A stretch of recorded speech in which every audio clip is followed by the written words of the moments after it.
Hello guys, welcome back to another American Truck Sim. I had to delete, hopefully I can keep this one up, I had to delete the other one, yesterday's one. One of the supposedly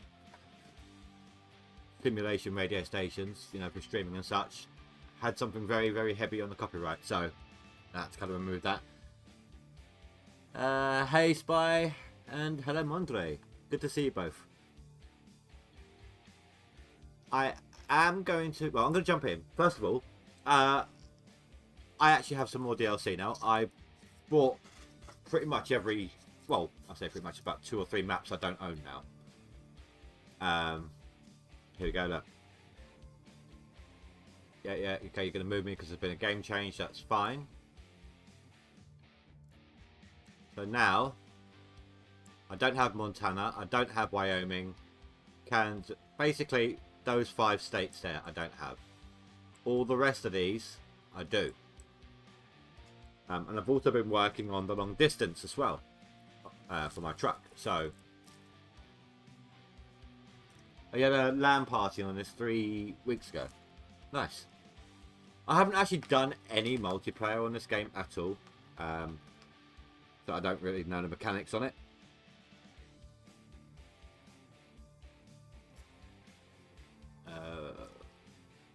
Right, so what I am going to do, because I want something in the background, I'm going to play what I believe was the safe part, like I was doing yesterday. And it was quite funny as well, some of it.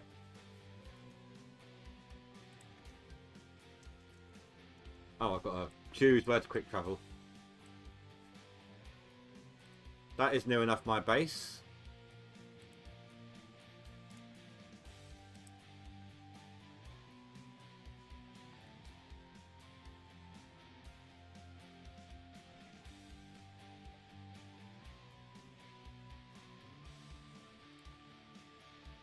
No, that's not the one I want. The radio, don't I? See if I can find the one I had yesterday. It was a talk show. A chat show. It was one of these sim radios here. I think it might have been that one. No, not that one. That one I think it was. I think pretty, like I said, pretty heavy on it, so that's the one that I think is relatively safe. Since October. Julia Tuma said that no trucks entered Gaza that first day. Not one. Okay, that sounds more like a story. So no humanitarian assistance, no fuel. Okay, no. Well, if anyone knows one that's 100% safe, let me know.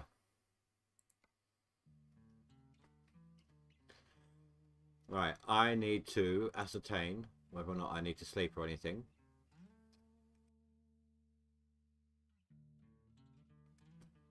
That's something that's going to be coming into play now as well. So far, I've not really had to do much sleeping except for outside of a mission, of a job. But obviously with the longer ones, I'm going to have to. I'm good on tired, fuel, and damage. Perfect. Okay. I have upgraded as well my 2 workers a little bit. They're not earning me a fantastic amount, but they're getting there.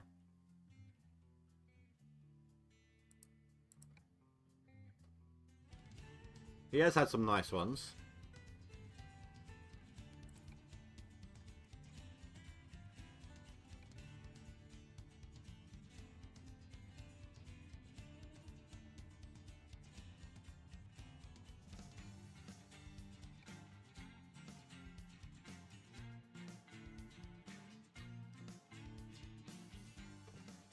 Yeah, Richard's a bit all over the shop. Harry's earning a decent amount.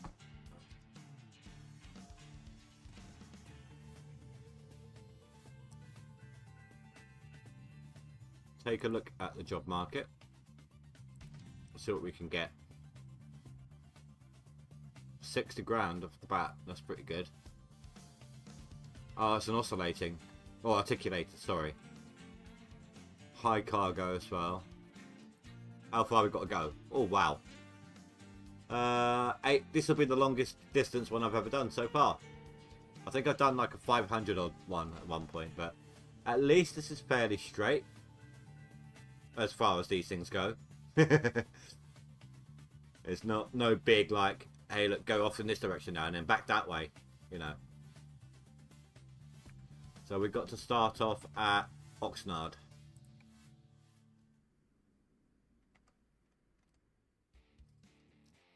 Gonna quick travel there because I don't want the job to disappear.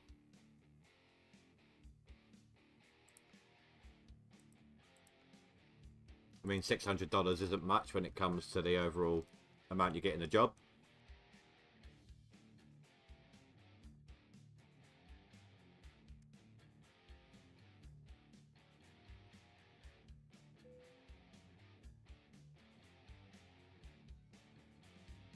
And I have got my steering wheel out again. Right, how far we got to go for this? I don't know. Get on with it. Not telling me.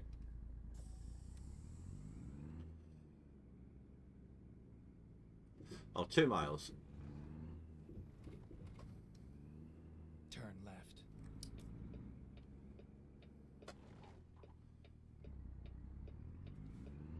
See, one annoying thing about the steering wheel, you can't really look left and right. Go straight.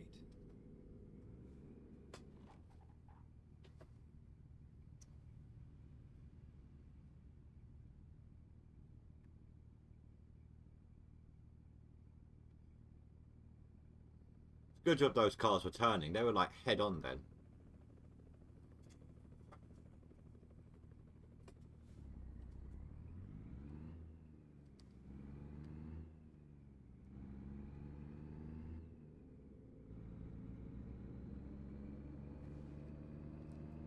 I have adjusted. Do I have to tell you to slow down? Sorry. Yeah, I like having the guy. I don't know why, but I like having the guy who sounds like he's in the back seat, ready to stab you.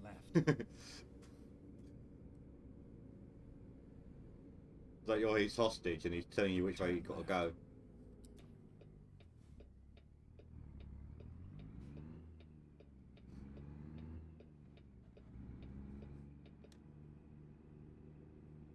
When I do play this off camera, I was playing it today to unlock a bit more of my skill set and that. This is where it ends.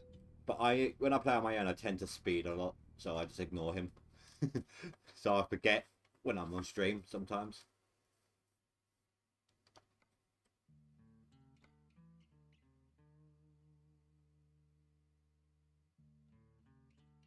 Well, work's been work, really. It is what it is, you know.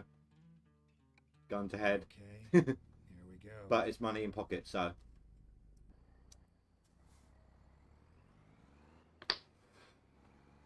I need to sort out my suction cups on my steering wheel here. They keep coming off. Is that mine?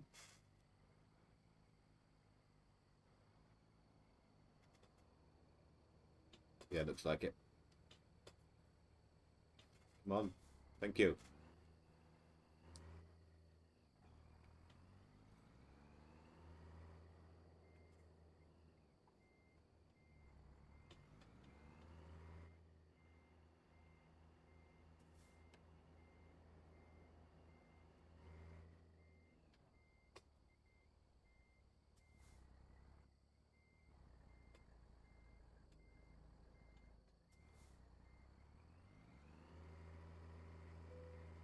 Bloody hell, you have to...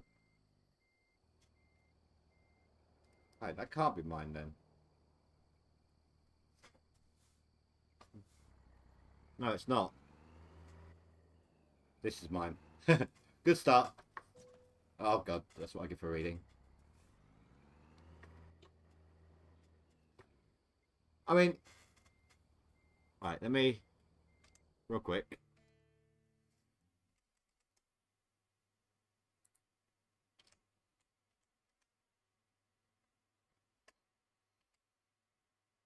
I do have at least one.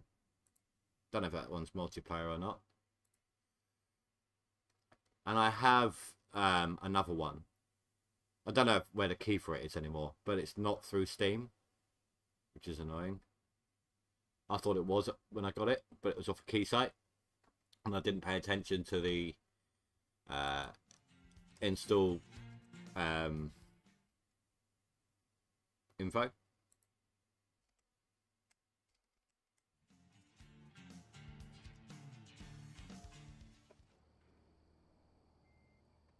Sorry, these suction cups are annoying the hell out of me now.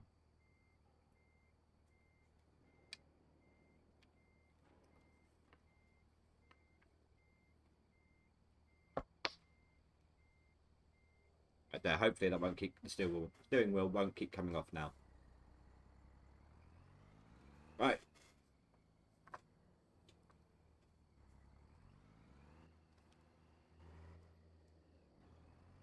If you ever get a copy of Come on, there's a job to do. the second construction simulator, I'm always up for a game of that. I'm actually quite enjoying that game. Have I really got to go the stupid way here?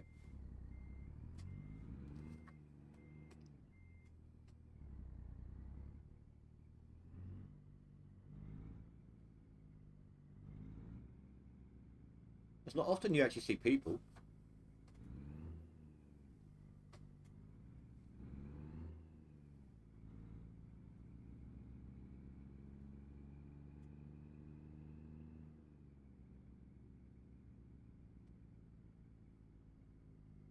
I'm not very good with the articulating ones.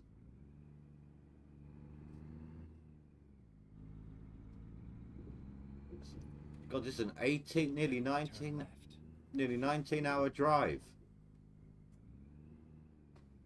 Turn left.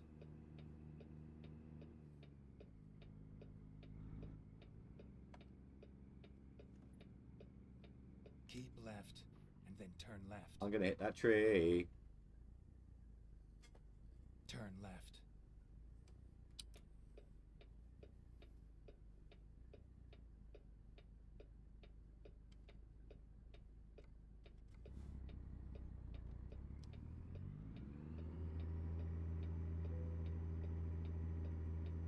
So they give us, I think that said 37 hours to do the job. So that's good.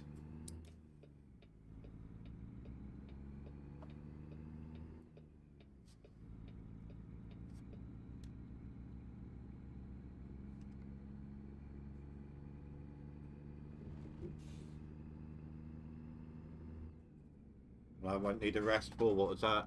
6. Won't need a rest for 13 hours, so that's all good. Keep left. What happens when I Turn read left. chat?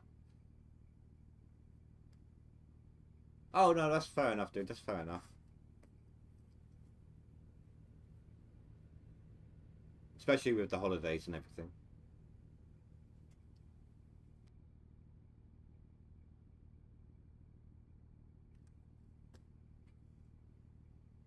To be honest, I probably shouldn't have gotten the DLC for this, but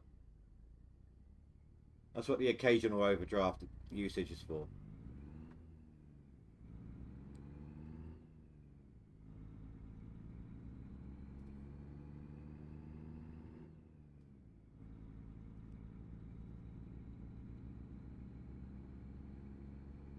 I won't be able to. I won't be using any cruise control or anything like that. Not on the steering wheel.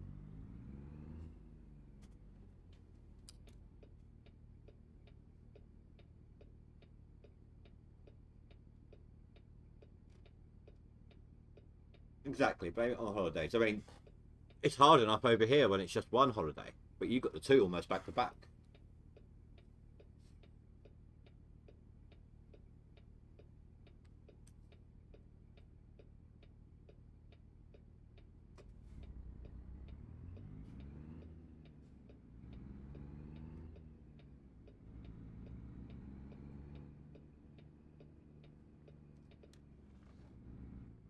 Be kind. Come on.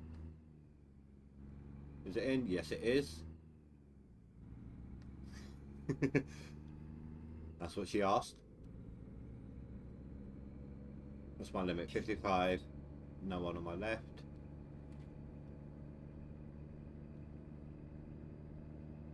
You will find that I occasionally drift on this as well.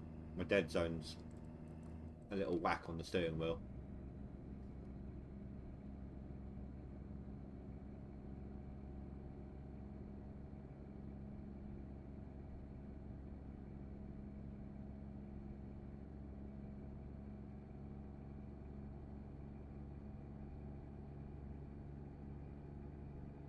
Keep left.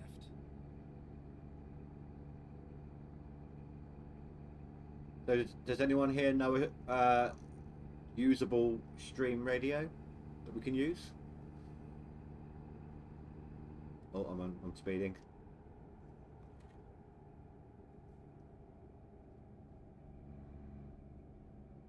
Read that in a second, dude.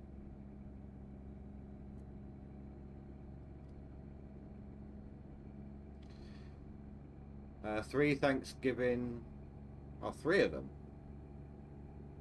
Then Christmas. Then New Year's. Yeah. Forgot about New Year's. Oh, we don't have to do New Year's, of course. It's just expected, isn't it?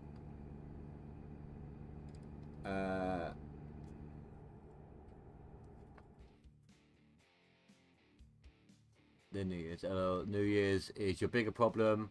You always spend more than you should. I don't really see the point in New Year's, you know. It doesn't change anything. People was like, the reason people use it generally now as an excuse for a piss up. But even those who don't, they do it because, oh my god, that was a horrible year. Next year is going to be different.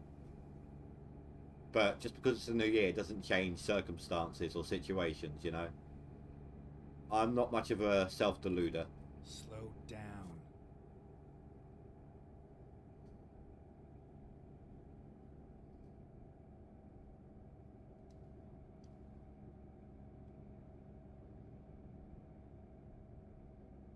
Oh yeah, I did say when I got to 100 grand in yesterday's stream that I was going to look into upgrading my garage, get some more drivers. Let's have a quick look. Garage manager, there it is.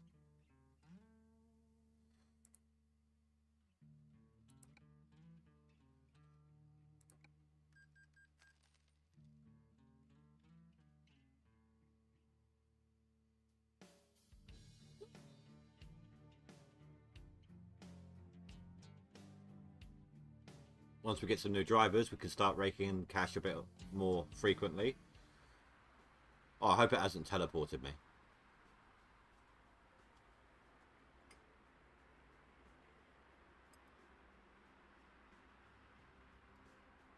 I can't remember what my old one looked like. I have no idea what kind of a difference this is. It's not like you look up, is it?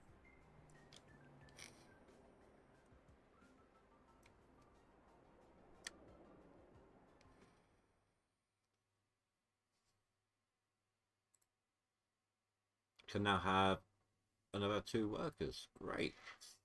And that can't upgrade any further, can it? No. I've only got 30 grand though.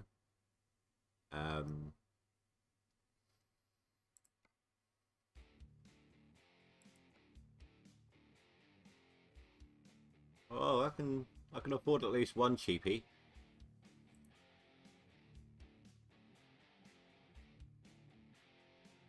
What'll do for now.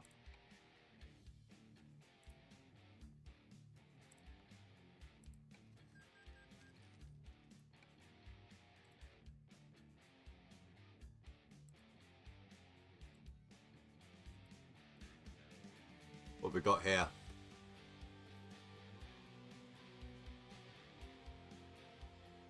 That's the mileage one, isn't it? Yeah, fuel economy. Distance is definitely something.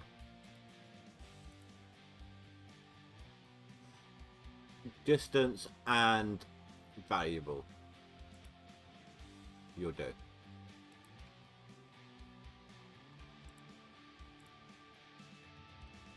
Robbo, welcome to the team. It's left me with 16 grand. I'm paying about 7 grand a day on loans. We should be good. Whoa, that was a bit weird. Oh. Deland, hello.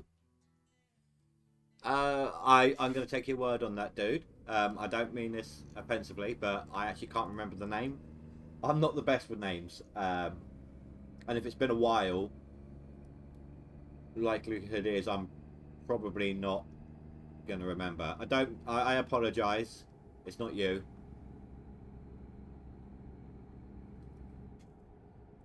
You may have changed your name since the last time we spoke.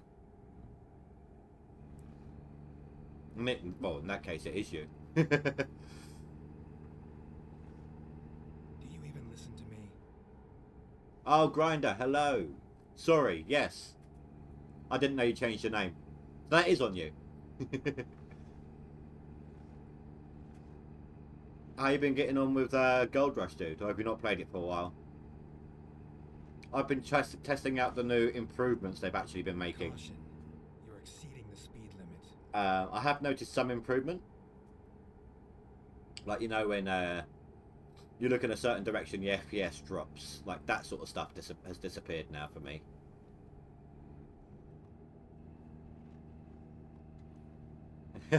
No, I remember you, Mondre. It's your other account I don't remember.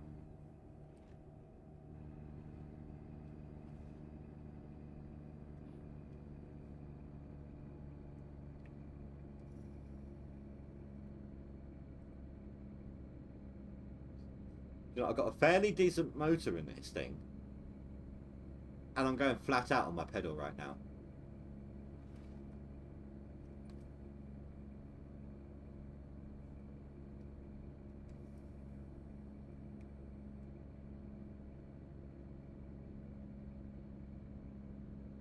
I know it does. Oh, see, reading chat. There's damage on the trailer, isn't there? I didn't see it.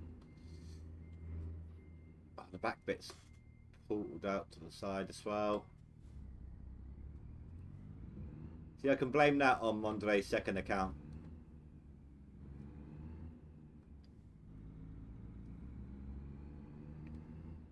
Nice recovery though, considering I can't really deal with the articulating very well, especially in reverse.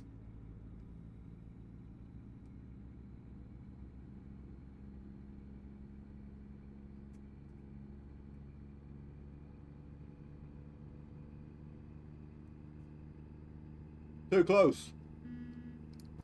Oh, wrong button.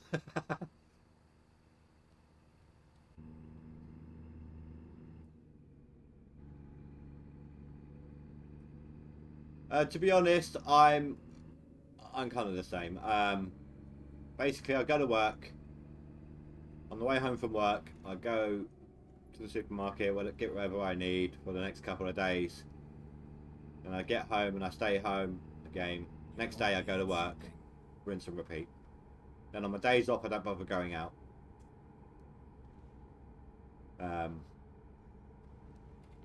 Lockdown kind of... I was a little bit of an introvert, not much, but lockdown kind of enhanced it. Fast. I'm not going to slow down because I'm using the coasting to save on fuel.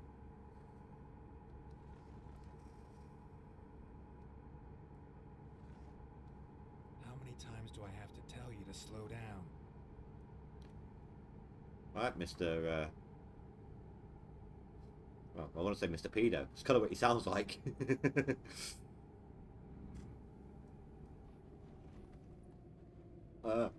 Right, pause. Doing not too bad, and yourself. Oh, it was Mondre's one. I'm waiting on Out of War at the moment. I've not really been able to dig well with it since the last update. The vehicles have no traction whatsoever. They're constantly sliding about. I did manage, however, to get us to the point of the big machinery.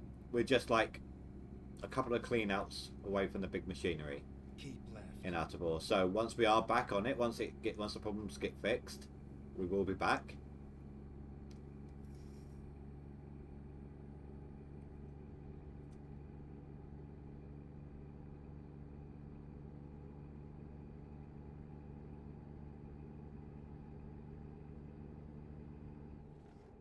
And I'm also really looking forward to the new map on Medieval Dynasty.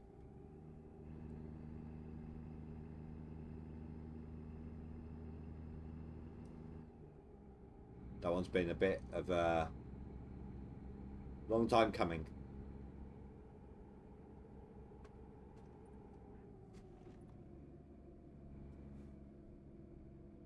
Don't trust myself in this bend, had to slow down. A good job too, look what's here.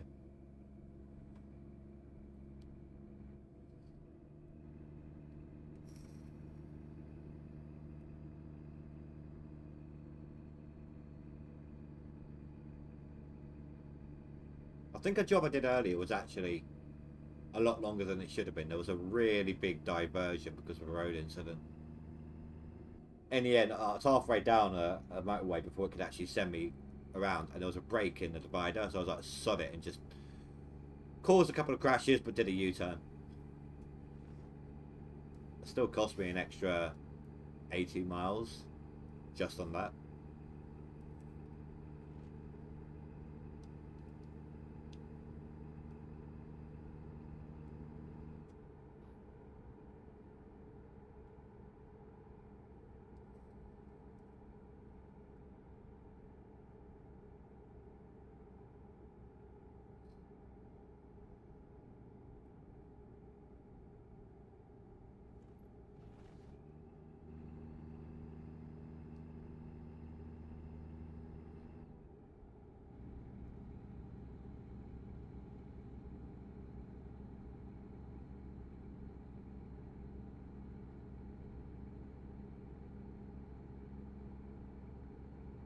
I think we'd all be doing better if we weren't working all the time.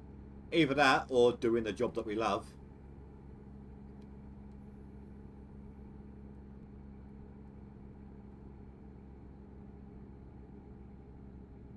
Wait, why wasn't it registering that I've been driving down this road for ages?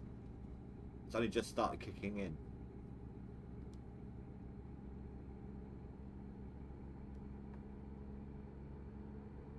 Do you even listen to me? I try not to.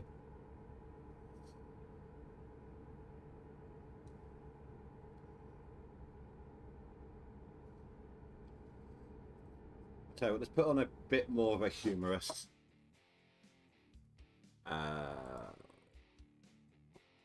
Be under audio, I imagine.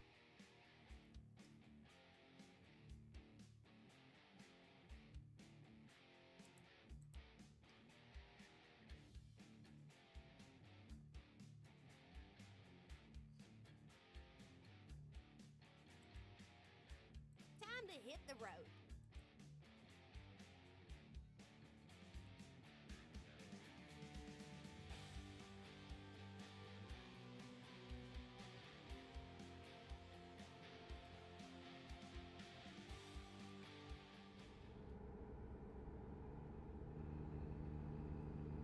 Some of her, when she moans at you, it is a little more comical.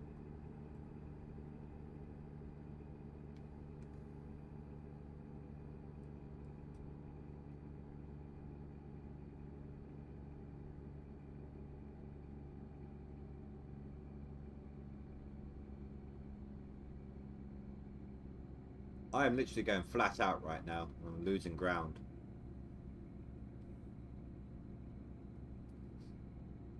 Now, I know this is obviously somewhere I haven't driven yet, but I don't know if it's part of any of the new DLC or anything that I've got. Some nice mountains here, though, and cliffs.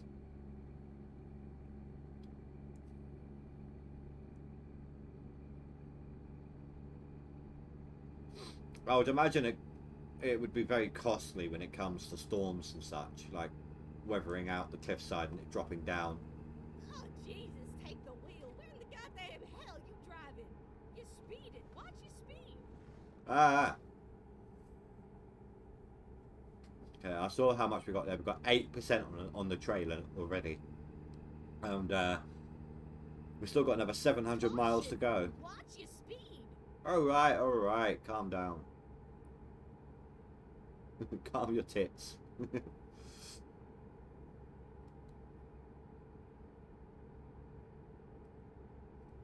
like I'm driving in the devil's shadow.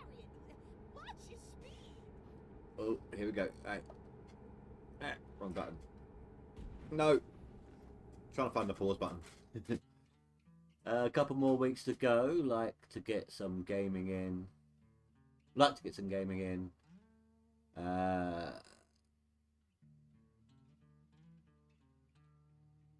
been a while since I played anything. Or like I said, next week, I believe on the 7th, there's a new map coming out for Medieval Dynasty. If you've got that, it's actually going to be like a multiplayer map, or co-op map they call it. I don't know how many people can actually play it, but there's a loan installment.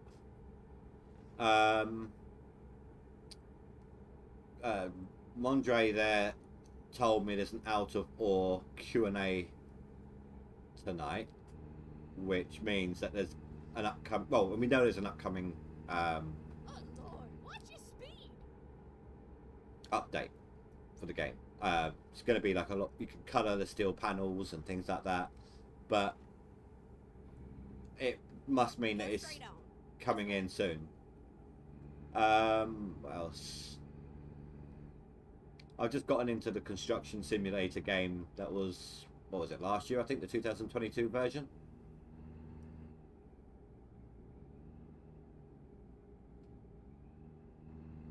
Yeah, I believe it's the 7th it comes out. And like I said, it's co-op. They've been working on it. Sorry, vape. They've been working on it for a while. If it's anywhere near as good as the original map, it's going to be a lot of fun.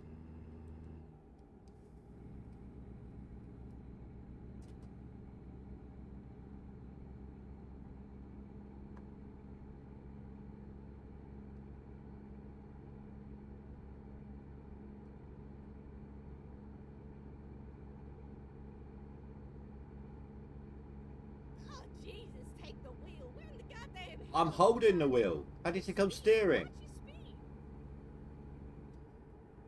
Bloody backseat driver in a vehicle that has no backseat. I feel like I'm driving in the devil's chariot. Well, you're not driving. You're not driving. You're just a bodiless passenger. And technically, I'm not driving. I'm just coasting, which means you're the one who's driving, because you're part of the vehicle. So I just kind of double negated myself there. You're not driving, but you're driving.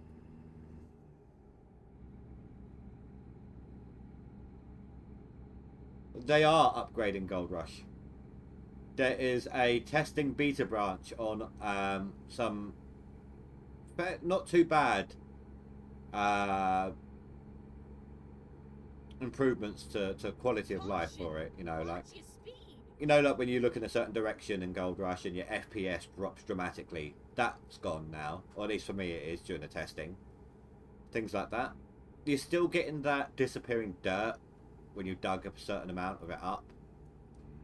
But there are some improvements. There has been some improvement to it, so they are putting their finger out their arse finally.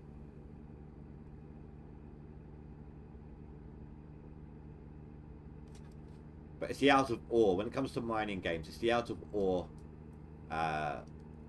patches and fixes that I'm really looking forward to, so I can get back into the game again. Watch your speed. It's just not really feasible with the excavators right now.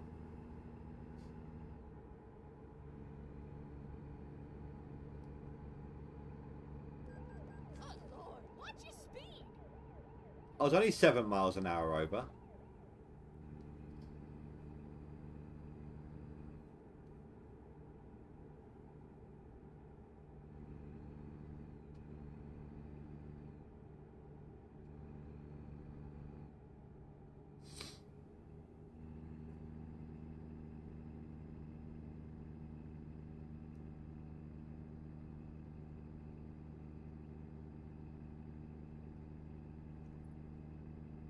Go straight on.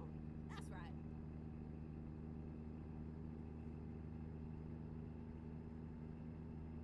This thing, when it's got nothing to haul, I've hit 80 so goddamn quick in this thing when there's nothing attached to it. It's not even. It's so weird. It's such a. I mean, I know, I understand. There's a cop car right there. I'm not speeding. If anything, you are. I'm going the speed limit, and you're accelerating away. Go find yourself. Your lights aren't on, so you're not chasing anyone down.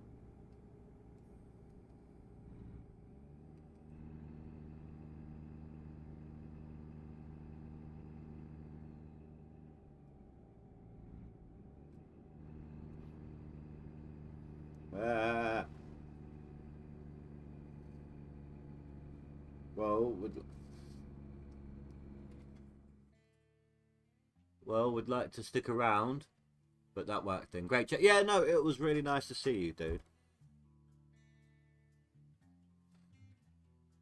I was going to take this opportunity actually to quickly refill my vape while I got it paused. Trying to think what else gaming wise is happening.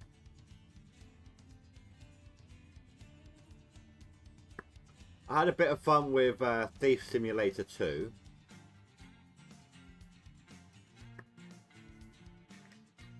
I've been trying to find a game as well where I can just take the funny moments, like funny with, I don't know, characters or something, you know, just the funny what the fuck is going on kind of moments that I can put into, mash together into video to make for a new short.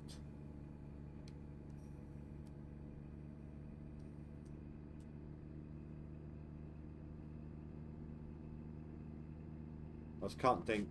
Most of my games are sim games, and it's hard to find games that will do it, you know?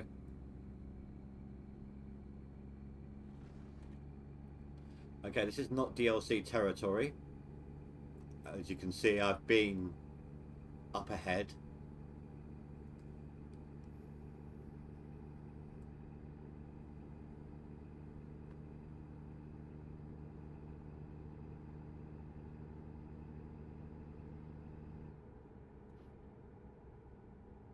Cut the revs on the hill.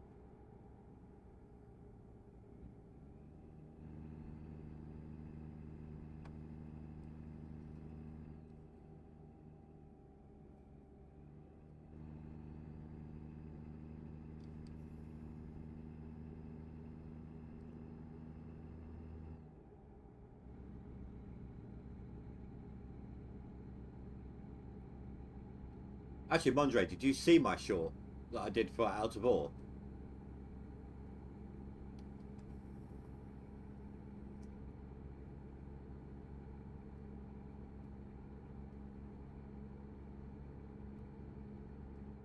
Oh, just realised my speed.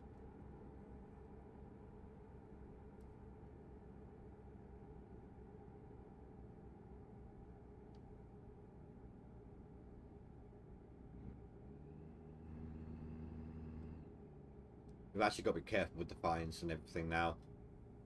Got 8 grand left, and if I sleep, we're going to be down to about £1,000. Need to get some more money coming in. We've got 3 drivers out there. One of which could get me anything from apparently minus 200 to 3,000 in the plus. One who is unproven. And one who is generally quite good all round. Oh, Jesus, take the wheel. Where in the goddamn hell you driving? You're speeding. Watch your speed.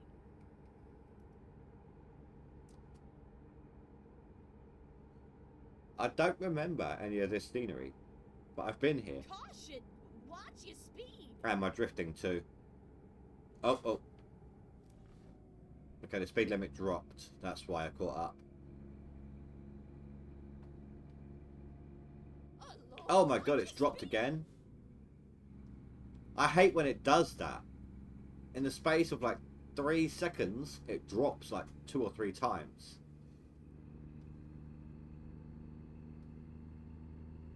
And there's another one, look. I hadn't have paid attention originally, I would have sped through all of that, gotten a huge fine.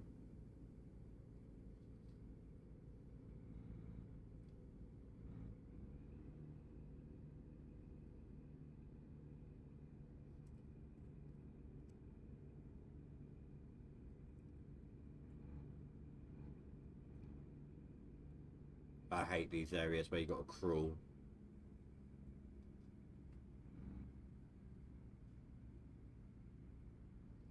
Oh, and lights as well. Fantastic. Oh, what's going on up here?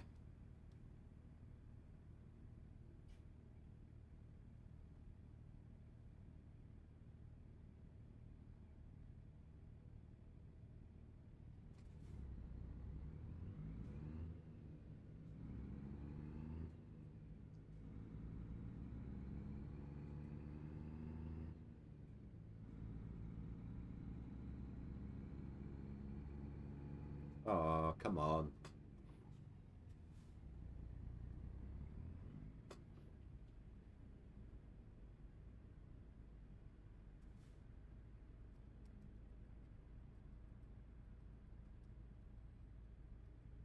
On the plus side, I'm not going to crash right now whilst I'm reading. What the hell? I sorted out my tip ticker yesterday. Shouldn't be this laggy.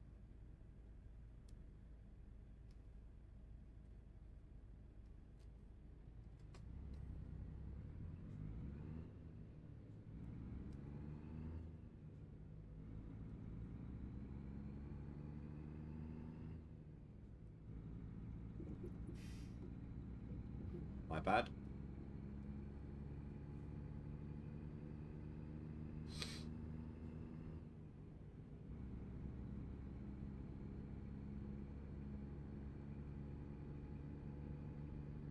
Oh, I'm speeding again already. The devil's chariot.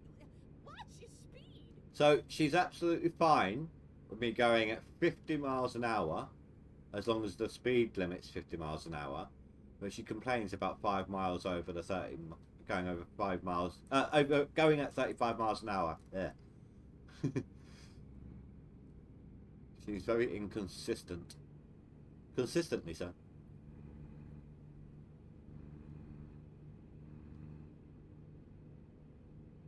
Well, this is newish territory. Ah, it's actually strangely familiar. I live on a coastal town.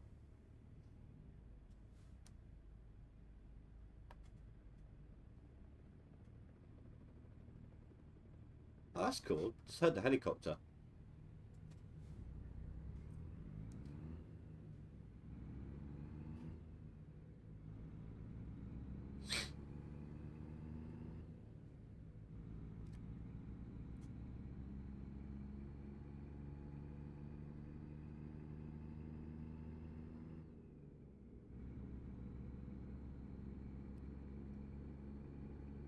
Made the lights. Okay. Stop the lead foot. I was wanting to make the lights. Oh, we're in San Francisco now. Okay, so this is new territory. This is a DLC territory. I've not been here yet. Caution. Watch your speed. I'm sorry. No, I get why there's such a crawling speed limit here. Tourist hotspot. You know, beachfront. Warm weather. Well, at the moment it looks like it is. Can't see on my... Oh, it's not telling me on my loadout. That was close. Let's have a look.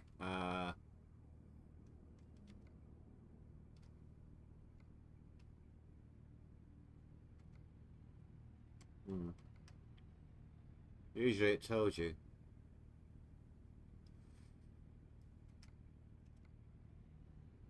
"5 hours till we need a rest."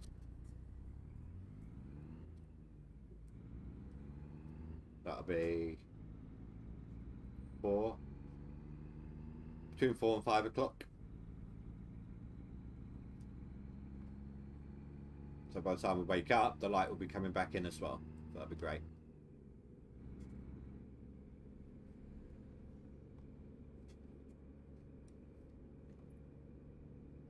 That was a bit of a tight squeeze there.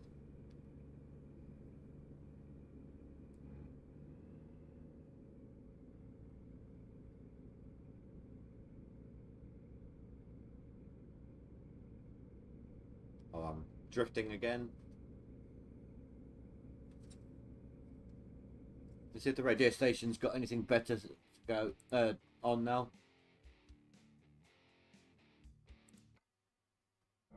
No. No. Hopefully that didn't do anything. The Biden administration in both, saying that CLP makes it too hard for people to apply for asylum in violation of the law.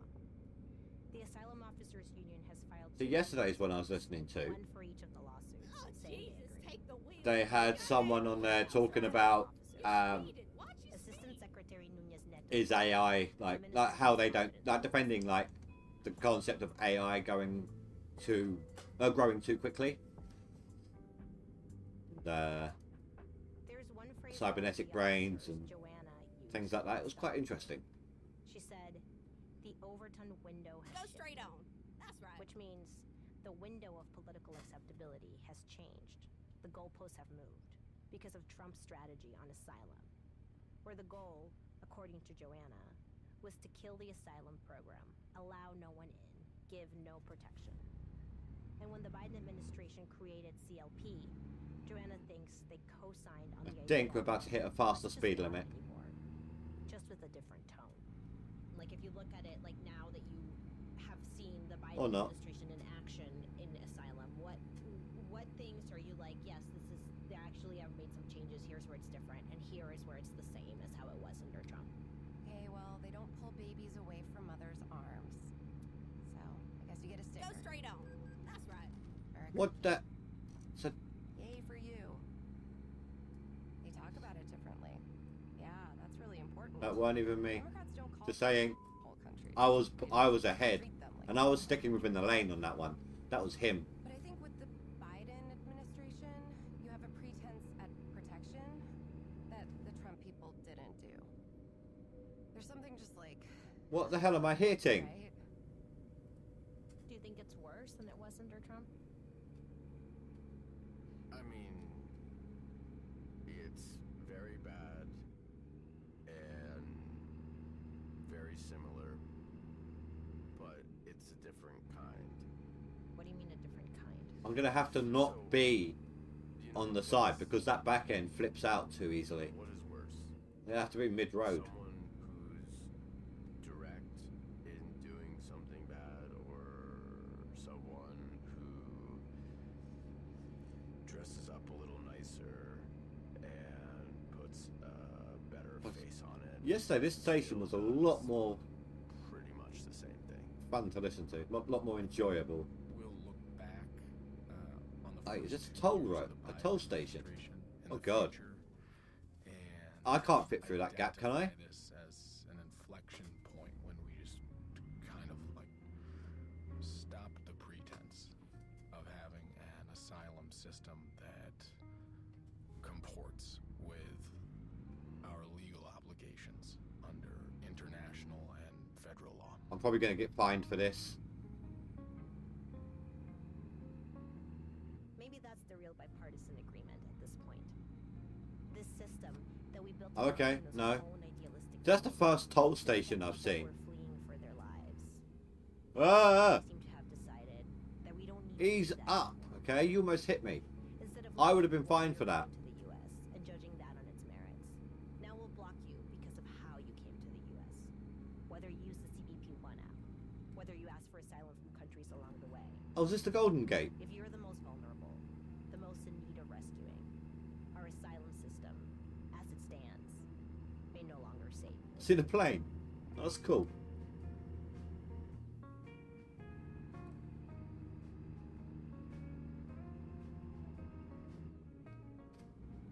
Nadia Raymond is an editor on our program. Julia Preston helped us out as a consulting editor on this story. Look at that view.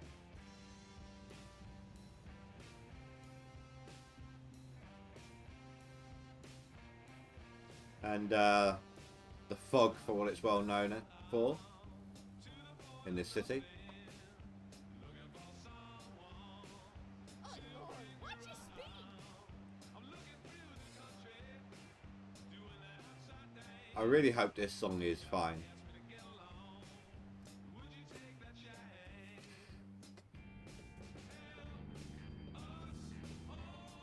You know what? It's really not worth the risk.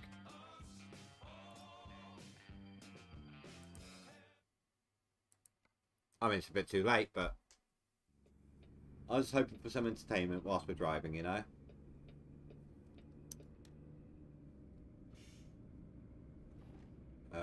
55.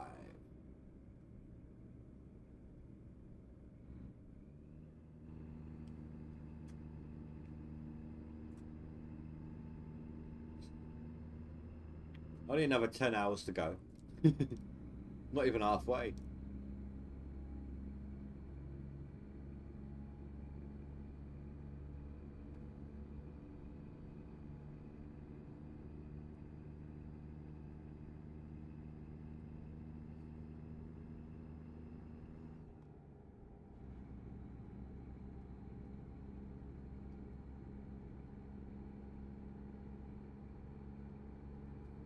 Caution! Watch your speed! I am going to roll a cigarette for a second, but I also wanted to look at... So I'm letting my vape soak up, so... checking my drivers.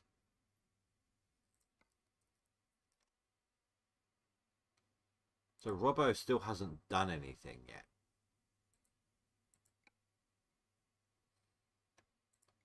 Says he's on duty.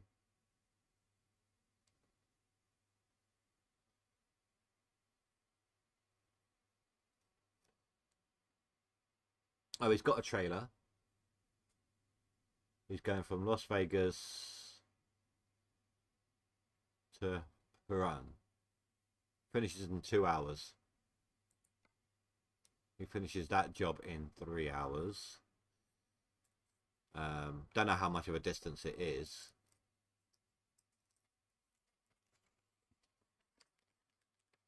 Where's it going? Oh, that's not a very big distance at all. That's just Oxnard and Las Vegas. Wait. Yeah, that's not a big distance at all. And then Harry. I don't know where Winnemucca is. But he generally brings in some good money. And he finishes in 3 hours, so that's good. So, whether we have, no matter when we have to sleep,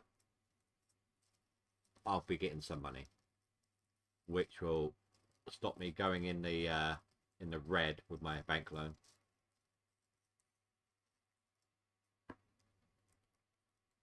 So that works out quite nicely.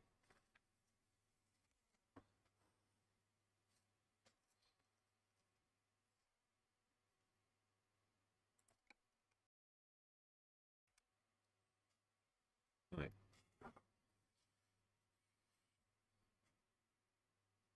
And I feel like I'm driving go. in the devil's chariot. Watch your speed! I am watching it. I'm watching it climb up. Oh, I actually am a because I'm on a downward grade. Oh, Jesus, take the wheel. Where in the goddamn hell you driving? You're speeding. Watch your speed.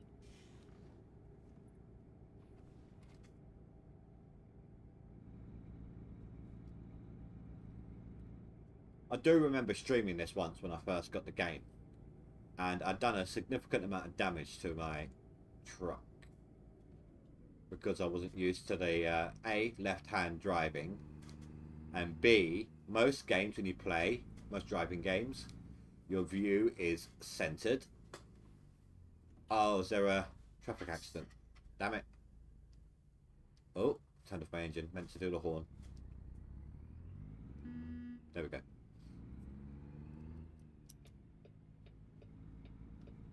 Let me in. Let me in the gap. Oh my god. I keep left there.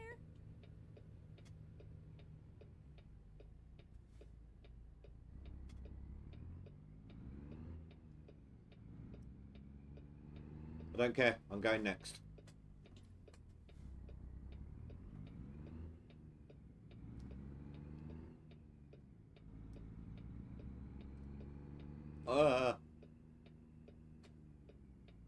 No, I don't care. You saw me turning. Thank you.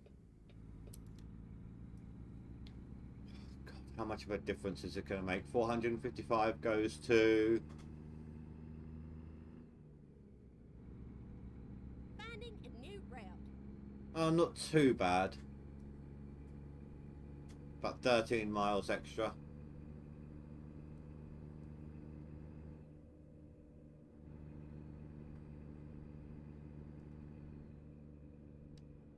I'm surprised I got into that gap without getting any damage though.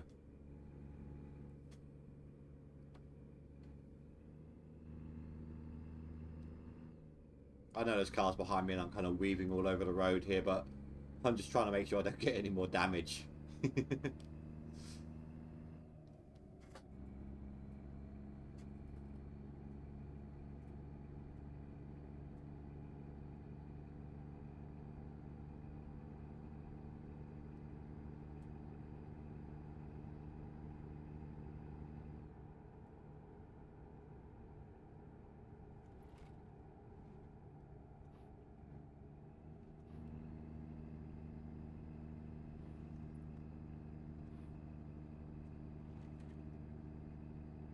I can hear the trailer rattling occasionally behind me.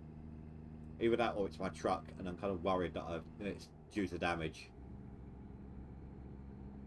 That must have been some flood for that boat.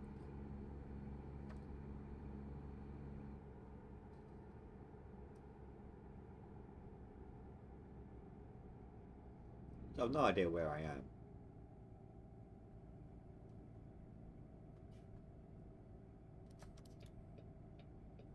Oh, it's a turn off regardless.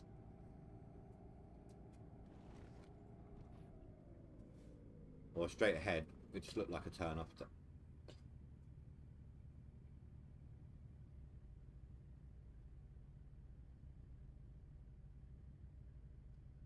Yeah, geography was never really my thing at school, so I don't know if I'm still in San Francisco or if I'm somewhere else.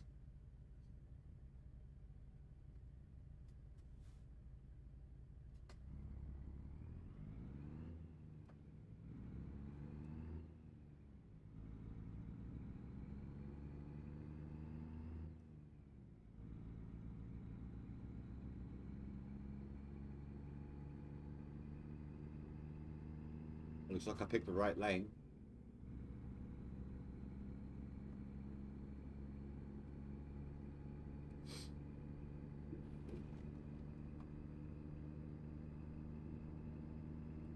It's nice to see the signs actually being correct with the speed limit. Usually, or at least it used to be, the signs around were different to the actual speed limit.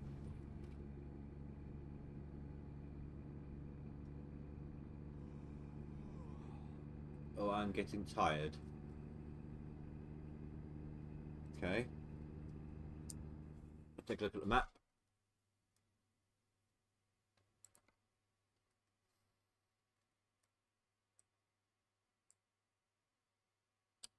Oh, hit a button. My bad. I'm heading into Sacramento. Yeah, that's where I need to go. And I can also repair my truck while I'm there.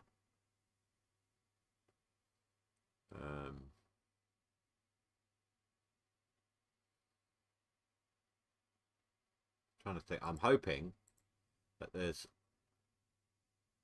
Oh, you're kidding me. No, I can't do that one. It'll have to be this one. I'm hoping I can dump my truck somewhere and drive in. It'll be a lot easier.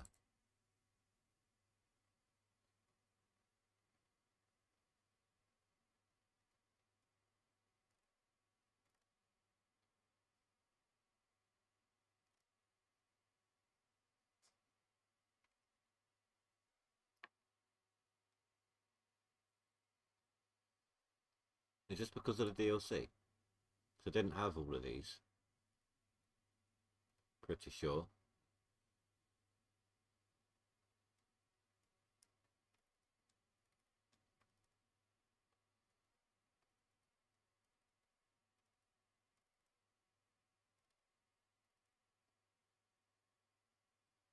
Not that I can afford them right now, of course. Right. Okay, here we go.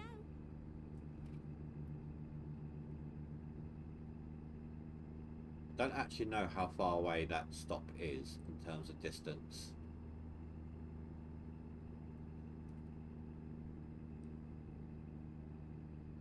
I have got the first fuel economy, so that's helping a little bit.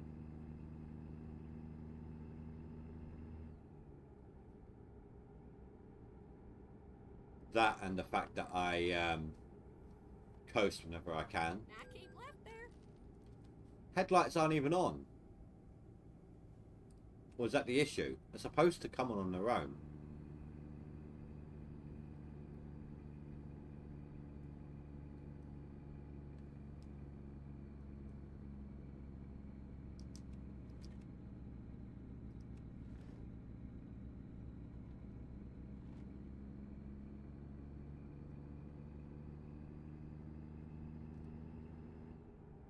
I've got them set to automatic because of issues like that. I don't need my headlights on right now. Keep right, and then turn right.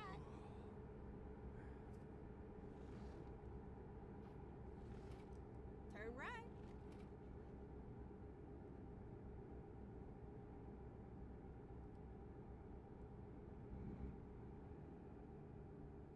You've also got no way of knowing if your lights are on without stopping dead and changing your view to take a look.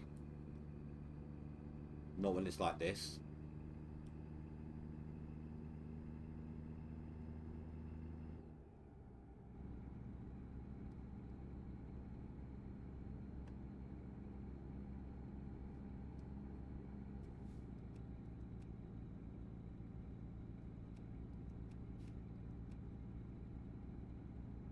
Now keep left there.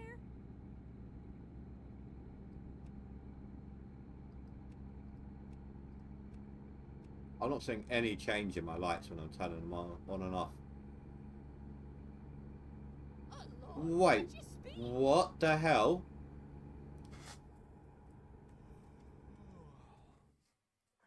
Did you see that?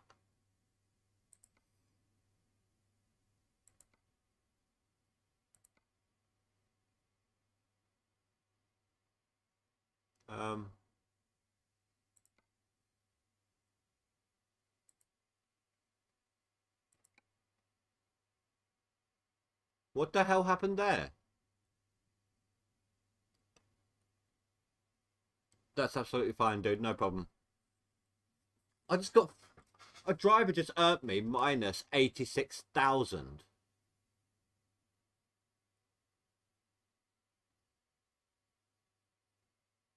And I have no idea how.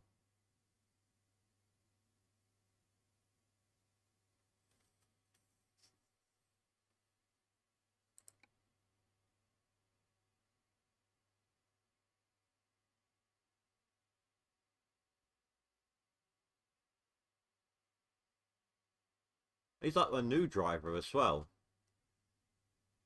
Hold on, sorry, I'm going to have to Google this one real quick.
They remade the economy with this update. Your drivers will be earning money again as they take new loads.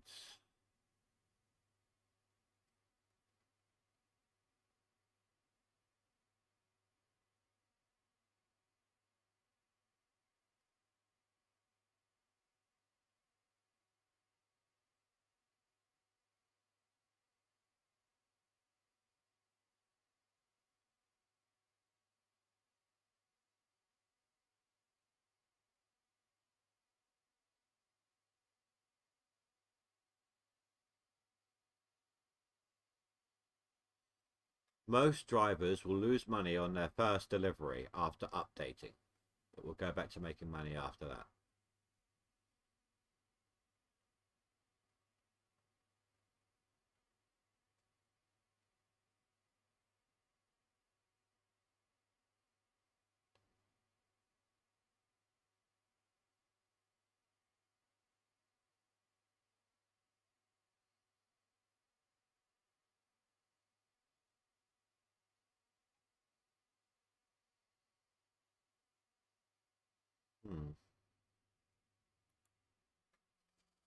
Seems, I mean, I can understand that affecting the drivers you already had, but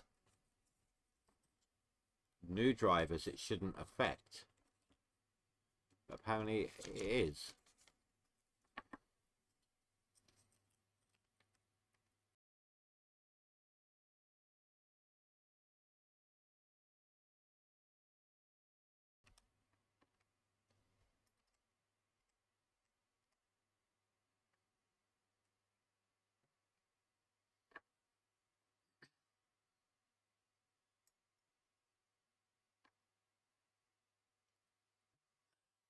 So taking the opportunity for coffee. Alright, Robbo, you need to earn me some serious money. Because I am screwed. In fact, I need to see about a loan because I'm about to pay a loan. I can't earn enough. Can't get enough through loans.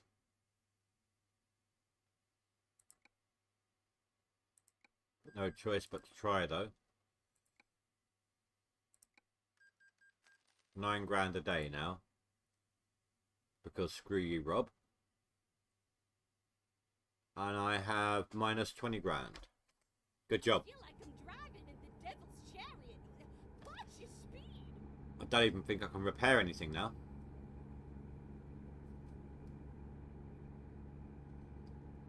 Keep right, and then exit right.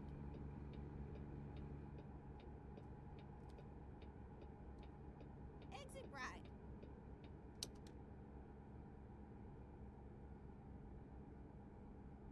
Go straight on.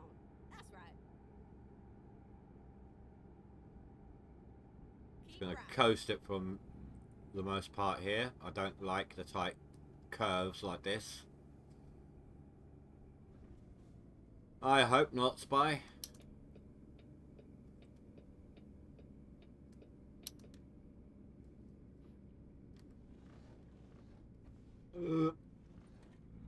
Everyone breathe in.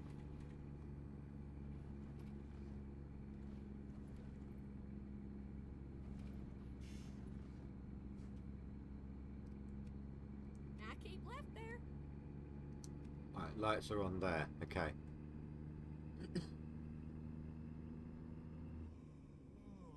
I know I'm getting tired. I am working on it.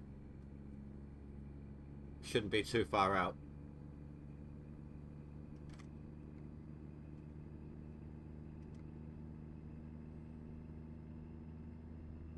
I'm in the in the middle of the road there.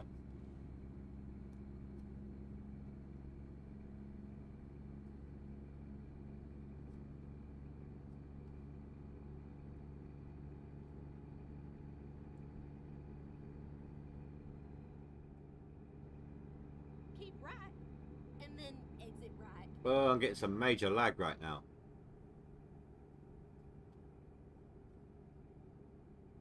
Exit right. Income. It's not a lot though, but thank you, Richard. Ready to turn right. Sorry to everyone who uses this road.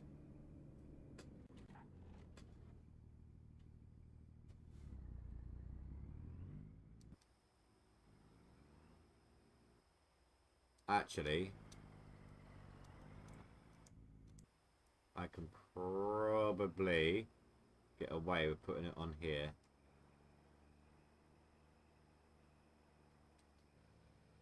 Never mind, sugar. I'll find us a new route.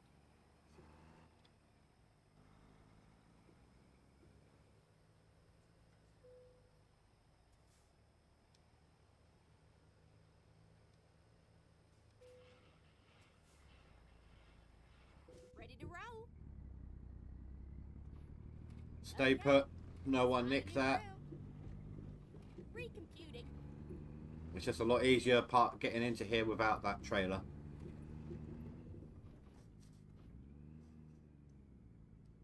Rerouting. Turn left. It doesn't even have the repair bay. I thought it did. Just a fuel. Let's see if we can fuel up with the money we're not getting.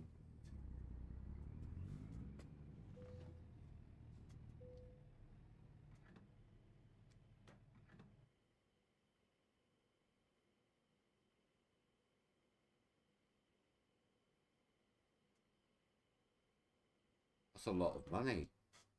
A lot more than it was before.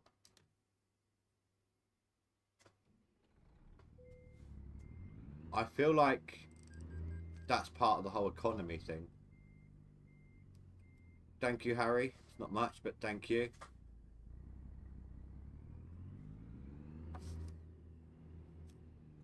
Hey, what's that about?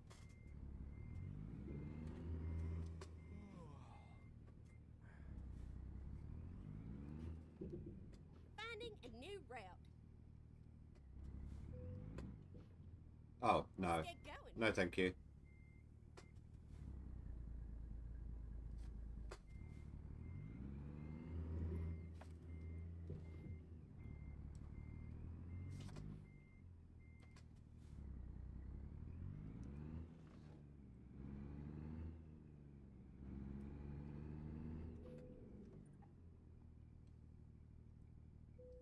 And sleep.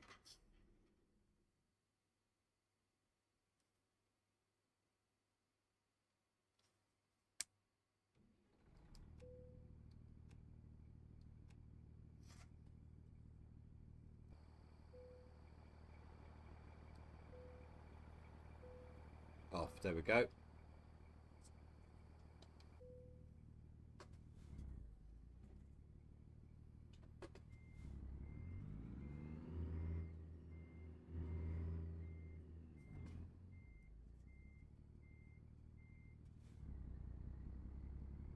Thank God for the mini nav at the bottom. Or on the, I say mini nav, the one that's actually a part of my truck itself, not the pop-up. Keep left. And then turn left. Turn left. I didn't even see the signal. Damn it. Get ready to turn right.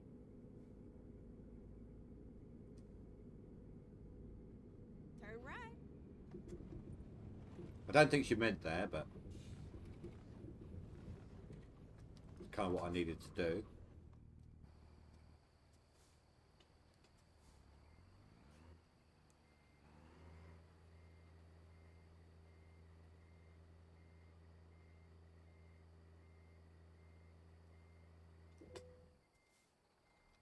Ready to rock and roll.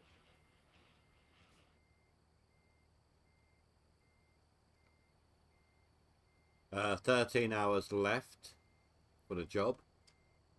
And we have 9 hours left to go. So, this is going to be a bit of a tight bit on the delivery time. Let's hope we can make it.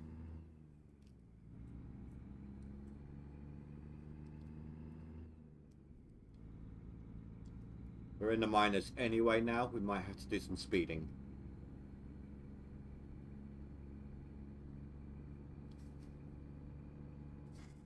So, in the time I slept, has he done anything? The new guy?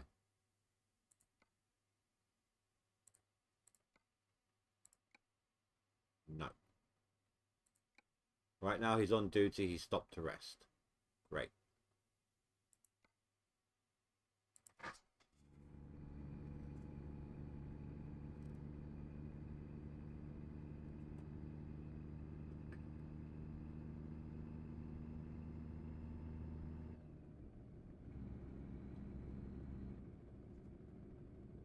I was reading the sign for a second there. Good job I stopped and looked back at where I was going.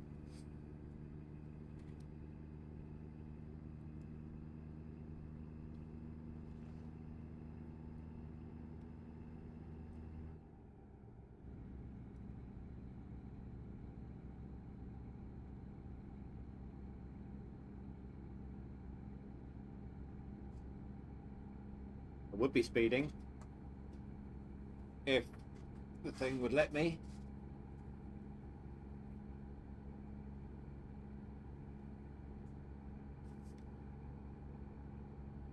Caution! Watch your speed!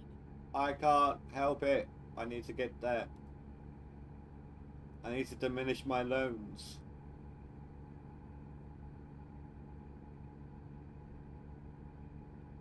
Oh, Jesus, take the wheel. Where in the goddamn hell you driving? You're speeding. Watch your speed. No! I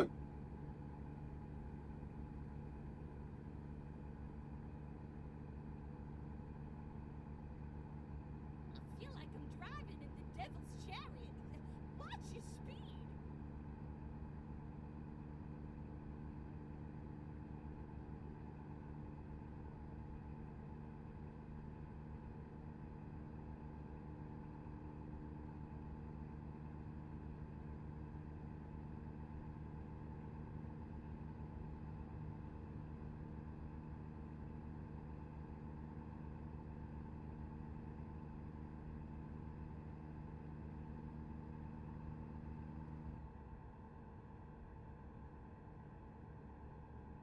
I thought I saw some police up ahead. I was wrong. Back to speeding. Not that just taking my foot off the accelerator would have changed much. I would have still been fine.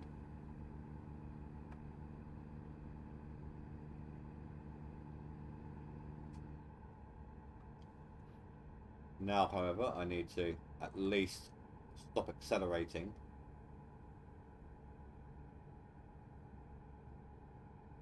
Because I didn't have anywhere to go. Now I do. Here's the thing, right? I get fined all the time for speeding normally. But look, that white car up ahead is pulling ahead of me. And I'm going at 62.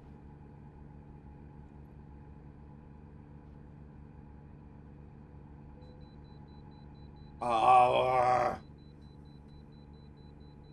great. So not only am I Keep left there.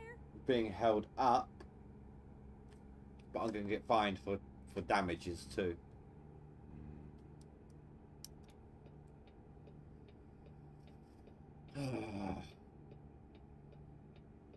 Recomputing.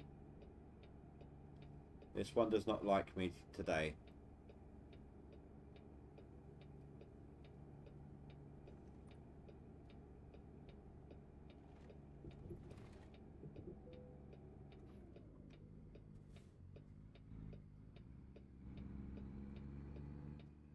Never mind, sugar. I'll find us a new route. $500 damage.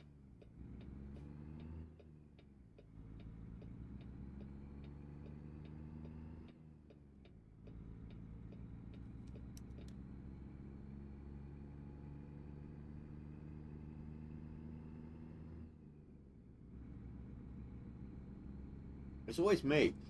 I find that I get pulled over, like, or don't. Sorry. I feel like I get waved through. I don't know, 1 in 10, maybe worse odds than that. In this game, this profile, I've been waved through twice in total.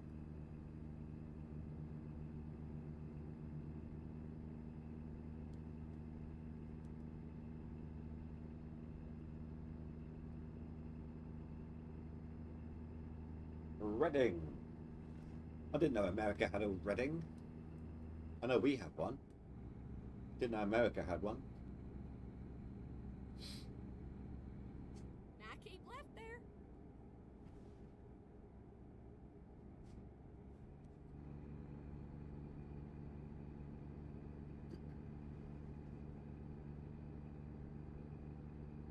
Open road. Let's go.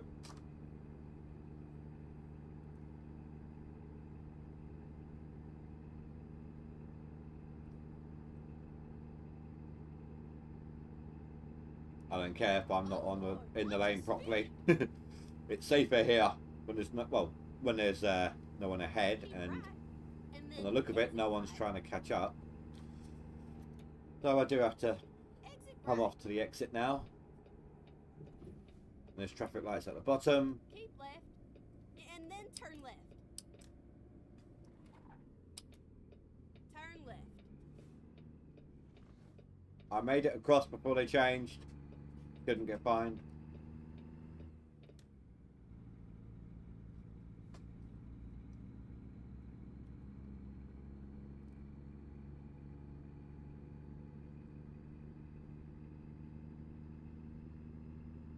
Some more lags, but I would imagine this is because I am spawning in new territory for the first time.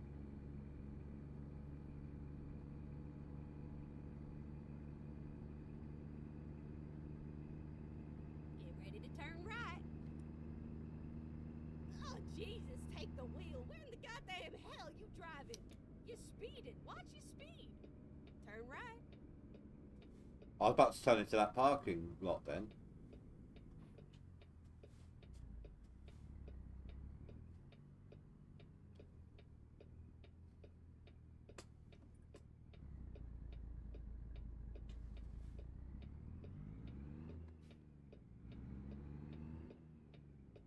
Revving the engine before you go doesn't really help.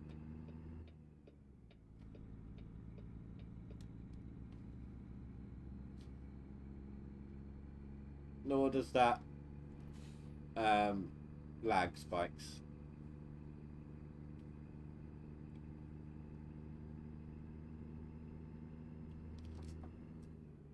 Stop it. Stop.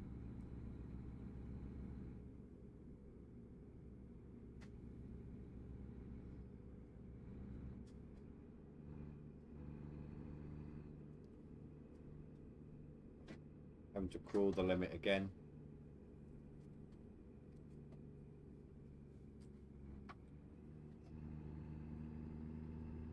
Too small an area to attempt speeding. Get ready to turn left.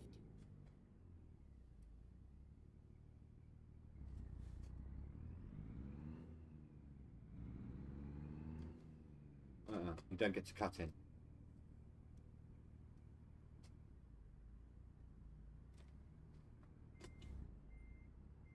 I didn't reverse.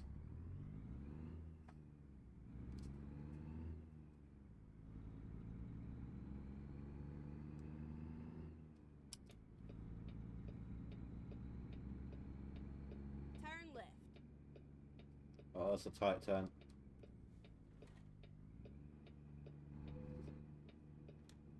Are you Keep kidding me? And then, you know it, continue straight on. 21% on the damage now on the trailer. That is horrible. This is why I don't like articulating trailers. Either them or the ones that are double long, like 2 sections of big containers sort of thing.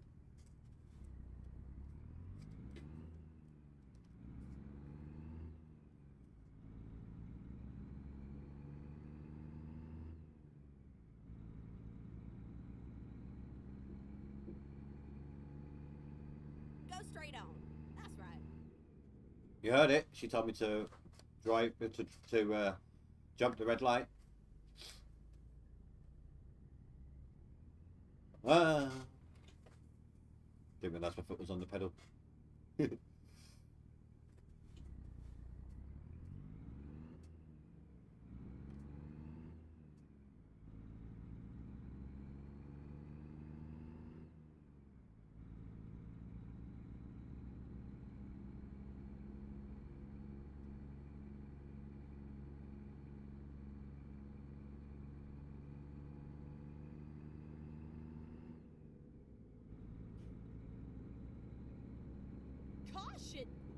your speed.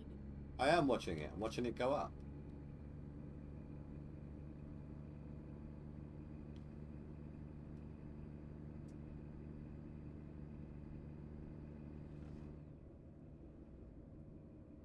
Hate blind corners.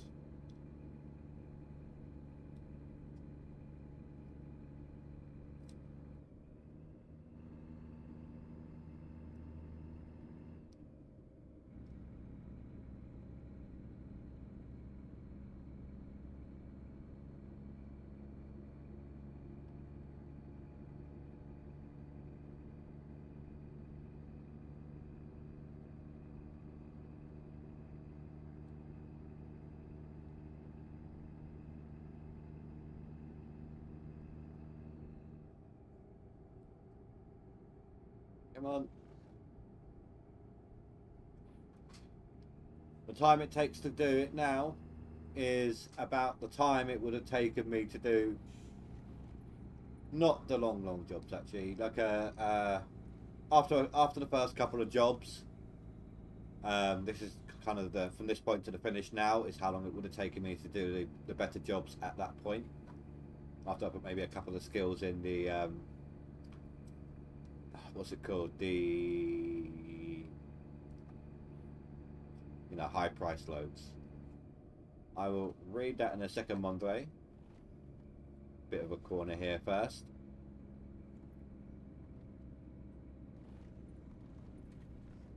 That's absolutely fine, dude. You know, you had company, you had company. I appreciate the fact that you let it run in the background. Thank you for that. It does help.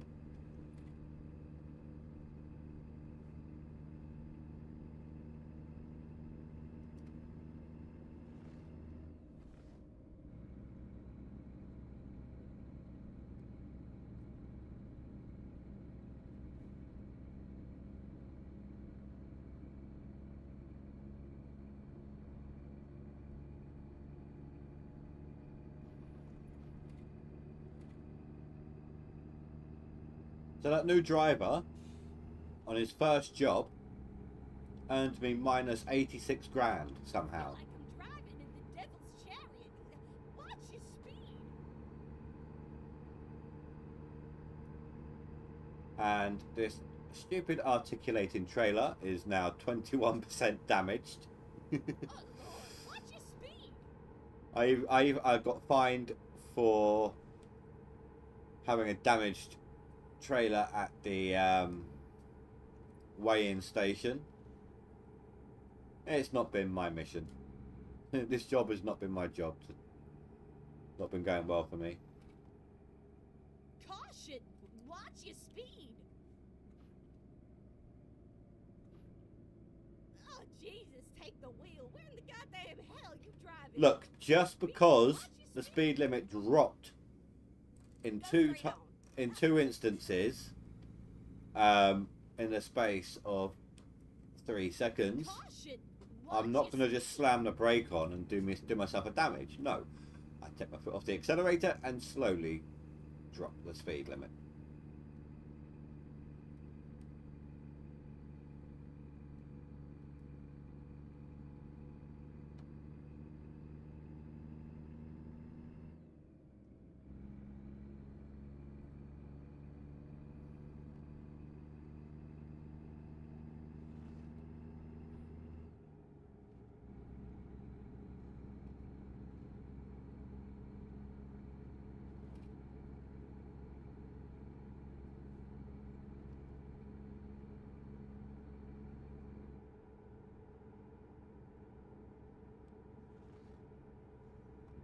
Oh Lord, watch your speed. I do find it easier to maintain my drifting when I'm going at a higher speed, I find. I feel like I'm Like driving working with my dead Watch zone, your speed. which is weird because it should be the other way around. It should be easier when slower. Oh Lord, watch your speed. Oh, I thought I was going to have to turn right then. Oh, Oh no, got a bunch of chicanes here. Not chicanes. U-turns.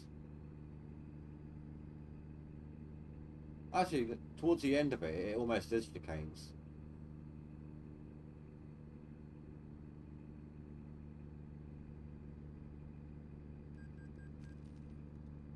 And there goes 9 grand. No? I had to take out more loans. Oh, wasn't paying attention.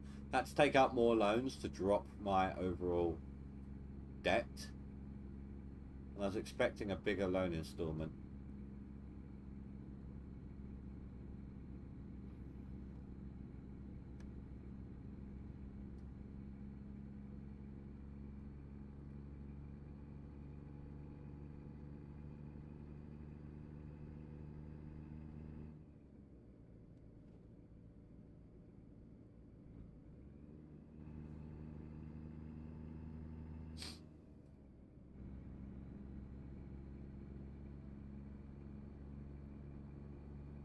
Five hours out.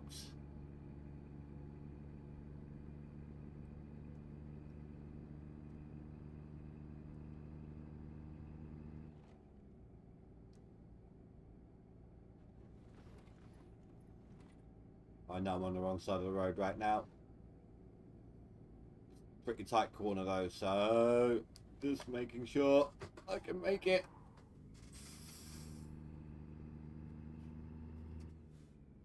I'm okay. And unclench.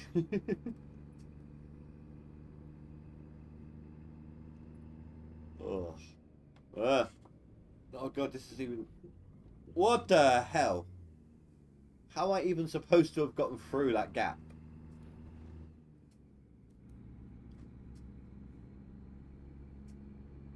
This road is not designed for... See, this is a chicane. But this road is not designed for vehicles like this.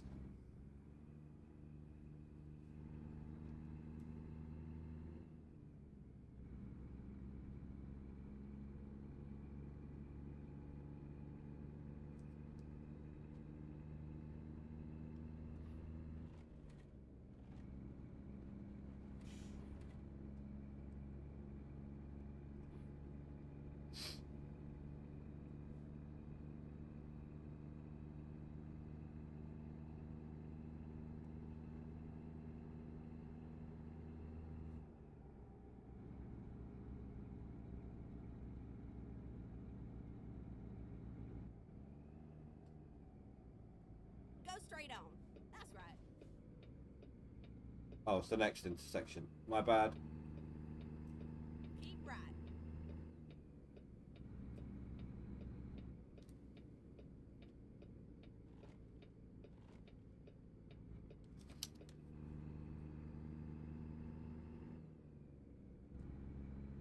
I don't even know if you have to use your indicators in this game.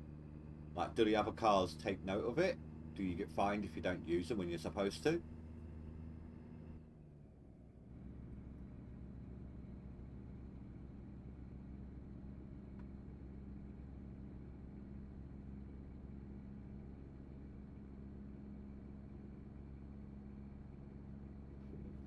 I was reading the sign. See, this is why I shouldn't drive. Oh, I don't drive IRL, but this is one of the reasons why I shouldn't. I'm like trying to look at the sign as it's speeding past, but in the time it does it, I've veered off to the side. Either that, it was just some really bad sign placement. It's like you're looking at the sign and as the road's turning.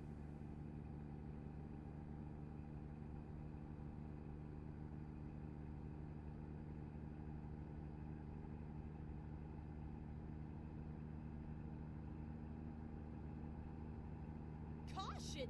Watch your speed!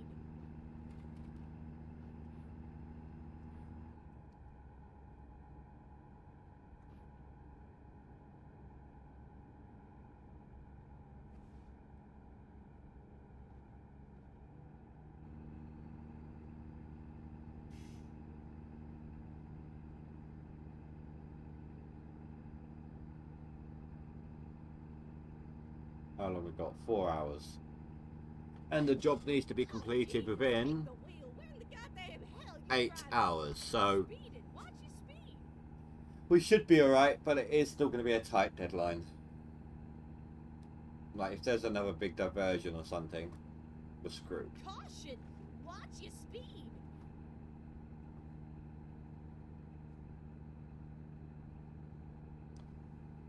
I've had that before, actually. I've had a diversion.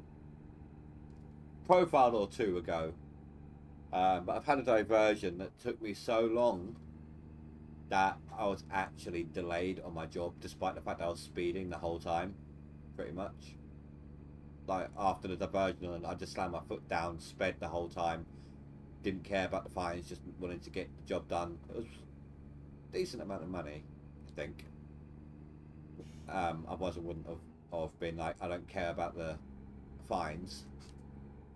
I feel like I'm driving in the devil's chariot. Watch your speed! But I was still late on delivering the product. Is that a deer crossing? Oh, elk. Elk crossing. It says elk country on that sign.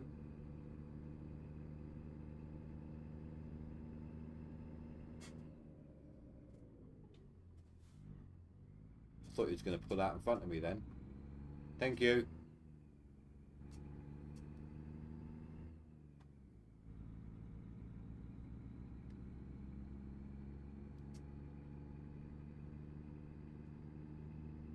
Oh, not with the lag spikes again. Can't you just generate ahead of me?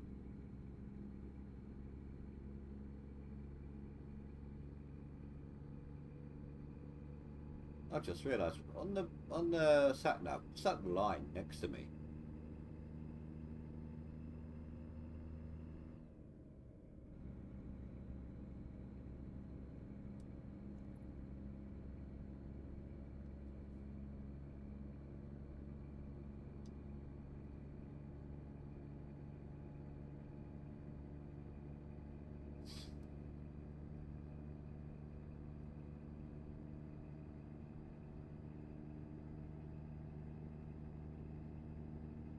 Three hours to go. So I wonder if the elks do actually cross the road in this game, and you have to stop from hitting them. I've driven across with tumbleweeds blowing across the road, but they don't affect the car. You just drive straight through them. I mean, if it was IRL, I wouldn't have done that. I would imagine that if you were to hit one, they'd go flying. They'd either go over the top, to the sides, whatever. Get trapped underneath, come flying out. Risk hitting another driver's windscreen, which would risk a crash, etc, etc, etc. These are some really nice vistas, not gonna lie. That's the beach again. There's some nice looking water though.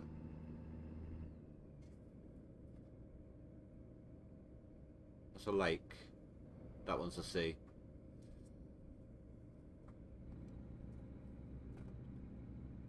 I had to lean forward to use my mouse for that one.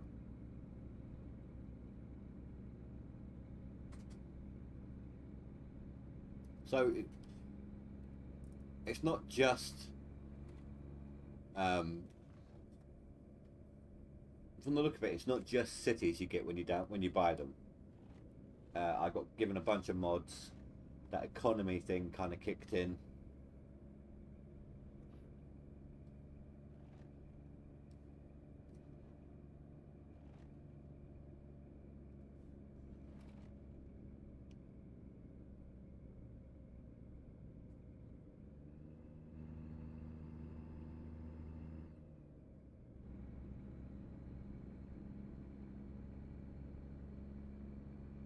I wonder what the hell that guy was doing to that bull then. From the view I had originally, it was he was standing right behind it.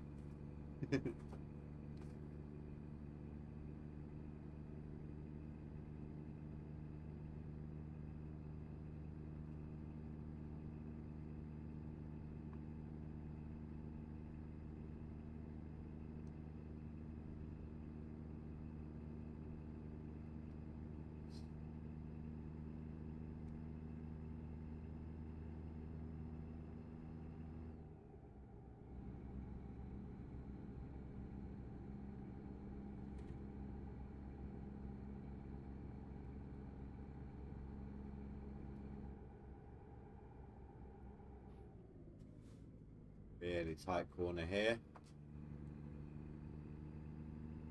Well, at least, well, not so much tight, but it's this 2-lane road. It's not the best speed limit in the world, so not designed for high speed. I would have gone flying into something off the corner, you know, who knows. Oh Lord, watch your speed!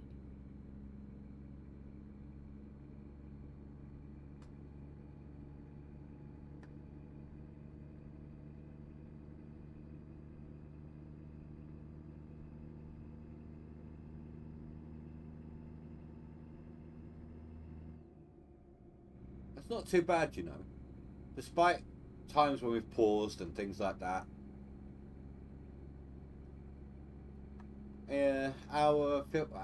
The stream's been going for an hour 45 minutes, so maybe, so you know, that's not too bad for an 800-mile drive. I don't know what a good time for that in real life. Let me rephrase. I'm not sure what a good time in game for that kind of a drive would be in real life. Like, if people generally do it in an hour and a half, an hour, I don't know.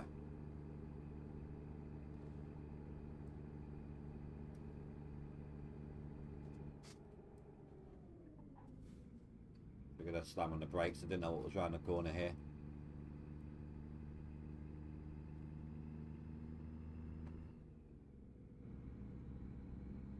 The hell is that icon?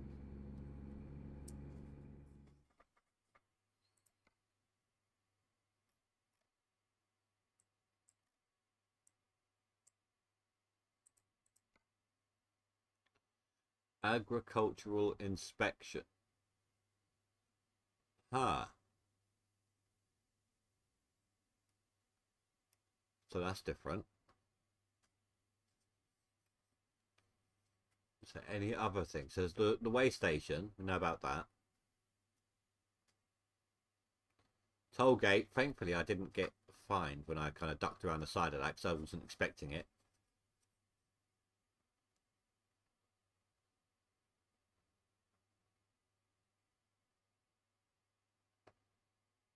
No, it's just that. Just those two, really, or three.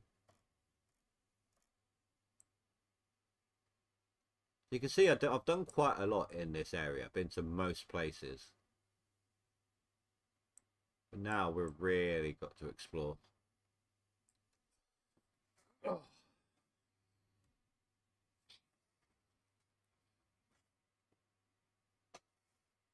Right.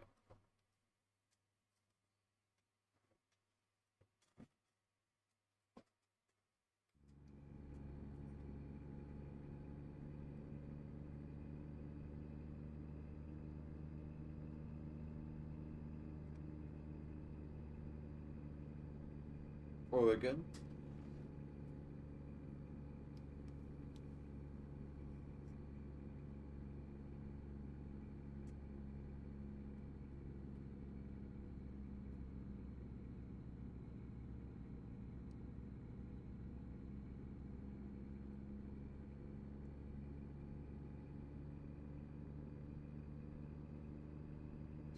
Now, I know I've got it disabled, but I know you can include time zones.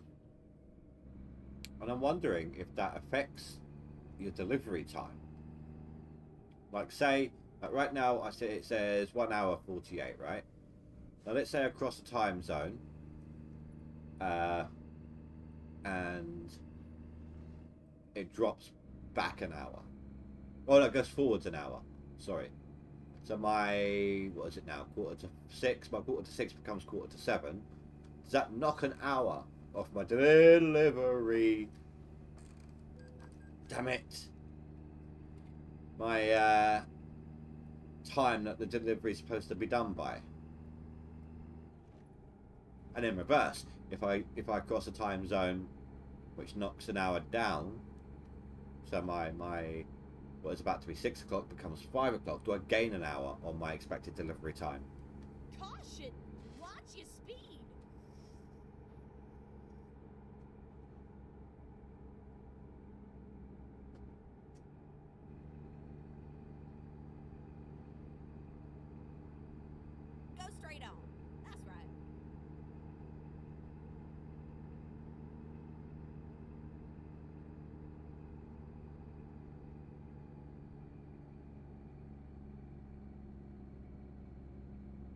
thankfully, once we've got this done, no matter how much damage there is, and there's a lot, um,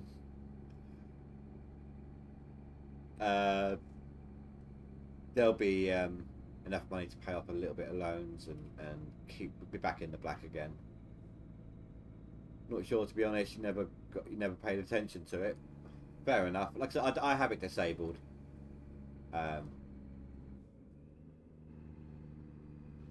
It's easier for the confusion aspect.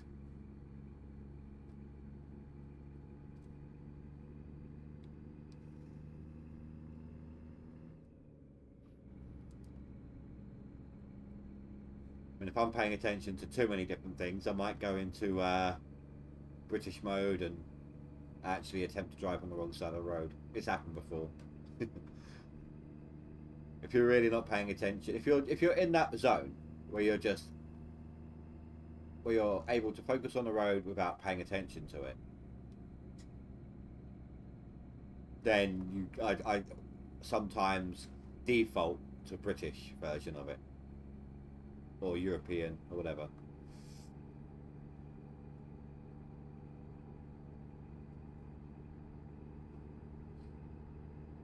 Ironically, I find it harder to drive in Euro Truck Simulator.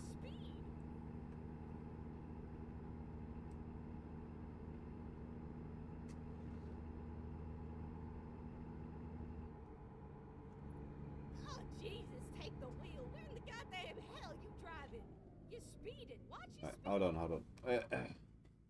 Alright, no bad football game is starting. I have to bounce. I have $200 on this game, so good luck, dude. And like I said, thanks for stopping by, and I appreciate the fact that you kept the stream running whilst you had company, even if it was just on mute or anything. It helps. Thank you for that. Enjoy your game.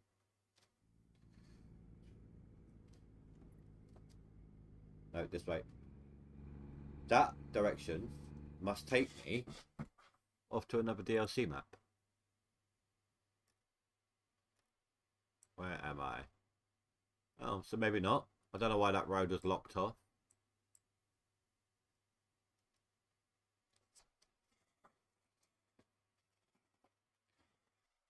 Take a look at my drivers while I got it paused. Robbo, how are you doing now? Okay, so you've earned me some money since. Not a lot, but you have earned me some money. Richard.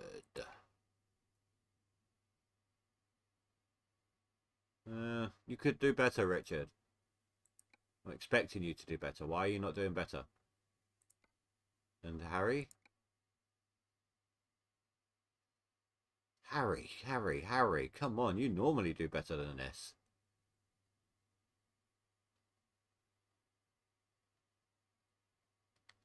Roll Tide for all the American football fans.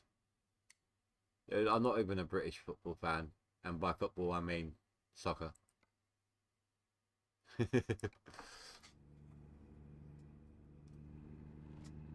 Now my sport is snooker.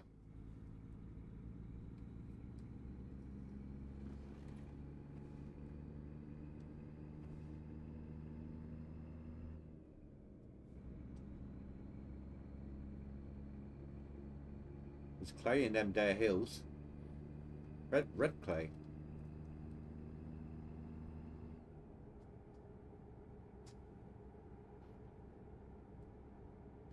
Single lane. I hate the single lane. It's not very good for this truck type. Oh, trailer type. The devil's chariot. Watch your speed. I didn't know how tight a corner that was going to be.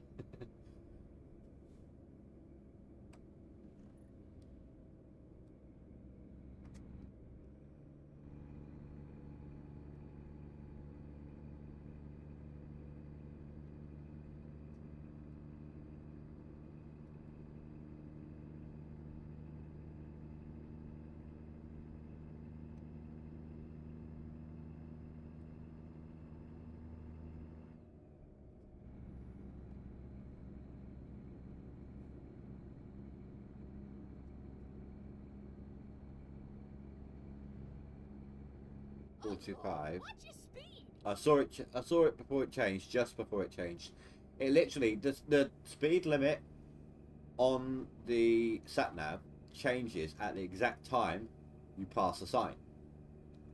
So if you're going 50 miles an hour, by the time you see the sign and have read it, you've already passed it, the new one. By the time you by the time you see a sign saying a slower speed limit, Watch you've your already passed it, which means your sat nav's screaming at you. I think you need. I feel like they need Watch your speed. extra signs or adjust the border of them. So, like a sign saying that would indicate upcoming speed change or limit change, Oh Lord, watch your speed. or when you hit a sign, you have a small gap in which to reduce your speed. I don't know how that works IRL with the sudden change. Oh Jesus, take the wheel. Where in the goddamn hell you driving? You're speeding. Watch your speed. Ugh. Coosbay.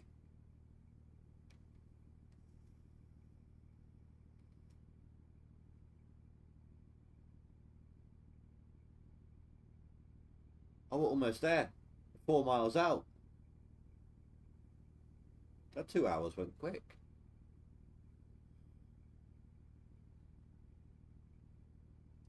I am telling you guys now, there is no way in hell I am doing the special parking. The where do you want the I can do anything kind of thing. Depending on the location, I might be able to do the middle one. Might with this type of trailer. But there's no way in hell I'll be able to do the best one. I can't always do the best one with a decent trailer, or the ones I get on well with. They always go, even when I'm not putting any steering into motion, they always go off to the side when I'm reversing with them.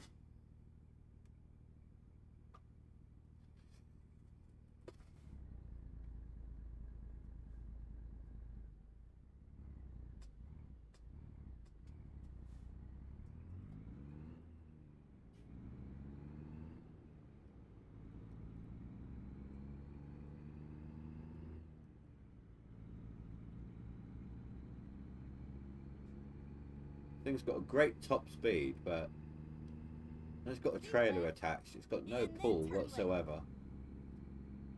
I wonder, there's meant to be a way you can tune it, but I've not been able to figure that out yet.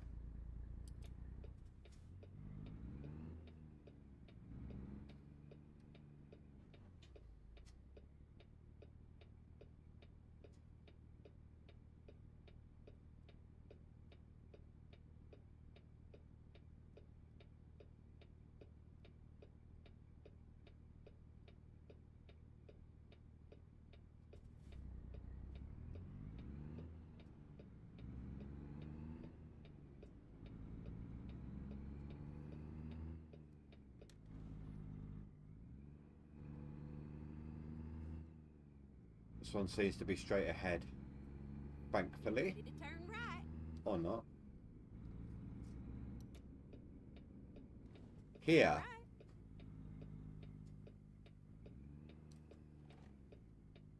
This is where it ends, sugar.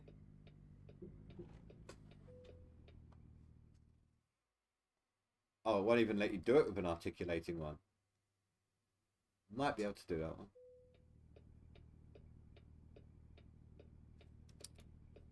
It doesn't do that in this game, does it? The blinker fluid? I didn't even realise there was fluid in the blinkers. Yeah, never mind.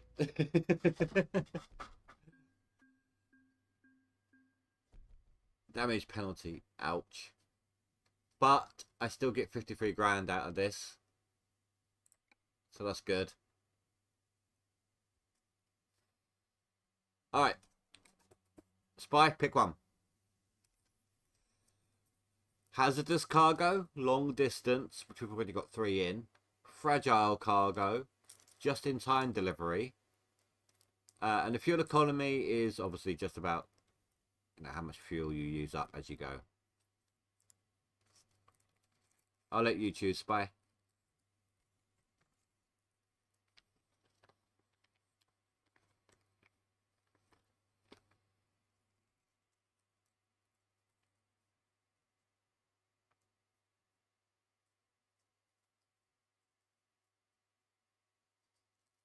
Just in time.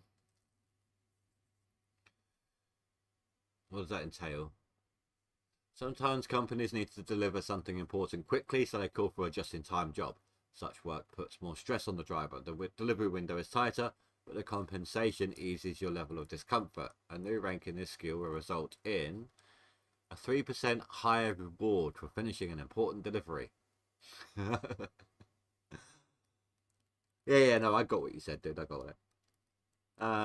And plus 20% experience bonus for finishing an important delivery. Wow. At max, you only get 18% higher rewards. Is that it? Is that a curiosity? This one doesn't even seem to give you any bonuses.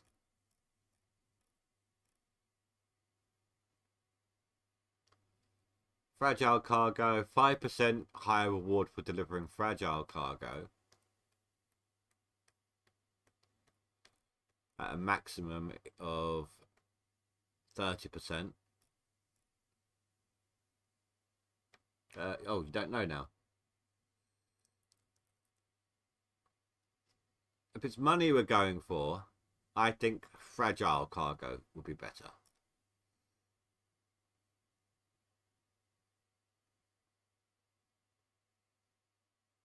If we want the XP,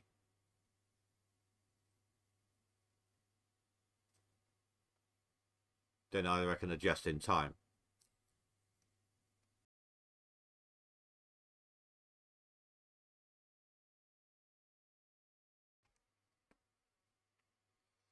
The hazardous, it doesn't even seem to give you any bonuses. The transportation of dangerous goods demands well-trained professionals. Use your hard-earned experience to acquire the following US hazmat certificates and substantially increase your income. Class 1 explosives. Class 2 gases, just telling you what you're transporting. It doesn't tell you what bonuses you get for it.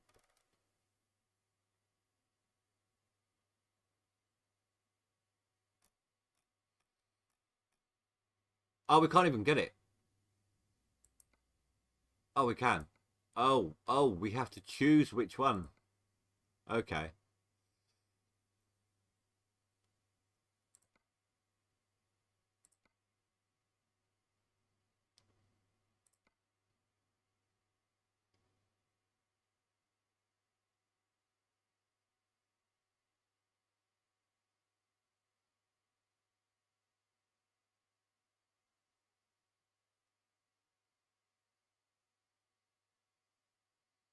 The bonus is new goods to deliver.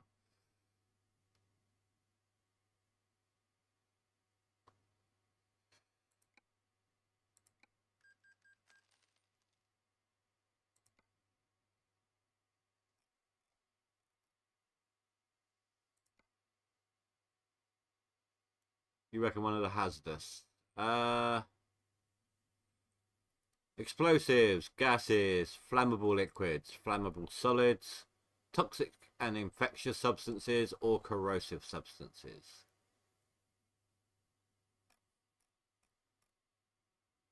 Let's go for explosives. Nothing can go wrong there with my track record.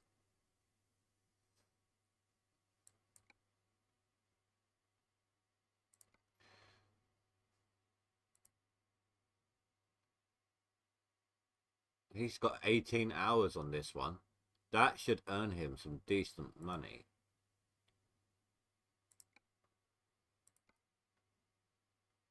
He's got 11 hours. His finishes in 3 hours. But before we can do anything, we need to find a repair bay, fuel stop, and sleep. Perfect. Everything we need right in this place here. Not too far away.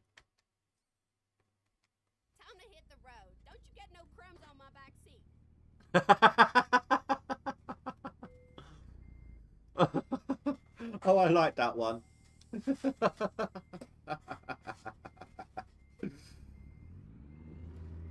Oh, there's a trailer in my way. Go figure.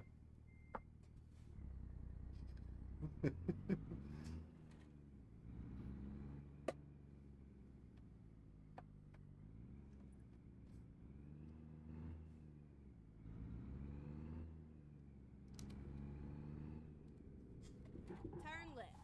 I'm trying. I forgot how much faster it was without a trailer. Oh, get ready to turn left. Oh, Lord, watch your speed. Turn left. Oh wow, it was only a 25 miles an hour zone. I didn't even realise it was that slow. I thought it was 30 at least.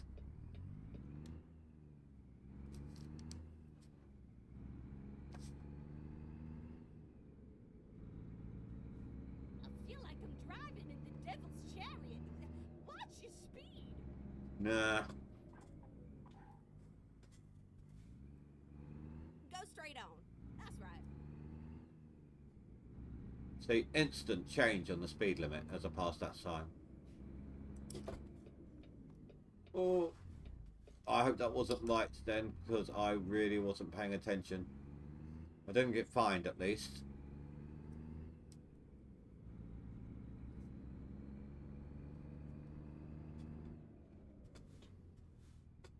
He jumped a red light. I saw that.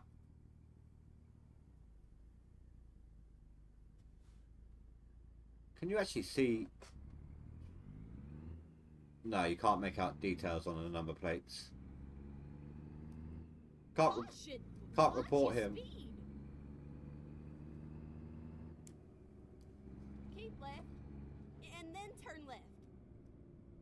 Oh, I can go. Turn left.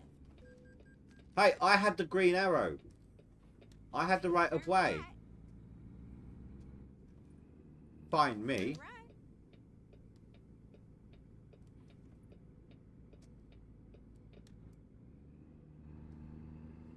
It said you could turn left. The green arrow was in. The green light was indicating left turns only. Watch your speed. Go straight on, and then turn right.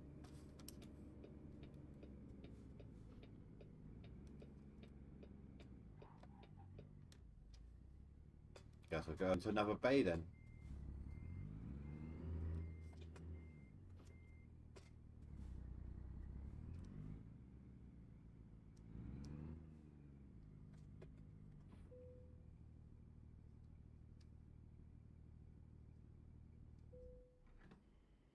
$1.17. The last one I was at cost me like 1,000, and I hadn't even emptied out that badly.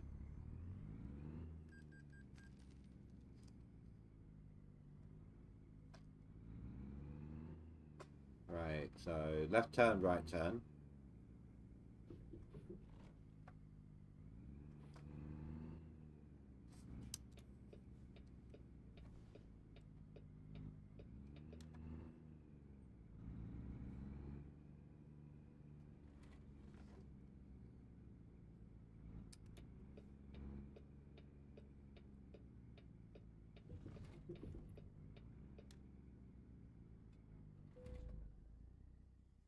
Let's take a look here.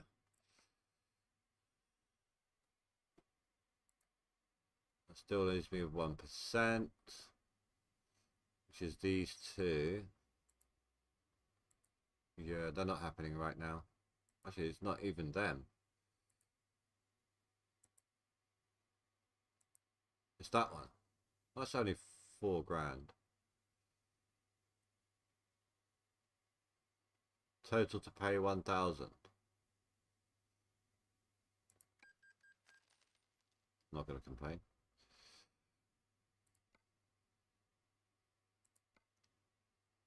So is there a way you can actually tune the engine?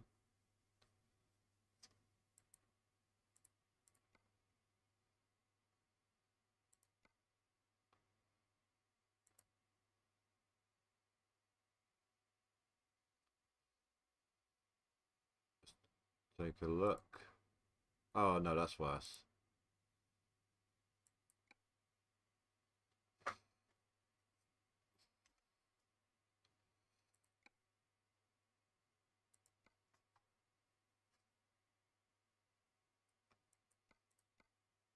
Engine, let's see. No change, no change, no change. Slightly better on the normal cargo, but a little worse on the heavy, so we'll leave it on the heavy. On the,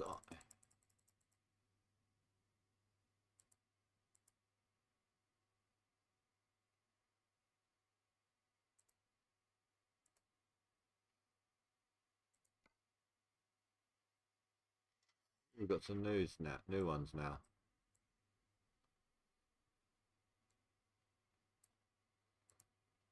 Yeah. I'm not paying to get it changed, I'm just looking.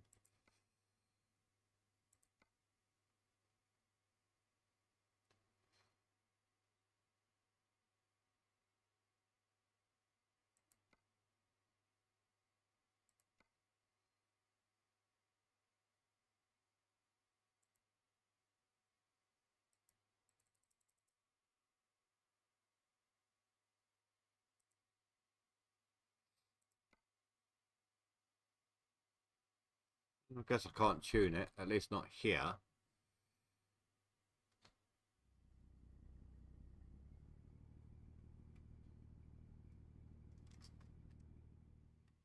That'll cost me a fortune to teleport back to my garage right now.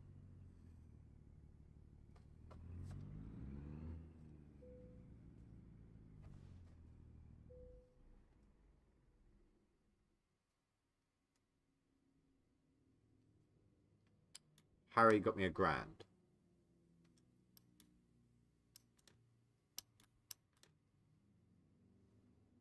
Is that really it, Harry?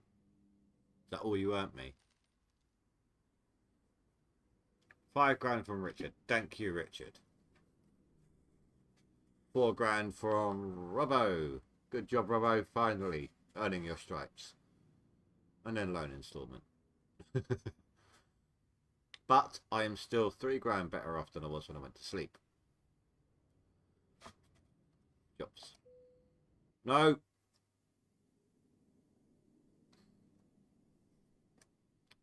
Didn't mean to press that.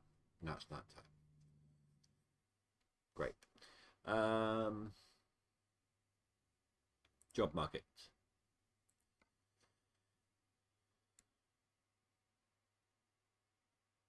How big of a distance is this? 900 miles. Holy crap. Doesn't articulate though. Thank God for that. However, I'm looking to see if there's an explosive one. Oh, oh.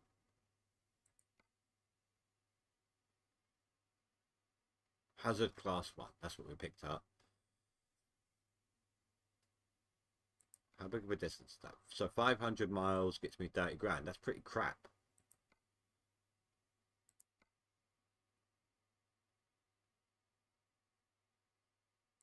That really is, really is pretty shit.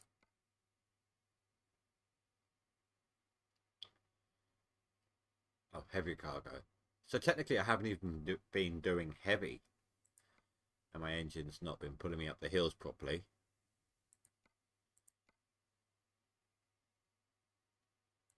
I don't know, I don't want something too big right now. I want something better than that. Come on. It's 400 miles. No. 200 for the miles for the same price. Yeah, I could do that one. Just a small little thing here. What would be closer? I think that's actually like dead set between. So Bakersfield is where we need to go. Okay, here we go. Make sure you put your seatbelt on now.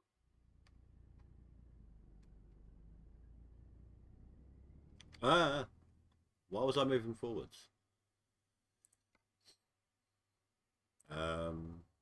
California, Bakersfield. There you go. £1.50 just to shift there.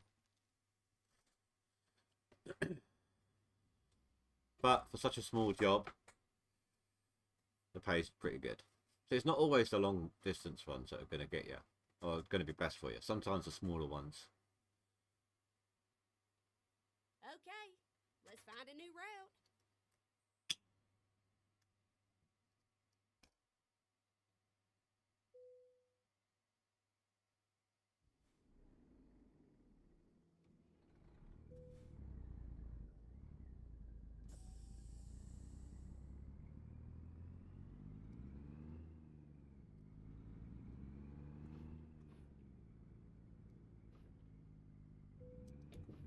Get ready to turn right. Turn right.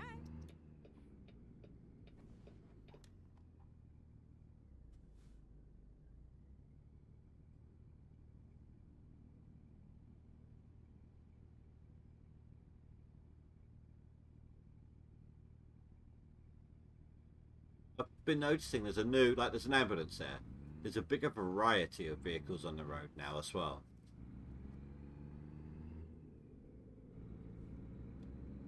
I feel like I'm driving in the devil's chariot. Watch your speed.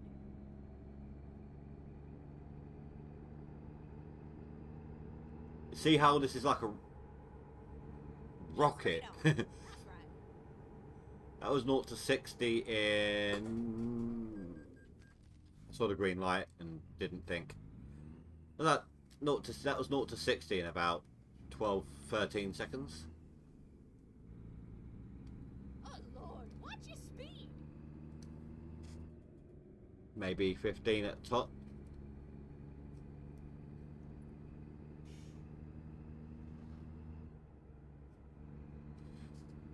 Go straight on. That's right.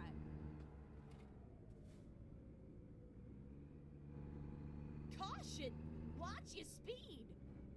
I am watching it. I'm watching it be too high. Get ready to turn right.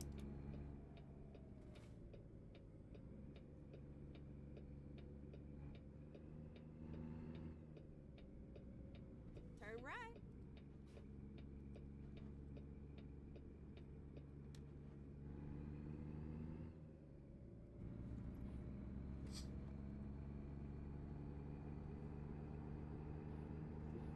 Oh Jesus, take the wheel. Where in the goddamn hell you driving? Ideally, Speeding. Watch your speed. what would be good is if I were to just collect money, not spend anything, I feel like I'm driving in the devil's chariot.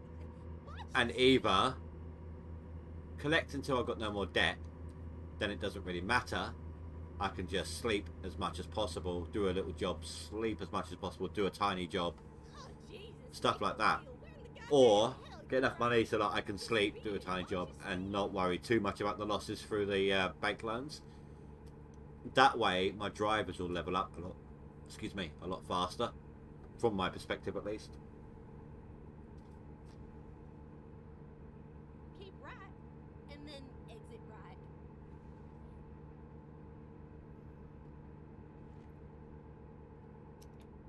Exit right.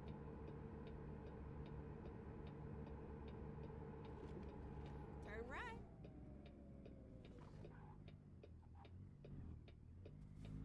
I stopped at the stop sign for like half a second. That's not against the law, right? I stopped when I should have done. Caution! Watch your speed.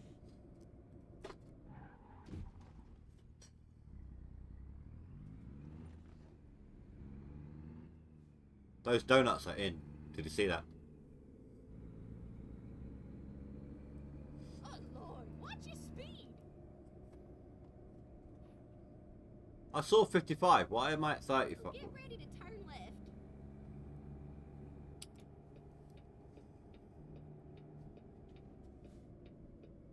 Turn left, and then turn right. Turn think right. next skill point, I'm probably going to go for the valuable. Oh, get ready to turn Not left. valuable. The fragile. Turn left.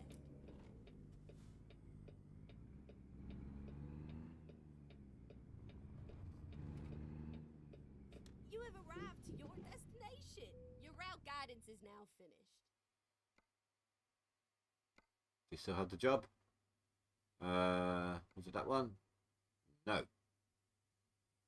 I am not driving 700 miles for 24,000. You can go do one.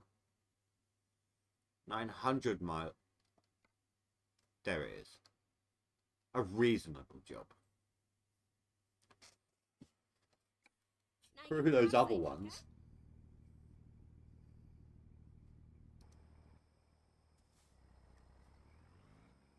Now, I don't know. Hold on. Stop for a minute. Okay, I've got a reverse on it from here.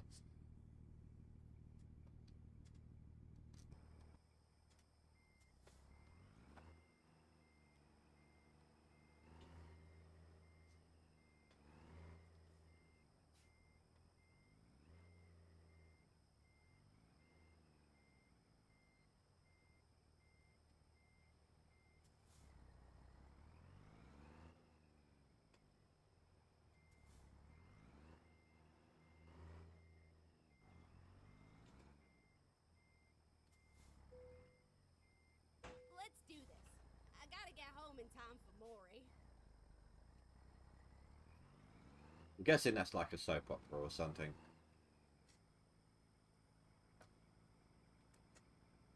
Turn left.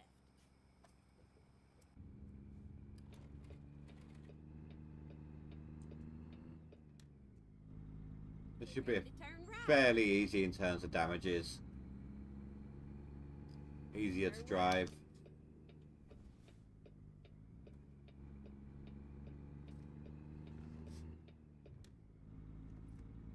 Turn left.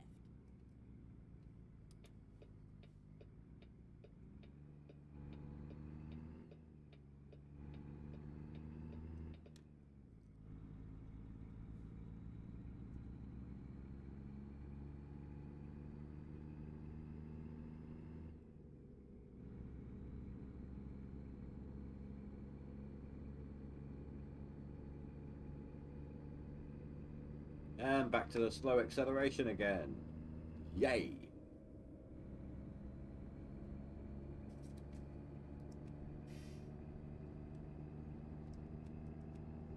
My secondary lights don't do anything.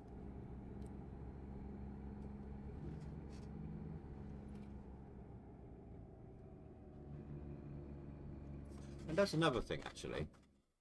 I haven't seen any rain in the last, like, 2 days worth of playing this game.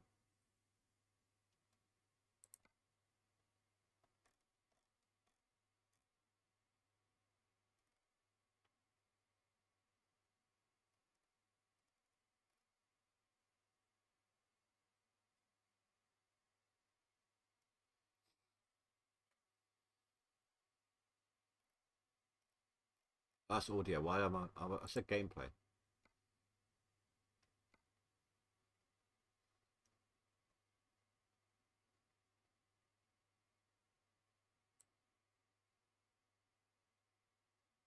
I'm not going to mess with that. um,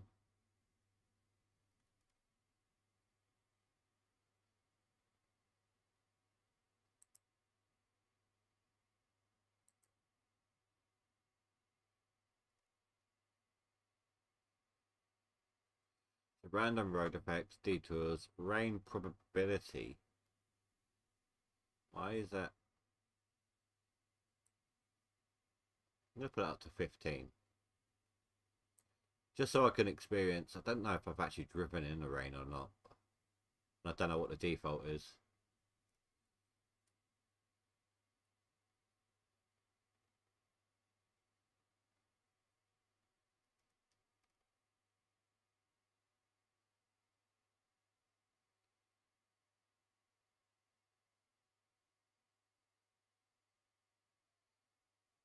Drive shift torque.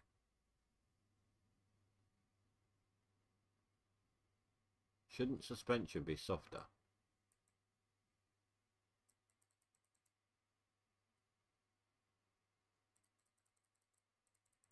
I don't want it super soft, but I want it to absorb stuff.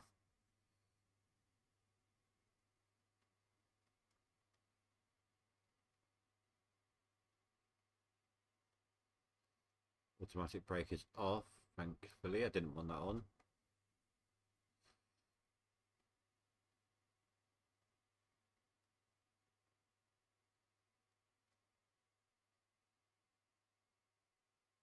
Realistic fuel consumption. Oh, I don't want to be spending extra. I don't use the cruise control.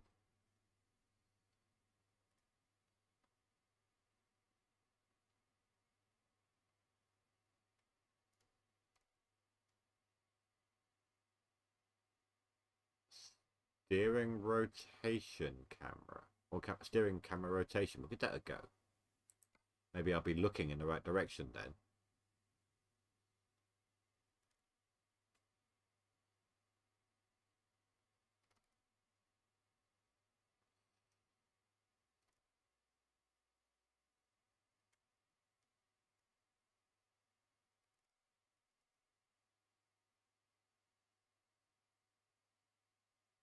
Okay, let's see how that works.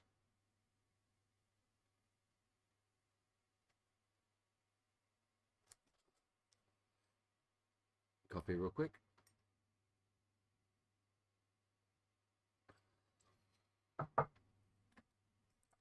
It'd be nice if that turning aspect works. Ah, good.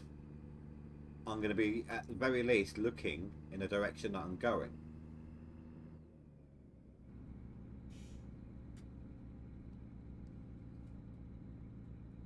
And then when the rain comes, I'm ready for that.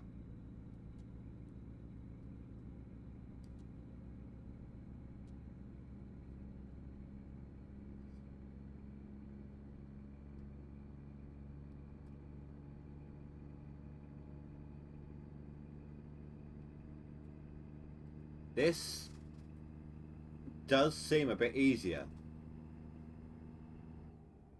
Like the road tracking with the head when you're steering. I know it's a relatively straight road. But for the most part, I seem to be sticking within the lines a bit easier.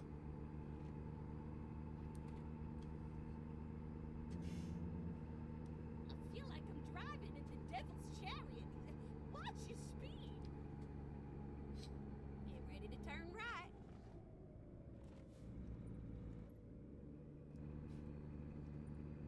Okay, first experience on the big turns. Turn right. Oh.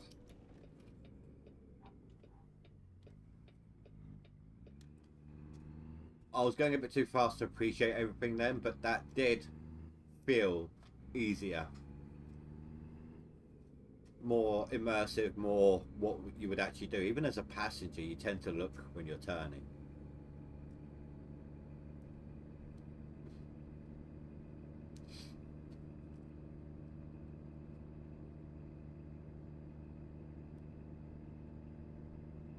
Next time I have to wait at some traffic lights, I'm going to test something out.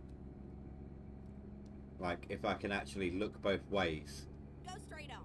Before having to decide to, before actually having to drive out.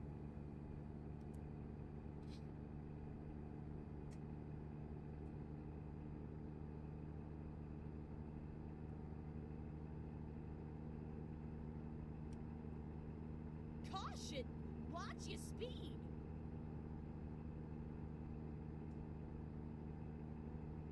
Oh, is that an accident up ahead? No. Oh, Lord, That watch light's your moving. speed.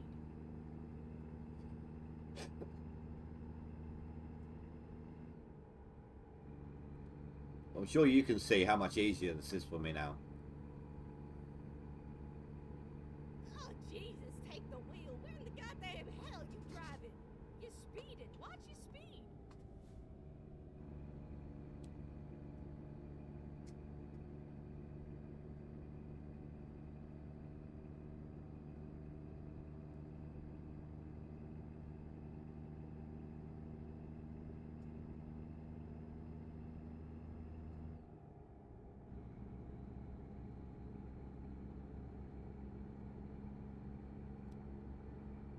Have you noticed the cars will stop other people who have, I'm assuming, been speeding?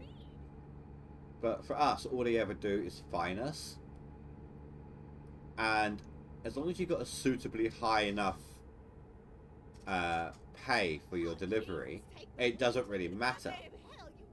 You know, oh, I'll lose some money here and there. I'm going to earn like 50, 60 grand for this. I don't mind losing 5. It's kind of pointless. What I think they should do is it resets you on the road and you lose some time. Or, you know, it cuts to black. It shows you your clock ticking forwards for X amount. You get fined at the same time. That's how the speeding would be a lot more. The speed penalties would be a lot more effective. And you know, that's not even including things like points on your license or anything like that.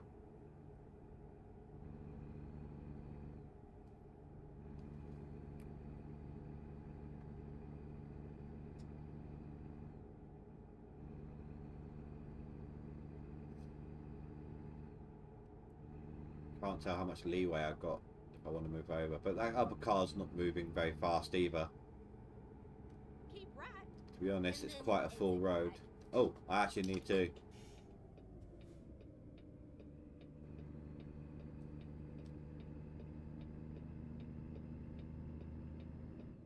Exit right.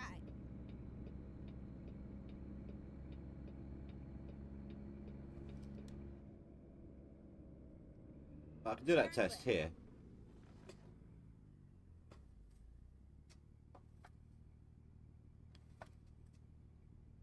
Not 100% effective, you know, not the fastest in the world, but yes, I can now look both ways before I actually make my turn, if I need to. To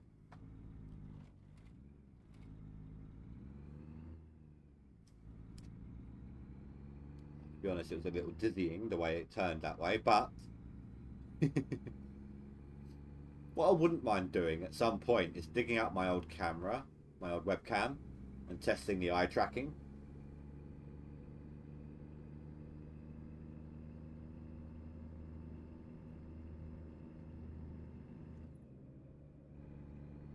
But then if I'm looking at, if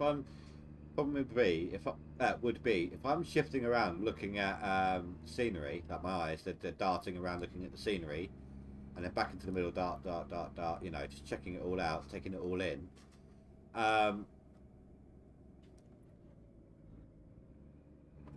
Would that mean my truck is veering all over the place as a result of that?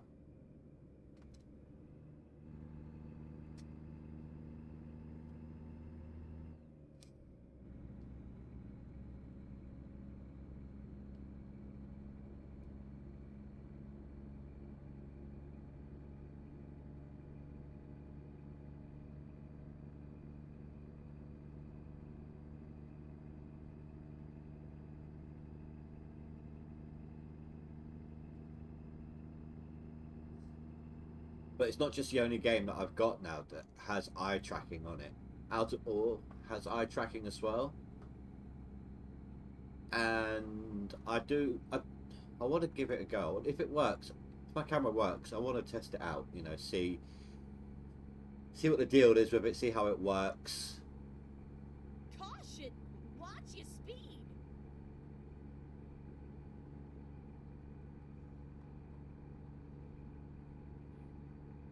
How long have we got on the delivery? 2 hours. So 90-mile delivery. Oh Lord, watch your speed. If I slow down, does that timer go up because the miles per hour is slower? 2 hours 2, 2 hours 1, 2 hours. I mean, I'm still going forward, so the time's still going to go down. I'm not really seeing a measurable difference though.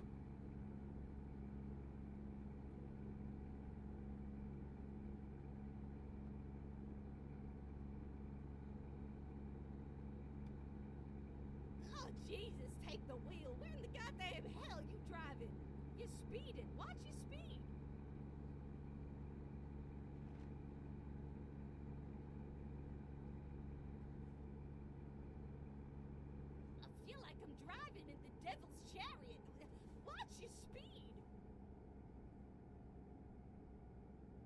I will say this though.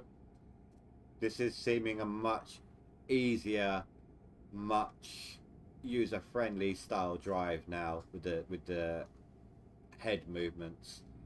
As you're turning, I'm focusing less on the steering overall.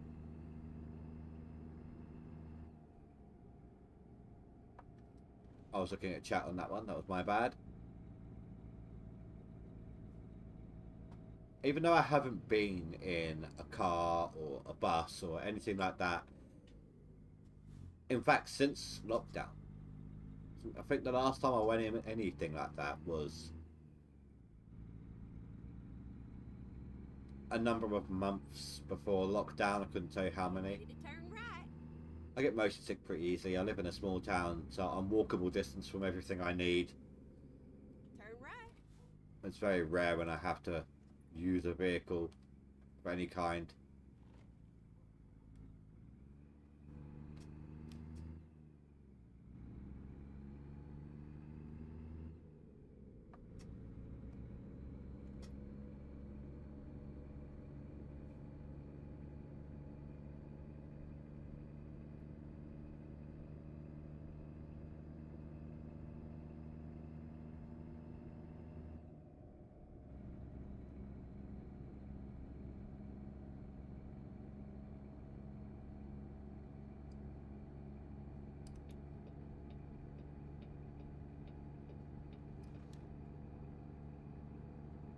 Look at me doing it the right way. Turn my lights off now. Okay, I did notice a difference in the lights then.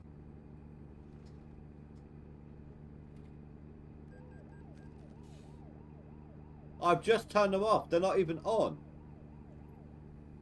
I just got fined for having my lights off when the sun's out.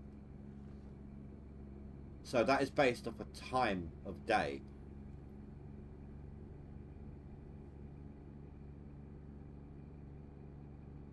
Keep right, and then exit right. Exit right. Turn left.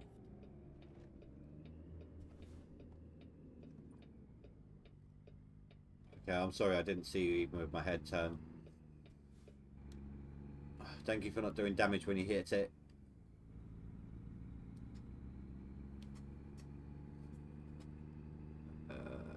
F6.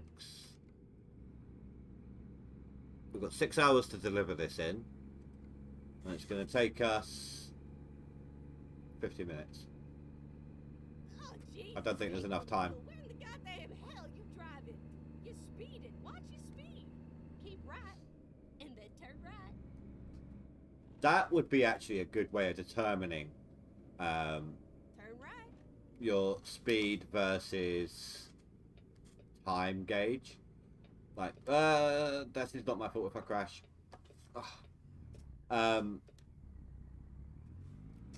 Before you leave with hook up the trailer just before you leave the yard. Check how long you've got. Oh, nice, Harry. 7 grand. Thank you. Check how long you've got before to deliver it within, and how long Oh, Lord. Watch your it will speed. take you. Then the plus minus difference when you reach your destination will tell you whether you were faster than expected or not. Keep right, and then turn right. Not into there. Oh, I did that last time I was here. Turn right.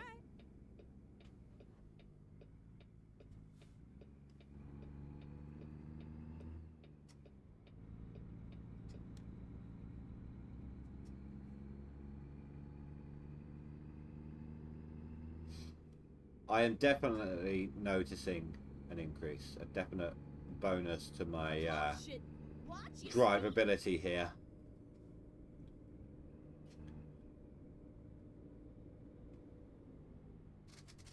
Oh, I almost crapped myself on that one.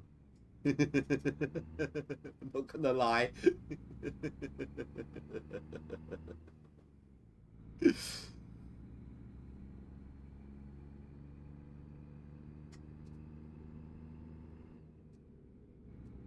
Tell you what, has that station gotten any better today?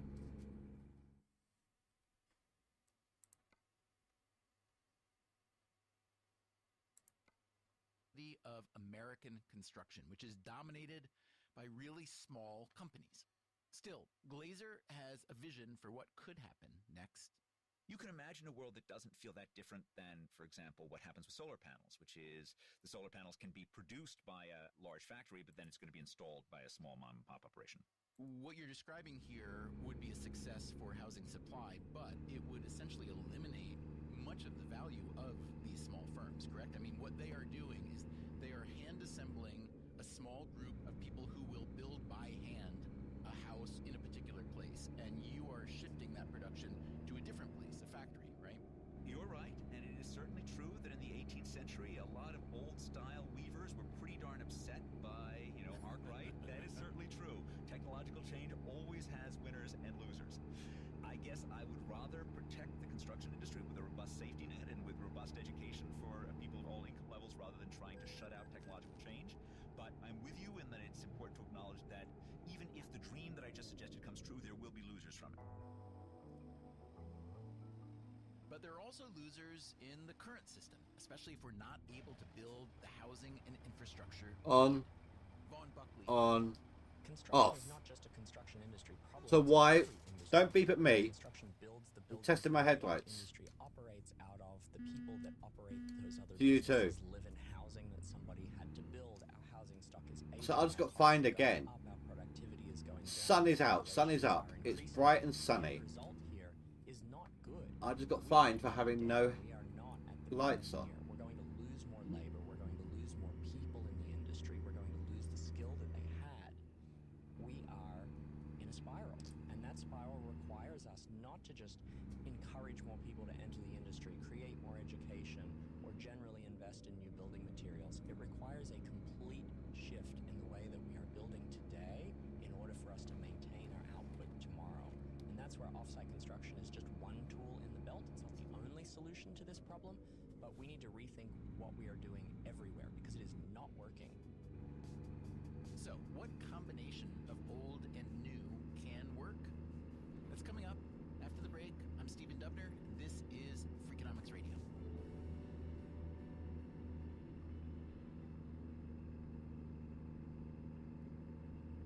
Andre 3000 made his name as a hip-hop artist, but his latest release is a flute album. Like other iconic artists before him, think Garth Brooks, Stevie Wonder, Bruce Springsteen, he's making a pivot. We'll explore musical artists who've taken a left turn in their work on All Things Considered from NPR News. Turn left. This afternoon at 4 on Public Radio 89.5. Support for Public Radio Tulsa is provided by Turn Philbrook left. Museum of Art, presenting Trade and Transformation, exploring the intersections of contemporary artwork by global artists and Finally, historical we're objects here. across You the took your Philbrook damn collections. On view. Who are you? I made good time. Details at Like, she just said, like, took forever. But then she was moaning at me when I was speeding. Is to say, I'm sorry. So why is it so hard to do? Right. One of the things that happens when you apologize is actually you are relinquishing Should I give it a go? bit of power and control in that situation. The Psychology of Apologies. This week on Hidden Brain from NPR. It's not going to be easy. Sunday afternoon at 3 on Public Radio 89.5. A listener-supported service of the University of Tulsa. Public Radio 89.5. KWGS HD1 Tulsa. This is Freakonomics Radio with your host, Stephen Dubner. We've been talking about modular construction, mass producing the elements of a building in a factory and assembling them on site as a possible solution to the construction industry's productivity problems. As you listened, you may have been thinking, that sounds great. It's also possible you were thinking, that sounds like a recipe for buildings that are hideous. People Oh, still this look is at going to go badly. modular and think of containers. They don't fully understand what they're getting. They don't realize that It won't let me a five-star skip it. hotel with modular construction. That is Michael Hawk. He runs MJH Structural Engineers in Dublin. His company was behind the design of what is currently the tallest modular tower in the world. There are two towers, actually, in Croydon in South London. And the planners in Croydon unusually wanted to go taller and taller. I used to live It was near a very Croydon. unusual situation where our client Back when I wants was to a go kid. taller, obviously, and the planners wants to go taller. And as structural engineers, we're looking at what we can achieve and what we're. I say near. I think it was like 20, One of the 30 miles towers out. is But 44 stories, the other 38. Before them, the tallest modular tower was a 32-story apartment building in Brooklyn near the Barclays Center Arena. That project had a lot of structural issues. It wound up taking much longer, costing much more than planned. The Croydon towers were different. Oh, I think all in it was 3.5 years. Come on, level out. It was incredibly quick. It was on a derelict site that had been derelict for over 20 years. It was part of a regeneration of the area. It was seen as a flagship building in the area. When you have okay, I'm done. everybody on Come on, board, let me. client, architects, planners, everybody wants to see the delivery as quickly as possible. It's quite amazing what can be done, which is very different to planning rules and how they work normally. The two apartment towers are made up of around 1,500 separate modules. It stand taller than anything else in the area. The skyline in Croydon has definitely changed. There are 546 housing units, an art gallery, a cafe. And how long would it have taken to build all that with traditional methods? You'd probably be closer to five years, I suppose, in total. So it's a lot faster, and some of that comes from the fact that there's parallel construction methods going on, that you have your site being built and your building is being built in a factory at the same time. So there are two parallel streams of work, and then the taller you go, the more significant that percentage is. Now, as Hawk tells it, the Croydon project was a bit of an anomaly from a regulatory perspective. A collective desire to get the towers built quickly pushed aside some of the usual slowdowns. You could imagine advocates of modular buildings citing Croydon as an example for how lawmakers and planning boards should think about the future of construction. Hawk points to another viable example in Singapore. Singapore have demanded that if you do a building on government lands, it has to have at least 70% off-site within that building. So they're encouraging off-site, and as a result, their off-site industry is very strong. They're producing some amazing buildings at real pace and having a significant effect on their market.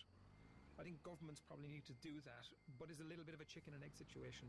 If you're going to do that, you need to know that the businesses are there to support Oh my God. 70%. How do you get to a level whereby you know that you can No. enough manufacturing capability to do the 70% of all the work you want to do? I almost had it. It's a really difficult situation if you're not there. And if you're low in the numbers, I mean, I think in the States you're at like 6% in terms of modular in the country. So could the States decide they want to do 70% of their constructions?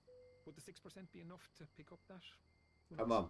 Getting even halfway to that 70% mark in the US would require a lot of innovation within No, it's the veering. construction industry. And the research paper that inspired this episode, Chad Severson and Austin Goolsby, proves there just hasn't been very much innovation. We asked the construction scholar Carrie Sturtz-Dosick to read that paper and tell us what she thought. I had more questions than answers when I was reading the paper. One of the things they said was that the investment in R&D is pretty low in construction. I agree with that. In our own attempts to build industry partnerships, it's hard because when we talk to our industry partners, they say, well, I don't have an R&D budget to work with you. So what happens then is people are asked to innovate in the projects that they're working on. And while I'm usually really crap at that. we've studied have been effective at being innovative within that context, other projects All that for 90 XP. Dosick says she can envision a time when construction Not really is worth it. radically transformed by automation and industrialization. Oh, but go me. I could normally never do that. It's going out and building houses in a day. Yeah, when do we get that? Well, you know, I Right, think let's take a look. we can build in So we've got space, some we'll be decent able to numbers build on coming in Earth, from too. the That technology will from the other motivate drivers, ways didn't and we? change the ways we work on Earth. Until then, what changes can be made down here? We asked Vaughn Buckley what he thinks it would take to boost the modular construction industry. I think about the carrot and the stick as the two ways that we can make sure this industry succeeds. Oh, Many okay. So countries that's have what I chosen got the then. carrot. That was For just this example, level. Canada has put over $500 million. See, I don't know how to, where to get that from. Initiative to speed up housing deployment. Oh, maybe it's which for a has certain incorporated model. onto the modular and offsite construction space because there's no way to speed up housing unless you put it in a factory. California has issued home key regulation, which gives equity dollars for units that are on the street within 12 months of that funding being issued. The only way to get units on the street within 12 months of funding is to renovate existing buildings or build in a factory. Then you go to places like Ireland. Robbo earned some money, didn't he? A stick. The stick in this case is Okay, not fantastic, but he's not doing too shabby. to be built in factories. So far, he's earned 10 grand, so he's just got 76 left to go before he breaks even. And the labor market, and said we have no chance of building what we need to build in the field over the next 10 years. So it's now time for us to tell the industry how to do it. And back in the U.S., Oh, you're what about looking. easing up on some regulations? You are picking up. Here again You've done is 2 the lots of economist 5 grand. Nicely done, Richard. Most land use regulation is local, and most of the things that need to happen for this. I'm guessing this is my cut. You know, they keep the rest, which is bullcrap. I should be getting more. I should be getting, unless that's actually. Too many, homeowners. No, I should be getting the entire money and then paying their wages. I'd like the value of my most important asset to decline by 30%. That would be a really great outcome for me, but that's fundamentally what we're talking about when we're arguing for affordability. And for that reason, it becomes sort of really close to impossible to, And Harry, I believe Harry had a decent payday. The push has to come from somewhere else. Yeah, he had a 7 grander. He was in a slump for a while. Describe a future in America where, but he is now picking up the pace. With guidance from people like you and others, could produce a lot more housing more easily, more efficiently, and more cheaply. In other words, how important would that be to the functioning of this country and the society in the future and so on? Imagine right, what's the time? Silicon Valley. Imagine 10 o'clock. Boston. Imagine. Got time for one more delivery. Imagine the possibility that some parts of these cities, and they wouldn't have can't be too massive. We just tore we just actually tore up the rules about how density. The more tired I get, the as of right, you can build worse my driving. Stories, whatever you want to do on this stuff. You've got to be safe. You've got to make sure that the buildings aren't going to fall down. But basically, you can build what you want. Oh, before I do that though, I need to America, how many builders would actually like to take the people up, fuel up, rest up, and create innovative ways of supplying lots of that construction in ways that actually provided lots of ordinary people with affordable units. And I think the more of these things that you had, the more that you would end up catering not to elite buyers, but to ordinary buyers. Okay. And the more pressure there would be to figure out how to do the There we building go. cheaply and at scale. And maybe we start by just buying out the existing owners at, twice their housing values, 3 times their housing values, something like that. Engage in a very generous buyout program. And then we just say the rules are we now allow huge amounts of building in this area. That sounds like again, I just completely forgot about how quick this machine goes into gear. Not that I am aware of. Oh, I'm on the wrong. There we go. This and has a few $100 million or maybe a couple billion. Do have a better view than that, but in his or her pockets, would this be a significant and legitimate project to try to engage in with some city or state that's willing? better than it If the demand was. is there for the housing, then sure. If you got 50 acres of prime land in Silicon Valley that you were allowed to put 5,000 units on, yeah, absolutely. There are, in fact, some tech billionaires trying to do something like that. A lot more than 50 acres. Watch your speed. A mysterious company, in the words of the New York Times, with funders including Reid Hoffman, Mark Andreessen, and Maureen Howell Jobs, has spent over Try and right my $900 ass. million to buy tens of thousands of acres on the northeastern edge of the San Francisco Bay Area. I hope I didn't come in this the wrong direction with that policeman there. Land They're here for their The donuts. goal is to transform it into a city Why did I as Paris or New York. Is such a thing even remotely possible in California, which has some of the strictest building regulations in the world? If so, that might go down as one of the most radical What did I hit my? innovations in the history of construction. Let us know what you think of this idea and what you thought of this episode. here- Our email is radio@freakonomics.com. We will be back next week with another episode of Freakonomics. Strangest rest stop I've seen so far. Yourself, and if you can, someone else too. Don't want to be driving it. Oh, it's raining.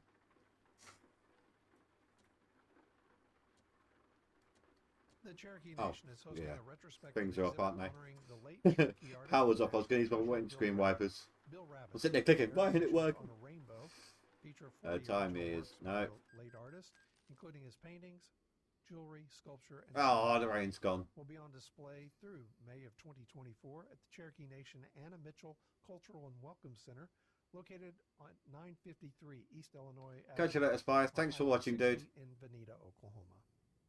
Rapper Young Thug is on trial in Georgia on gang and racketeering charges. Included in the evidence against him, his lyrics. There's a history of black Oh, rappers no. Didn't having want that their one. art, which they argue is just art, used against them in court. So we'll tell you all about Young Thug's That being case. said, We'll also have the latest news plus books, movies, and of course, there's a the good Friday amount of Sunday cash. Weekend edition from NPR News. Sunday morning from 7 to 11 on Public Radio. That's going to take 2 hours to do, though. Support for Public Radio Easily. Tulsa is provided by the Woody Guthrie Center, celebrating the life of jazz icon Billie Holiday with a new exhibit from the Oh my God. Smithsonian, Billie Holiday at Sugar Hill. Photographs by Okay, Robert I don't care, Wilson. tired or not. I'm going to keep going. I am doing that job. WoodyGuthrieCenter.org. That is a big, big profit margin right there. University of Tulsa, Public Radio 89.5. You're going to see some very tired driving. Kingman. That's actually right by my base. My base is there. Military objectives in Gaza. We believe Israel must do more to protect innocent civilians. Close to 200 people were killed in Gaza in the first day since the ceasefire there ended. For Saturday, December 2nd, this is All Things Considered from NPR News.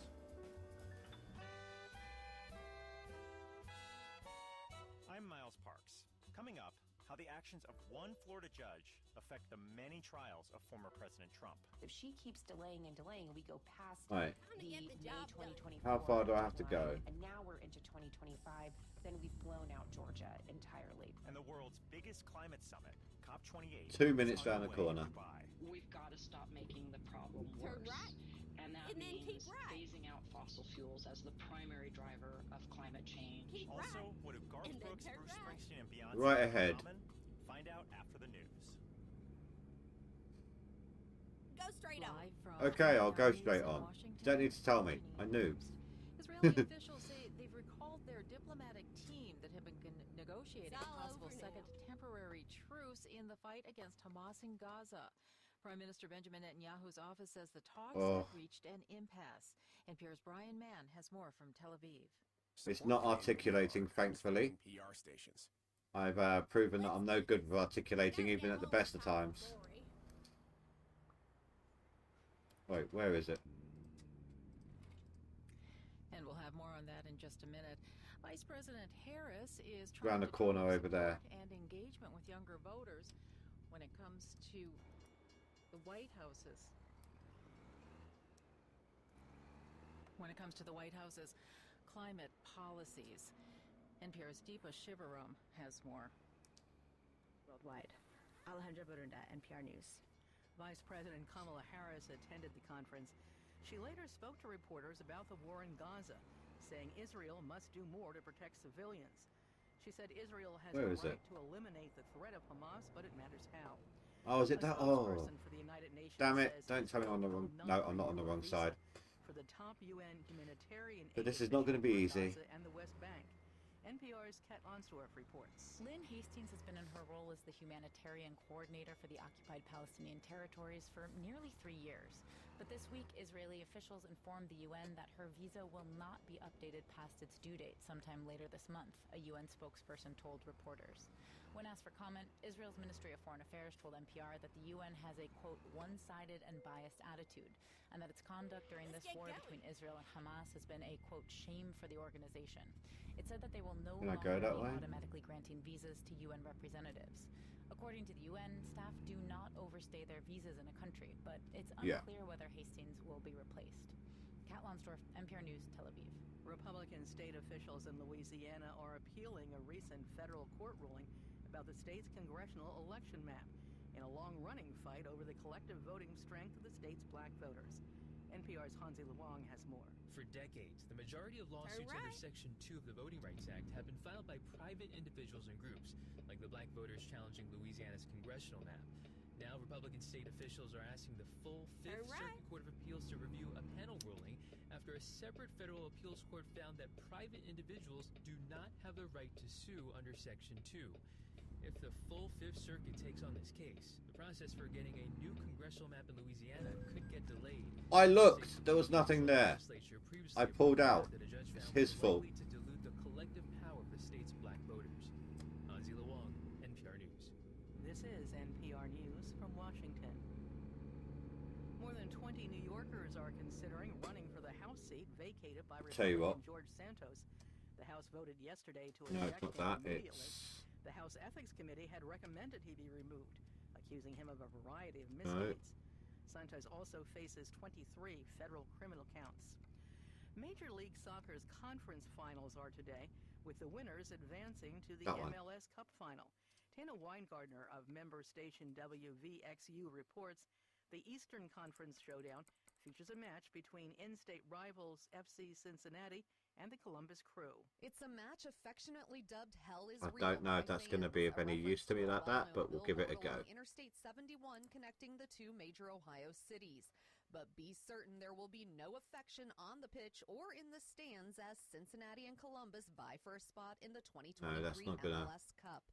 Columbus leads the rivalry series in all-time wins. Cincinnati, however, has the league's best a little better on the view. Coach of the year Pat Noonan and league MVP Luciano Acosta.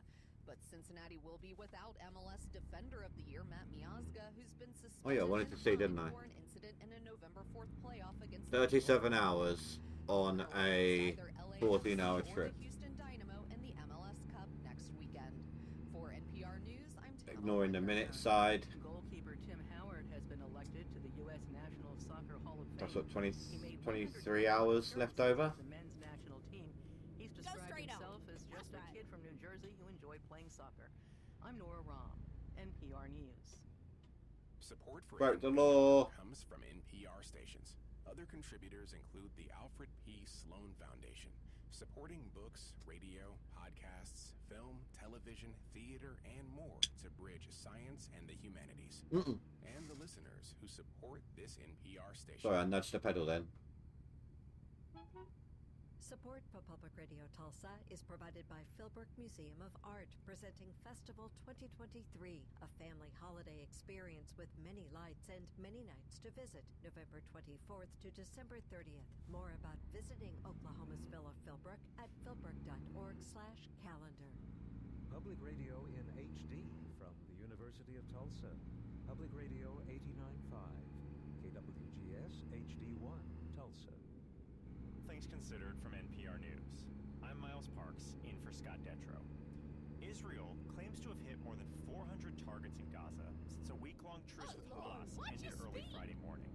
And according to Gaza's health ministry, the heavy bombardment and ground operations have killed nearly 200 Palestinians. This is one of those missions that I was on about. Talks in Qatar to possibly restart a 116 grand. We go now to NPR's Eleanor Beers. What's even 10 grand's worth of speeding fines? So tell us about how Israelis and 20 even. It's still a huge amount of money. conflict resuming.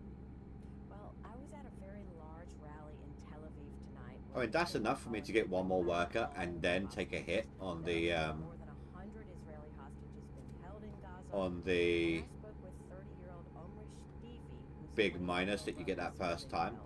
He was with a group of people who were holding up big posters of his brother. He says it's very, very hard. Let's listen to him. You know, actually, sod it. I could probably do it now. Ooh. Maybe not. No cheapies. All the hostages soon. We hope to see it done soon. It's very hard for us. We call to I'll come back later. everyone who listened, all the world, need to go out, to shout, to call the leaders, to call the governments, to know the truth, what happened in October 7, and to release the hostages right now, right now. You know, he said the only priority should be getting all the hostages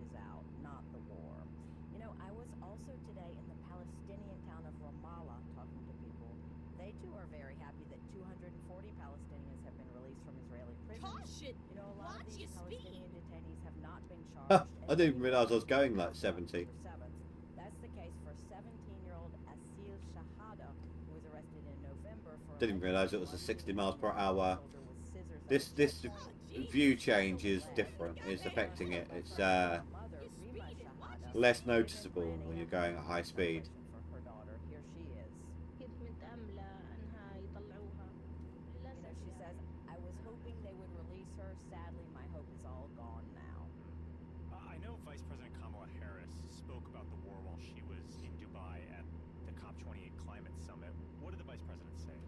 She said Israel has the right to go after Hamas, but it matters how. And that Israel must do more to protect innocent civilians. Here's part of what she said. Too many innocent Palestinians have been killed.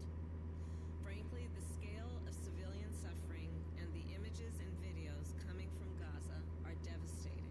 Okay, so it seems like the U.S. and then other Arab nations in the region wanted the ceasefire to continue. Can you tell us a little bit more about why talks broke down in Qatar? Well, Israeli Prime Minister Benjamin Netanyahu's office put out a statement, and they said they pulled their team out because Hamas did not live up to its promise to release all of the women and children. But on Friday, Hamas accused Israel of breaking the ceasefire.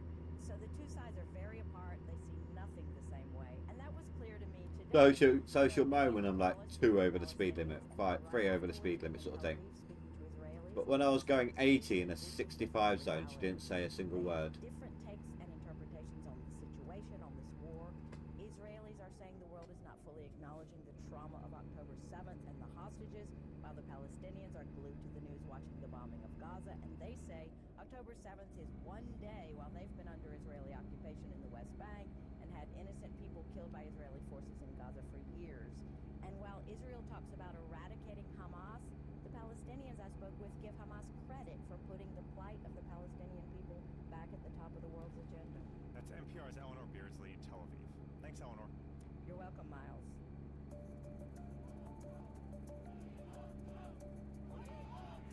This is a persecution. Felony violations for national security laws. We need one more indictment. Criminal conspiracy. To close out this election. He actually just stormed out of the courtroom. Innocent until proven guilty in a court of law. It's time for Trump's trial. Our weekly take on the multiple cases former President There we go. Sorry, I was concentrating a little bit on that. Last night, federal judges ruled that Trump cannot get presidential immunity damn it. pending civil and criminal cases stemming from the 2021 insurrection at Watch your Capitol. speed. That means the January 6th criminal case pending against Trump can proceed. It's scheduled to get underway in March. But we're going to dig in now to another pending Trump trial, the classified documents case in Florida, where a delay seems inevitable. We're joined now by NPR senior political editor and correspondent, Domenico Montanaro. Oh. Hi, Domenico. Hey, Miles. Also My joining us daughter's is here. Melissa Murray. She's a law professor What's at up? NYU and co-author of the upcoming book, The Trump Indictment. Good job on sitting Thanks down. for being here, Melissa. Thanks I feel for like I'll having me. collapse after hearing Melissa, I that. want to start by No, talking I about had the one of the judge moods. in You know when I Florida. have one of Can the you moods tell where us I'm a just like, little oh, bit okay, about let's clean. how long she's been Weirdo. a judge, her history as a judge, and how that plays into this case? What you Well, lost? Eileen Cannon is sort of a classic Trump appointee. So if you'll remember from Hold on. 2016 until he left office, Donald Trump really transformed the federal judiciary. He had the Senate on his side and he was able to push through a lot of his judicial picks. And they were all very, very young. Judge Cannon is no exception. Prior to her appointment, she really had no other judicial experience. She Sorry had about that, been guys. working as a litigator at a Back to law my firm just 800-mile then, and drive. later she served as an assistant U.S. attorney in Florida, where she worked primarily See, on appellate matters. because of you, Katie, I just got damaged. A couple of trials, but they were mostly pretty anodyne federal trials. But it does suggest that when she took the bench in See, November proof. 2020, she didn't Kids have are not good at always distracting when they're in the car when you're driving. Since taking the bench, she's only had about 14 days of trial in her Sorry? courtroom. But she hasn't had anything nearly as complex or presented the kinds of I'm 18 and 80%. classified documents case is going to present. Melissa, can you walk through I'm only 7.5. You realise kids talk like that, bro. looking at how Judge Cannon is operating in this case and saying that the things she's doing are going to lead to a delayed trial? What is actually happening here? Well, there's been a lot of slow walking here. The Mar-a-Lago case is one I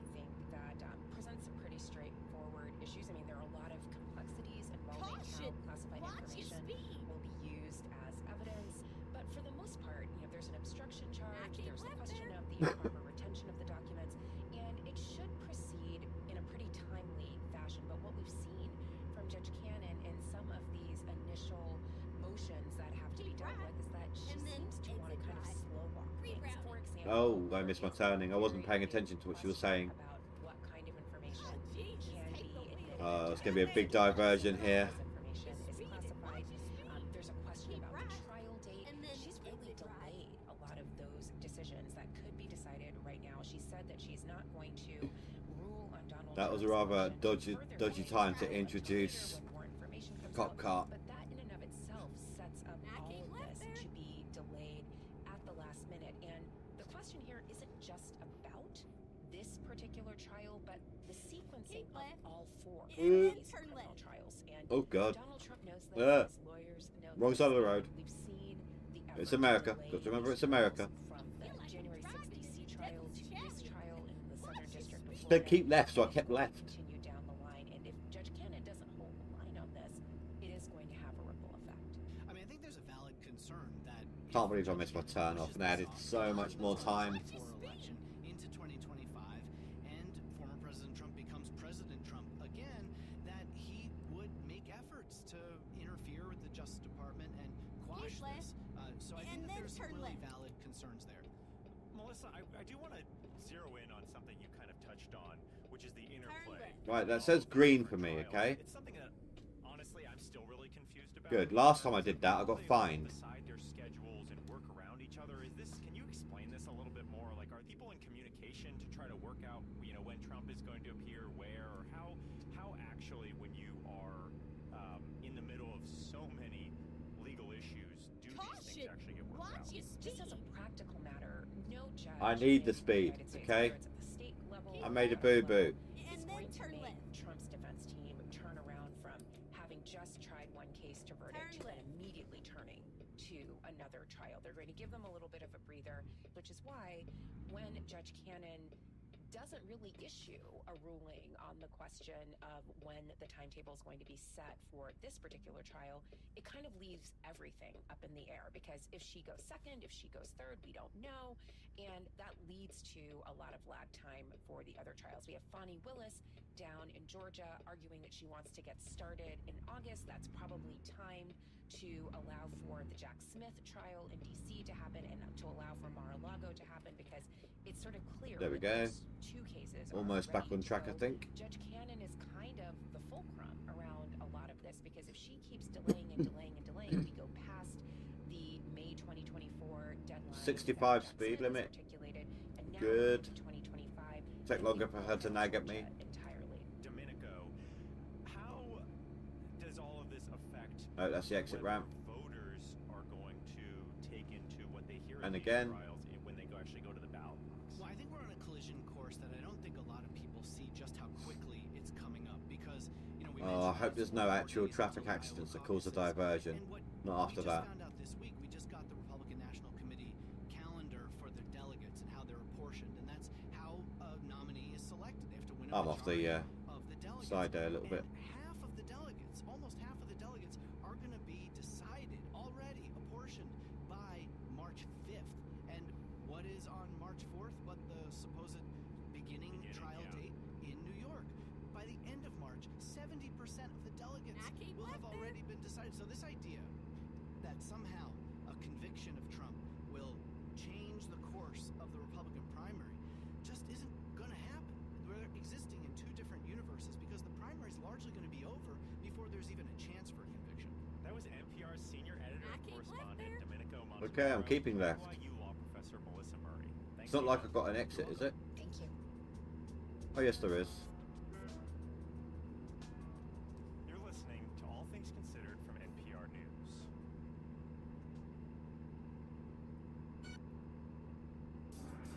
Club and dance floor hits have their time and place, but Olivia Dean explores the softer side of pop. I love music that fills you up and allows you to reflect and express your emotions to other people.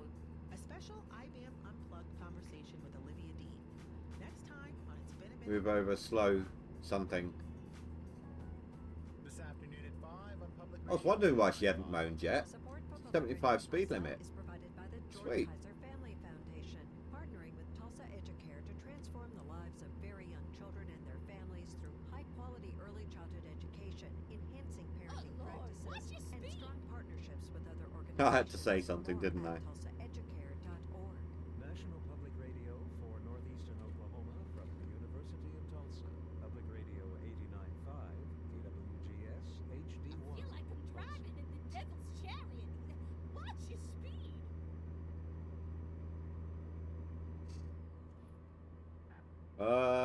New terrain, new terrain. I hate that generation. Where in the goddamn hell you driving? You're speeding. Watch your speed. I'm trying to watch my speed. At the same time, I had a really crap FPS going on. Thanks to the... Well, it wasn't even the FPS. The FPS was fine. It's just that the game decided to be really jittery because it was loading in new terrain. Thankfully, I don't think I took any damage.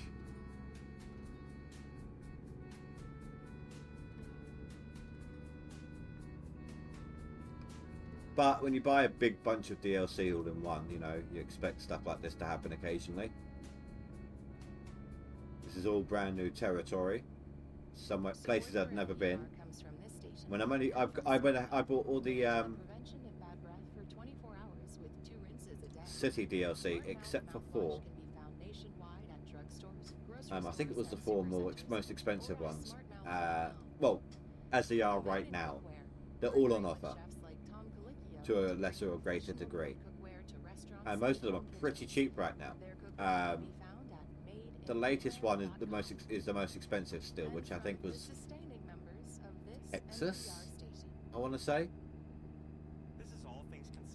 And I think that was £16 when it's on offer. Whereas all the ones I got were like £4. Basically, it cost me £20 to unlock. If you know the game, what the game normally looks like when you've got no maps. And the main driver of these rising temperatures Cost me are £20 greenhouse gases, the pollution emitted from to get burning all of fossil this. fuels like oil and gas.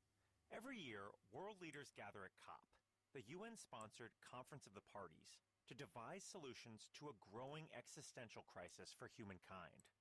This year, COP28 is taking place in Dubai. Got underway on Thursday and continues. Oh yeah, I was going to check back the used trucks, weren't I? I got room for one more driver. We are miles from the goals of the Paris Agreement. That's used truck. Oh, that's the mileage. Not the price. I was looking at the mileage. I was like, 400 grand for a used truck. What the hell are you playing at? That's the UN Secretary General Antonio Guterres. And they only get higher as you go along. Is only possible if we ultimately stop burning all fossil fuels. Not reduce, not Screw it. phase out with a clear time frame aligned. I thought I saw the word rookie then. But that goal is slipping. Be flexible. Find common ground. Come forward with solutions and achieve consensus. And never. Please note that all trucks brought here have regular insurance paid already. Oh, okay. That's Sultan Al Jaber, the president of this year's climate talks, speaking at the opening of the climate summit his country is hosting. Al Jaber leads one of the Middle East's biggest renewable companies, but he's also the CEO of the Abu Dhabi National Oil Company. You know what? He's made clear that oil producers Got some good unlocks right there. We must look for ways and ensure the inclusion of the role of fossil fuels. Well, you got 3 on the valuable. Reflect the fact You got more variety, which means you can do a better mix. that made a bold You have a better rating. to proactively engage with oil and gas companies. No, you know what? I'm going to go for you. End of what will probably be the hottest year in I think you're actually my first female driver. all the more important.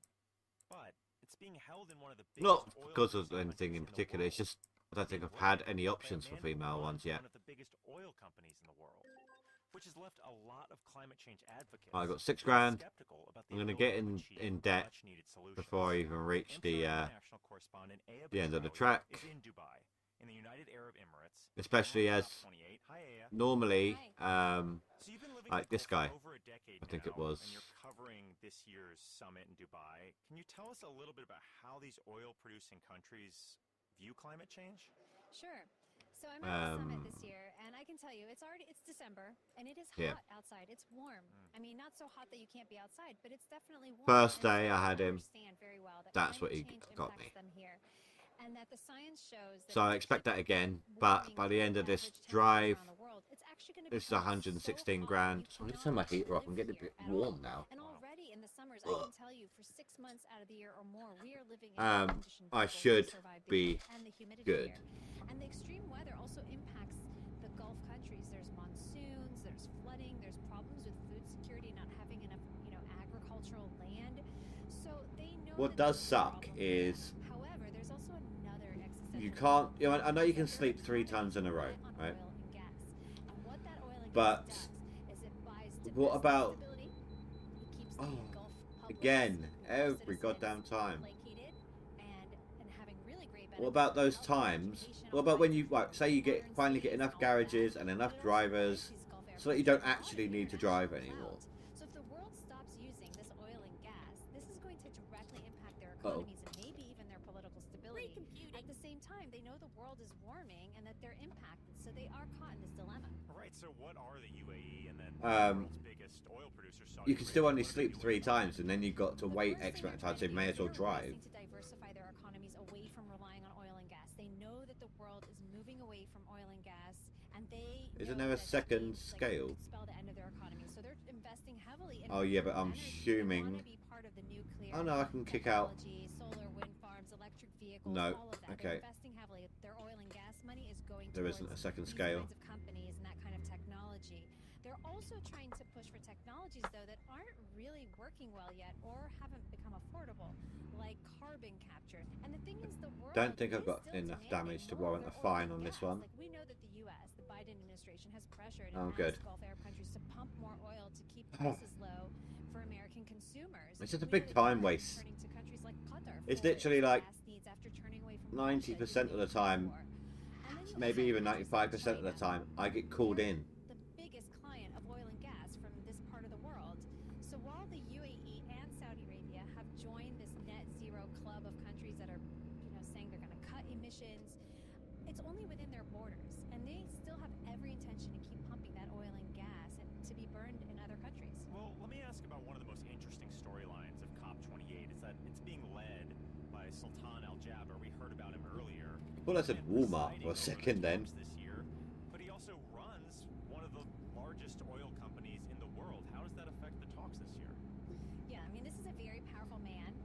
He has many titles. He's the head of the state oil company ADNOC in the UAE. He's also the head of a major renewables company here called Masdar, and he's a minister, and now he's the COP28 president. 10 hours So left. all of that means is that on the one hand, he can cut through. Actually, that's gone pretty quick. This is a small country of just 1.3 million citizens, and it's led by a hereditary ruling family, so they can quickly push changes and policies without backlash. Well, possibly because it's on a state and federal laws that you would find in the U.S. 70. Like the last time I had one this kind of distance, or it was rare when I was more than a 55 miles per hour zone. If anything, as CEO of ADNOC, he's promoting spending billions of dollars on new. So it took quite some time to do it, even if I was speeding. I had to keep stopping because cars were in the way. What he has said, though, is that a phase down of these fossil fuels is inevitable and necessary. But he hasn't given a timeline. He hasn't said when that should happen by. And he's also said you cannot unplug the world from the current energy system until you build a new one. And so that's why you're seeing the UAE spending a lot of money in renewables and still in oil and gas. Okay, and so as host of this year's talks, what are the UAE's goals here? Well, they definitely want a historic summit. They come want on. to show that, this was something tangible. They've already pledged $100 million to something called a loss and damage fund that's supposed to help developing I'm gonna have to countries reduce speed on this change. corner. Committing huge sums Oh, we're at 80 now. Oh, sod that then. And don't forget, there's huge windfall. This is the highest speed limit I've seen so far in game. I mean, like I said, bear in mind, I've had the game for a while, but it's only today that I got all this DLC. So prior to today, all I had was the free DLC. Adopt positions based on consensus. So it's not just the UAE that can influence these talks. Countries like China also can. But for a pretty small country like I do see I've got a couple of lurkers. Hello, first off, welcome. But if you're not a regular,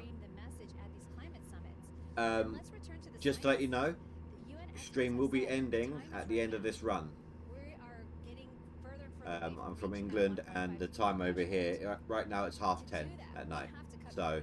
By almost half of their current levels by 2030, and you're not going to get there by burning more oil and gas. So I think Gulf states understand that, but the world's economies are still demanding their oil and gas, and don't forget their economies need that oil and gas revenue. If you are liking the stream, feel free to hit that like button. Sorry if I go quiet from time to time. Between getting tired and I put the radio on because I was just kind of bored listening to nothing after my regulars left for the night. So I put the radio on. It's no music.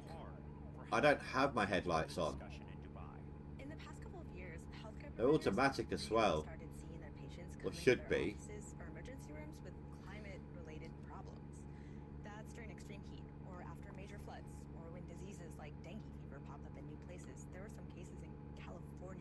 So yeah, with the radio on, I pause occasionally, like listening. It's like, that's nice.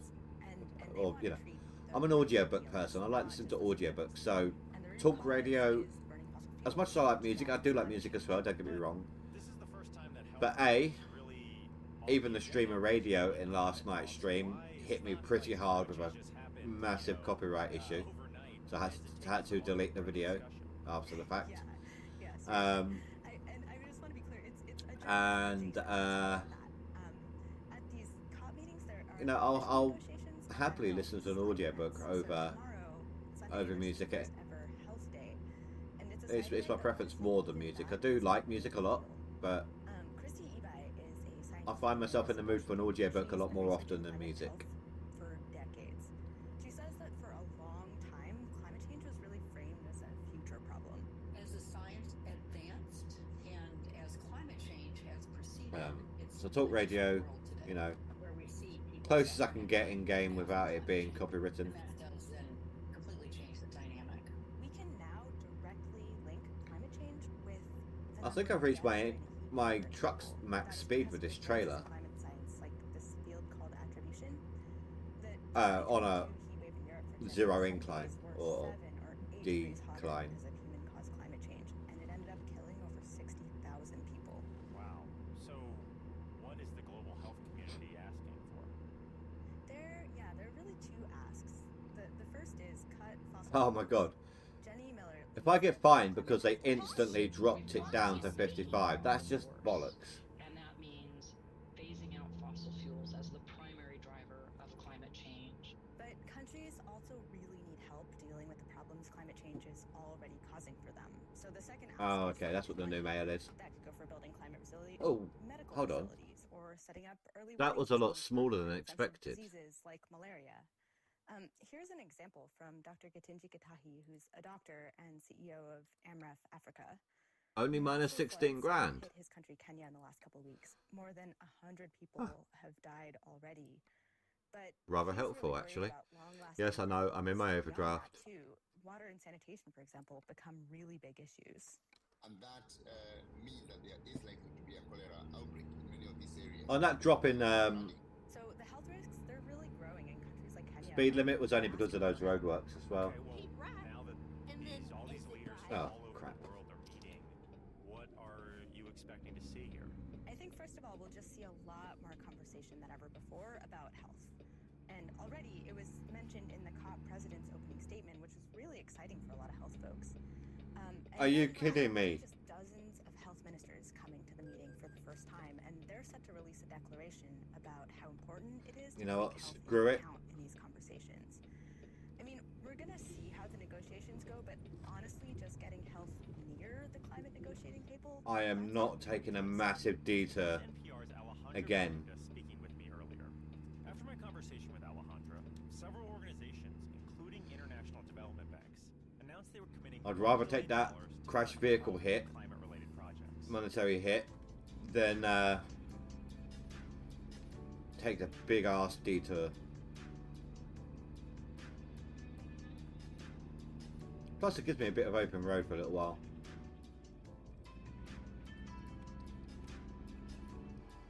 Ah, I didn't press that button, I was doing headlights. Don't even know if they're on anymore. Right. That's the one annoying thing. Right. On. And there's no, and it's not the fog lights, it's just the normal headlights. You can't tell. And it's really, really frustrating because you get fined for it. You get fined. I got fined for it because my headlights weren't on whilst it was sunny. Earlier on, the sun was up. It was bright all over the place. Now, couldn't even see your headlights on the road, so I turned them off, and I got fined for it. It's done by the time of day, not how bright it is. And I bet if it's rain. But if it's foggy, turn on your lights, you probably get fined. In fact, I think I did earlier in San Francisco. The holidays are great. Gifts, food, No, it wasn't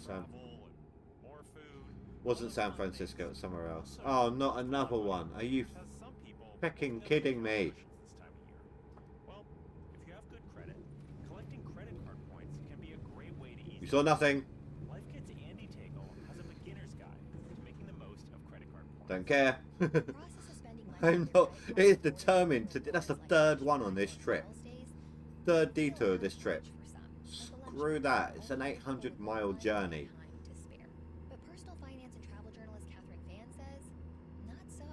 And she speaks from personal experience. I made $28,000 a year in my. But on the plus side, once again, open road. You know, no extra cash there for a $1,500, $2,000 flight. Someone else got stuck in behind me.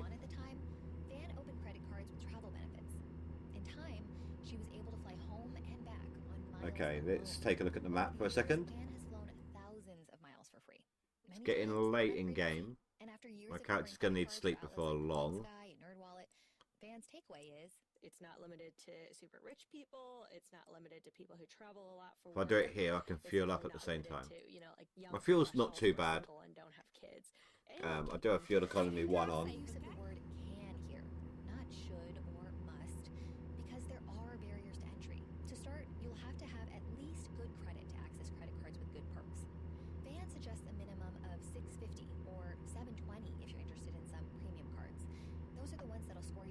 Richard couldn't find a job. Bad Richard. Another absolute must. Pay off your balances in full, and it only cost me 500 in maintenance and fuel though. Of treating a credit card like free money, then really don't get into it. If you can meet those criteria, there's a lot to be gained. There are a lot of travel benefits to be had with points, of course, but even if you don't plan on doing any jet setting, credit card points are valuable because they are untaxed. So if you spend $1,000 and you earn 3% cash back on every bit of that, you get $30 free that you don't have to pay tax on. I always think that's a pretty solid deal compared to 0%. The trick to getting the most bang for your buck is to make sure you choose a card that fits your unique needs and spending habits. Van carries cards as much for the perks as for the protection. For example, she carries one card that offers cell phone coverage. They'll repair or replace it for me for up to $600 or $800. Another that has good travel insurance, like protection if her bags are lost or stolen. So that's a benefit I am loving these 80 miles per hour roads, so not that I'm going that fast right now with my load, but yeah, she's got lots of them. On an incline. She has a Bilt card from Wells Fargo for earning points on rent, and the Chase Sapphire Preferred card has one of the absolute best rental car insurance policies, hands down. But she stressed credit cards and points are only worth investing in if you can actually work them into your life and find ways to offset the cost. The radio isn't as good as it was yesterday. It's the same station I was listening to yesterday. And it wasn't this station that gave me the hit, it was a different one that was supposed to be safe. It was a simulation radio station. But yesterday they were talking about like AI and the controversy about is it advancing too fast. They're talking about neural network, brains, things like that. I found that really interesting. At the end of the year. For NPR's Life Kit, I'm Andy Tagle.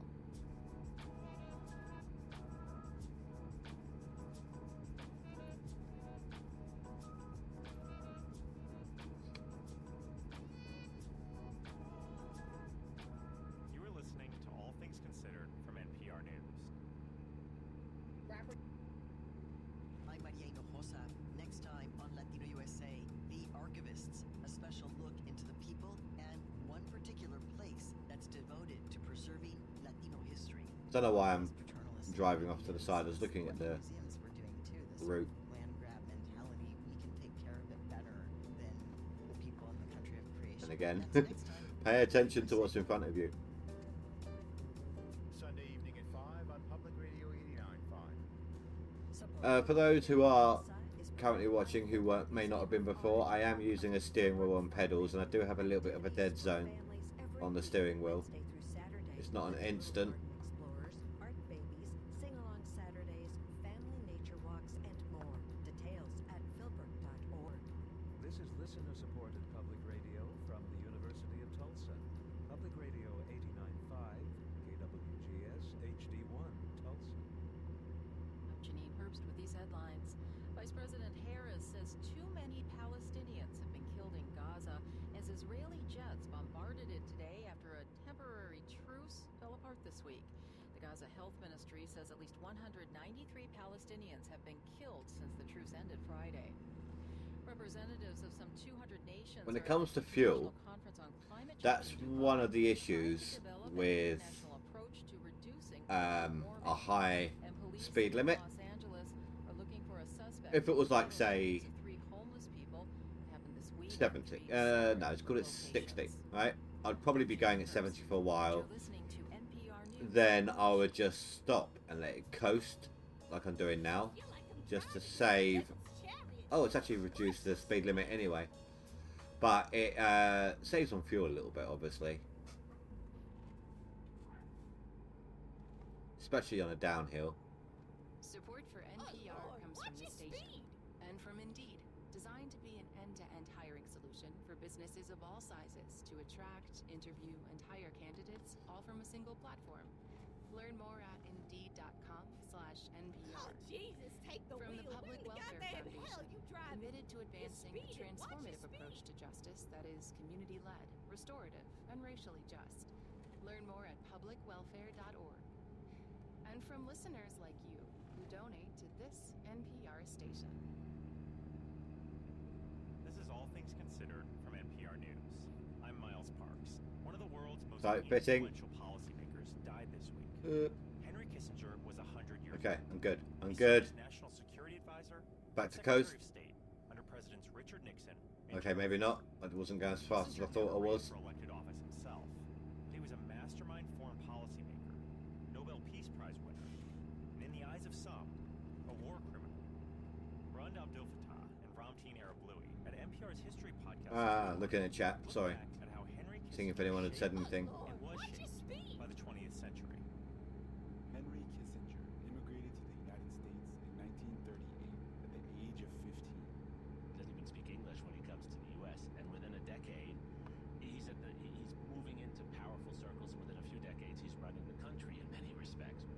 This is Jeremy Suri, author of the book Henry Kissinger and the American Century. So he's born in Fürth, Germany, which is just outside of Nuremberg, and there's a large Jewish community there. So Kissinger grows up in a very modest home in a kind of Jewish ghetto. This world is disrupted in ways that most Oh, we're back on the 80. I didn't even realise. when he's an early adolescent. Because the Nazis come to power, many of them were from Nuremberg, so he's in the suburb of like the home of Nazism. He sees this, and in 1935, his father, under the Nuremberg laws, is forced to give up his job, and he sees his world collapse. Henry does, and in 1938, right before Kristallnacht, Love those straights. It gives me a chance to drink some coffee. That and the one-handed wheel steering. and they die at the hands of. Which I do anyway, but I swap out the hands to... Keep right. As a young boy, And then growing up in a exit society right. that had anti-Semitism, but seeing that anti-Semitism and separation turn to violent death within a few years. Hey. Some of the formative moments Jeez. as he enters adulthood that start to kind of set him on this path towards being. Good job I saw that. The most important thing that happens in his life after the Holocaust and immigration is It looks like I have to go up there anyway, so it wasn't because of my detour. The detour will take me off to the left. He's also made a citizen more quickly than he would have been. Oh, okay, no, this is because of my detour. I would have just carried on the straight otherwise. That new direction is doing counterintelligence for the U.S. in Germany. The U.S. Army is desperate to have people who speak the language, who know the country, so he's sent back to Germany, and he's responsible for working with some of the highest levels of the U.S. Army in managing the territory they move into, particularly after the Normandy landing. Turn right. And so just think about that. The immigrant is back in a few years. Now, setting the law, ruling over the area. It's quite an extraordinary transformation. It's what opens him Fuel to up world first. policy, and it's what gives him his first Assuming the game will let me. to elite figures. How does he then use those connections? So he ends up at Harvard, right? How does he start to figure out how to climb the power ladder?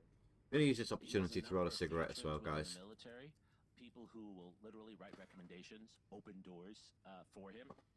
He has experience that makes him interesting, and It's not just the need for what I feel like I need one. It's for veterans. shifting in my seat, getting comfortable, Harvard you know. creates a special class in 1946 in the middle of the year, and Kissinger has money from the GI Bill. But when he goes to Harvard, just think about it. He's a freshman with all this experience. And so for faculty, he's an incredibly interesting and important student. And so he gets all this attention.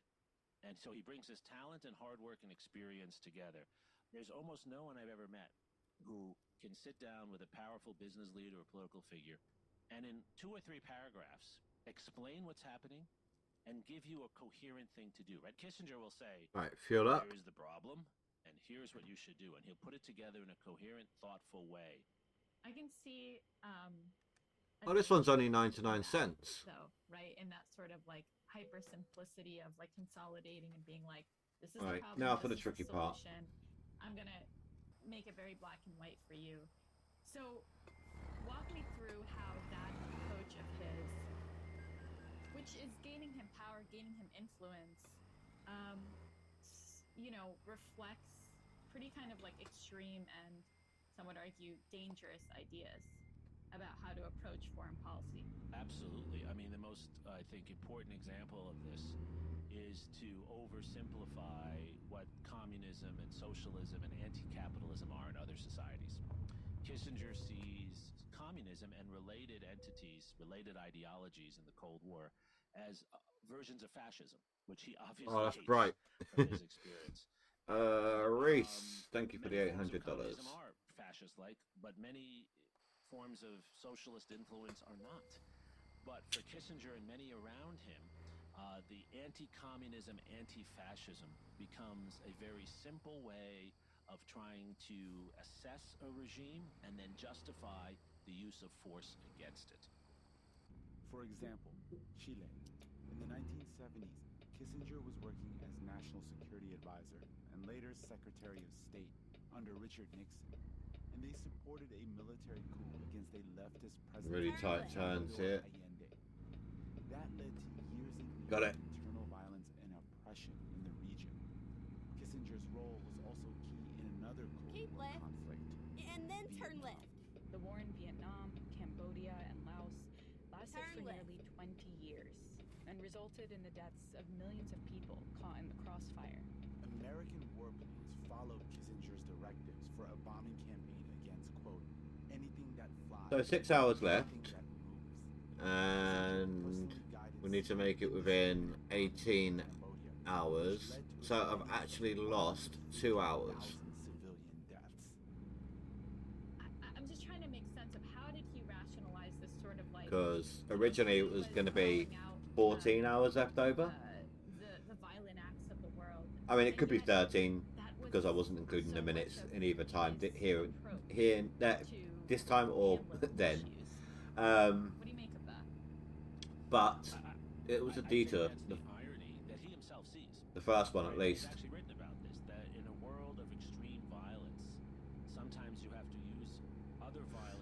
stuck behind that truck in the way station didn't help either. It feels like his view of the world wins out. Oh, have I got my lights on? The way America was going to approach foreign policy from there on out. I think I did. There's a little amber light on my trailer that went out just now, so... Unfortunately, yes. I think that's a very astute observation, Mountain. I think that we become accustomed to winning, and winning becomes an end in and of itself. That was Jeremy Surrey, author of the book Henry Kissinger and the American Century, speaking with Throughline hosts Ramtin Arab Louie and Rund Abdul Fattah. You can hear the whole episode by finding Throughline wherever you get your podcasts. Last month, Andre 3000 made one of the most notable left turns in modern music history. Three Stacks, as he's been known in the rap world for the last couple decades, was part of the Atlanta hip-hop group Outkast. Oh, I was actually going more than 80 miles an hour just now. International Players Anthem by the group UGK. Don't moan at me because it changed in an instant. I've said this before, this game needs to give you a chance to decrease. On November 17th, he dropped a minimalist, experimental Not just, flute album. oh, look, we're telling you the instant it changes. No, you need to be like, speed limit's about to drop. Oh my god, do you see what I mean? Every goddamn time. Let's bring in NPR Music's Stephen Thompson. Hey, Stephen. Hey, Miles. At least there's no one else there this time. Start with this Andre 3000 album, New Blue Sun. What did you think? Oh, and it's a tight fit as well. Expecting hey ya. It's not a pop record, as you said. It's an experimental flute album, and I guess what I really like about this record is we live in the streaming era. You and I are not browsing the stacks at Sam Goody or Tower, seeing Andre 3000 plunking down $16 and coming home and being disappointed that it's an experimental flute record. You go to a streaming service and you try it out, and what I like about it is you might go into it expecting one thing and find that you're into experimental flute music, and I think that's a really cool thing. I appreciate that he is getting to follow his muse and his vision, making a piece of music that feels true to himself, and we have the opportunity to take it or leave it without having to invest a whole bunch of cash. I did indicate on right, or at least I pressed it. It just clicked itself off straight away. I'm not going to listen to this before I go out, but before I get ready for bed, like while I'm brushing my teeth, like that could be more the vibe.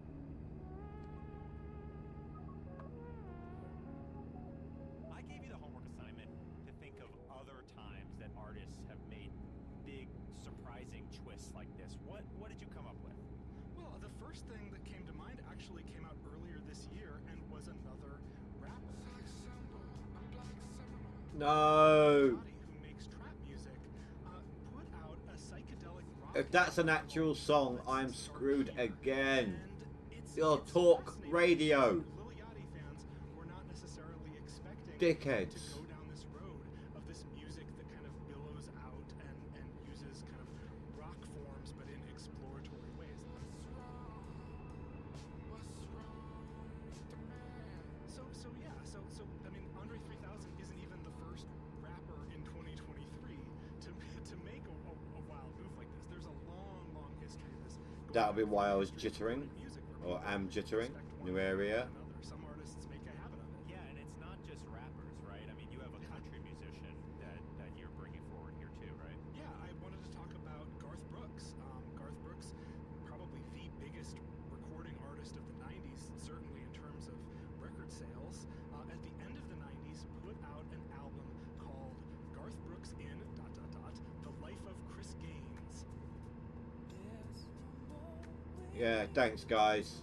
It's a concept album where all of the songs Really appreciate the issue there. by this alter ego of Garth Brooks, where he is an Australian pop star named Chris Gaines. Maybe it will be one where it'll be like, it's okay, keep it up. If you get monetized, we'll take money for it.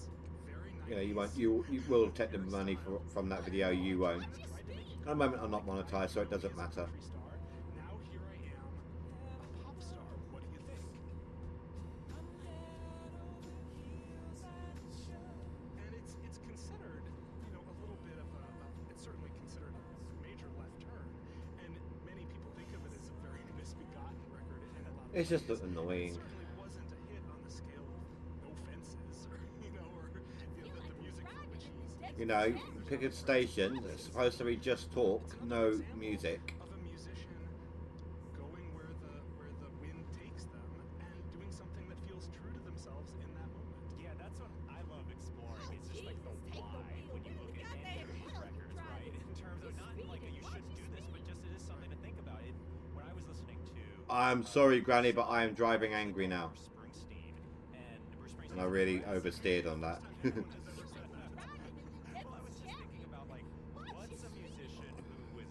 Doesn't help I keep getting all these new area jitters.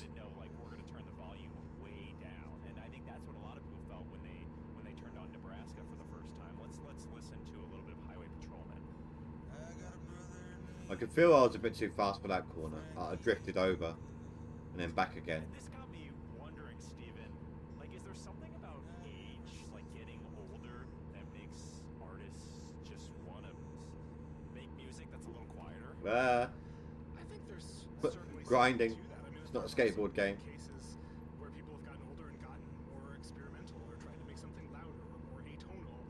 I think often it comes down to sort of following the muse where it takes you. In the case of Springsteen, I don't think Nebraska was a case of he's getting older. I think it was a case of he found ways to be loud quietly.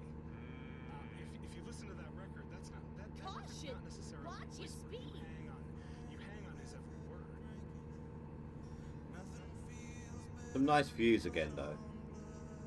I am enjoying the new scenery. I think what often happens, with records that are considered to be wild left turns, is they are more reacting to the weight of expectations. Andre 3000 And you do have to think as well. with Outkast in 2006. And Oh, loan installments. You do have to think as well. A game as wide open as this, not only had they, I don't know how accurate it is. I don't know how accurate the map is, but if it is anywhere near accurate, not only had they managed that, but they've put in so much to scale, so much immediate surroundings, background surroundings. They've done a lot in this game. I mean, the main game itself actually holds all of this. I discovered when I bought the however many DLCs it was like 5-6 DLCs. The update wasn't even a gig. The update from the DLCs wasn't even a gigabyte, which means all the terrain, all the land, all the roads, everything is already in the game. All you're doing when you get the DLCs is unlocking it. So they actually, they actually went full on. You know, let's make sure it all works. Let's make sure it's all good. Don't, if the they planned all the DLC ahead of time. We'll make sure all the DLC is going to work absolutely well, absolutely good on the main game, and give it to them that way. Which I think that was a nice touch, by the way. The watch out for rocks sign.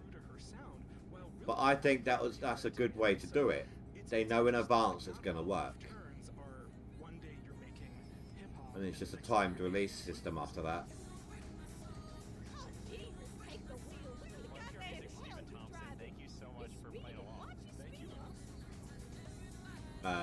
And you've also got to credit them for the fact that they've done it that way, because they've put in the time and effort to make the DLC ahead of time. They've put in the money, they've put in the time before they even knew whether or not it was worth doing. Like, what if nobody had bought the DLCs? What if everyone was content? I know some people were going to buy it, but what if the majority was content with the base game? I mean, there's a lot to it just in the base. You know, they could have made absolutely zero, practically zero money off of the DLC. Obviously, that's not the case. The game took off. It was a hit. But, you know, they didn't know that going in. They were hoping, but they didn't know that. Also, we'll talk about UFO conspiracy theories and how they've led to other conspiracy theories with journalist Garrett Graff. Join us. Tonight at 6 on Public Radio 89.5. As a public radio Tulsa, you're part of a community that values. It was the crash. The crash don't the crashed ones that the ones with the crashes don't normally catch me. Reporting and smart entertainment you hear every day. It's all made possible by another community, the community of public radio Tulsa contributors. And you can't have one without the other. Become a contributing member. Well, like I said, I'm getting tired at this point. That's why I'm just kind of hurrying now. What we got? I'm lucky that I'm being well, I'm making mistakes. I got caught by the speeding. I almost got caught by another one, but I managed to stop in time when it was next when I come up next to it. Usually, I've made a lot more crashes at this point, but the head movement when steering has actually helped me out dramatically.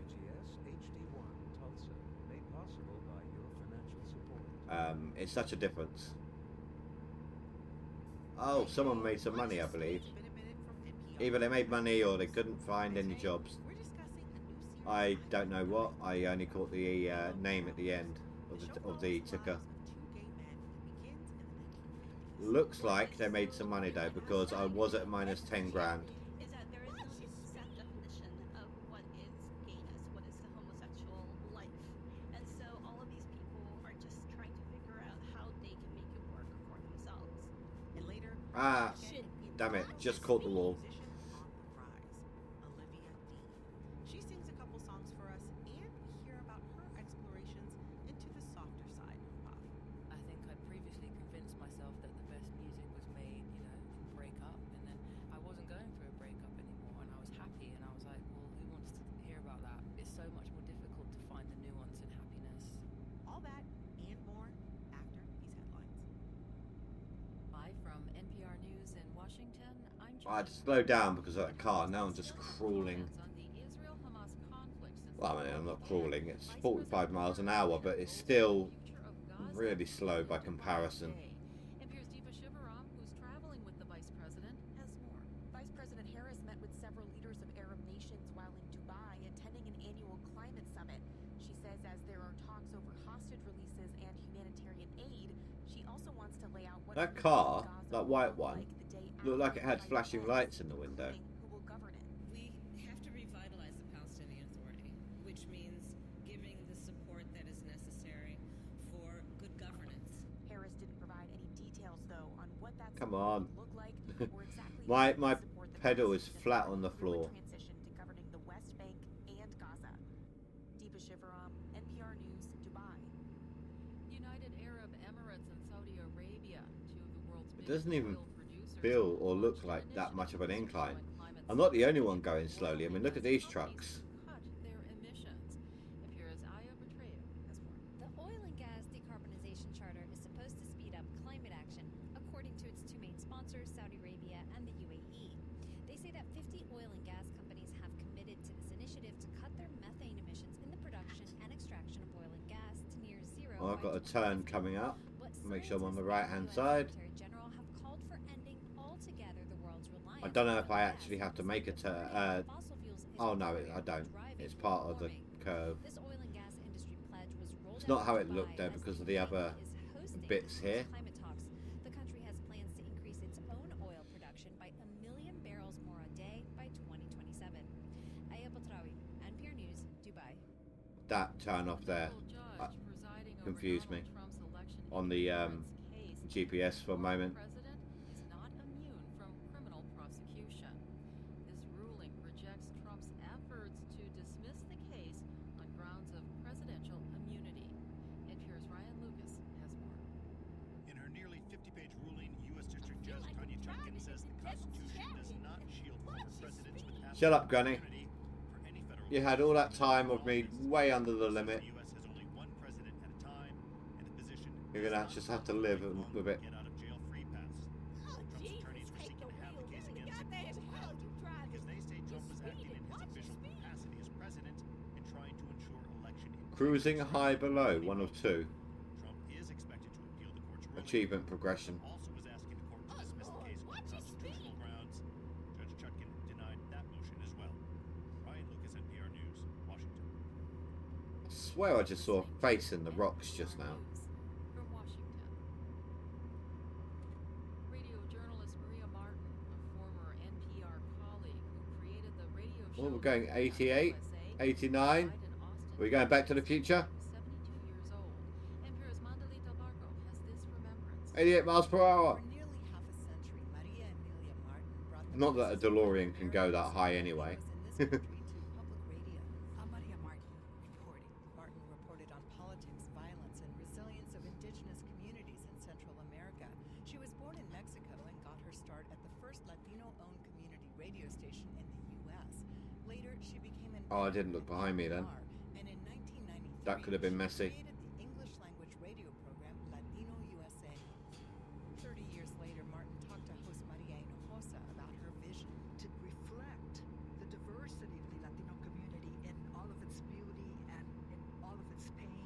Maria Martin Okay. Putting on the brakes. That's getting a bit bad. Nicaragua and the U.S. Mandalita del Barco, NPR News. Speed limit's dramatically dropped anyway. Calling some SUVs because the driver's How far we got? later 57 miles. metal shrapnel inside the cabin, possibly hurting or killing people. The recall covers the 486 X3, X4, and X5 SUVs from the year 2014, with airbags made by Takata. Those inflators are among around 30 million made by the Japanese company that are under investigation by U.S. auto safety regulators, but hadn't been recalled yet. I'm Janine Herbst, NPR News. I don't even think I needed that on. Comes from NPR stations. Other contributors include the Alfred E. Sloan Foundation, supporting books, radio, podcasts, film, television, theater, and more to bridge science and the humanities. And the listeners. Denver discovered. NPR station. Support for Public Radio Tulsa is provided I've been to so many new states and cities in this one session alone. Caution! Watch your speed. by global artists and historical objects across the Philbrook collections. I mean, okay, this session has been 4 hours. But still. Oh, Jesus, take the wheel. Where in the goddamn hell you driving? You're speeding. Watch your speed. I keep left there.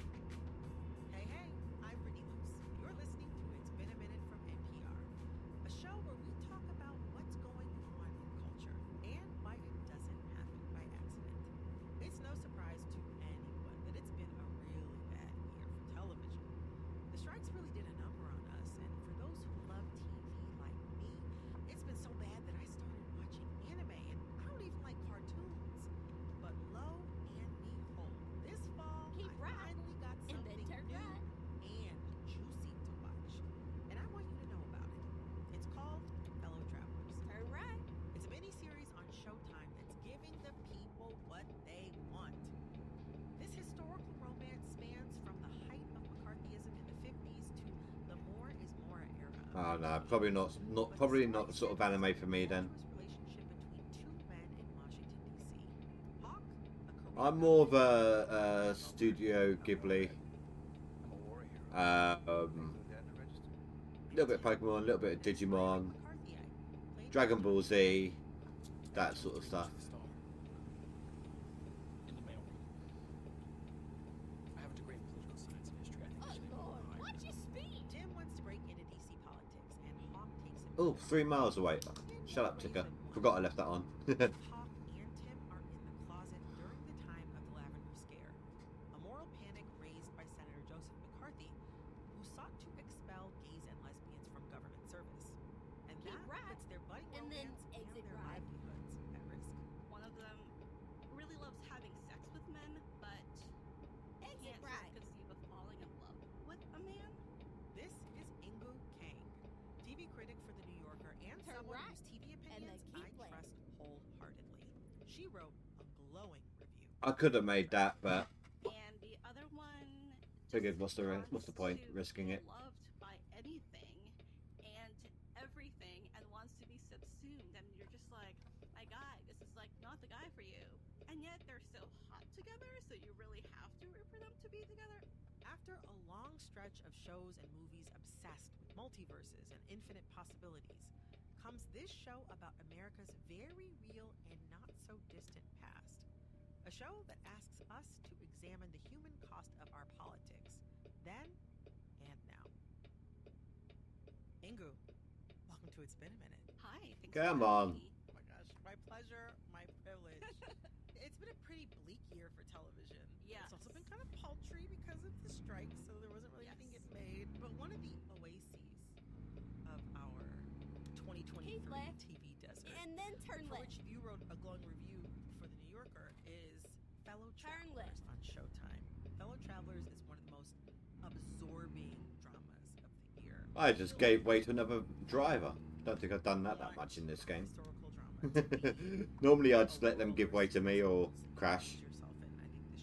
You know, clip them rather than a crash.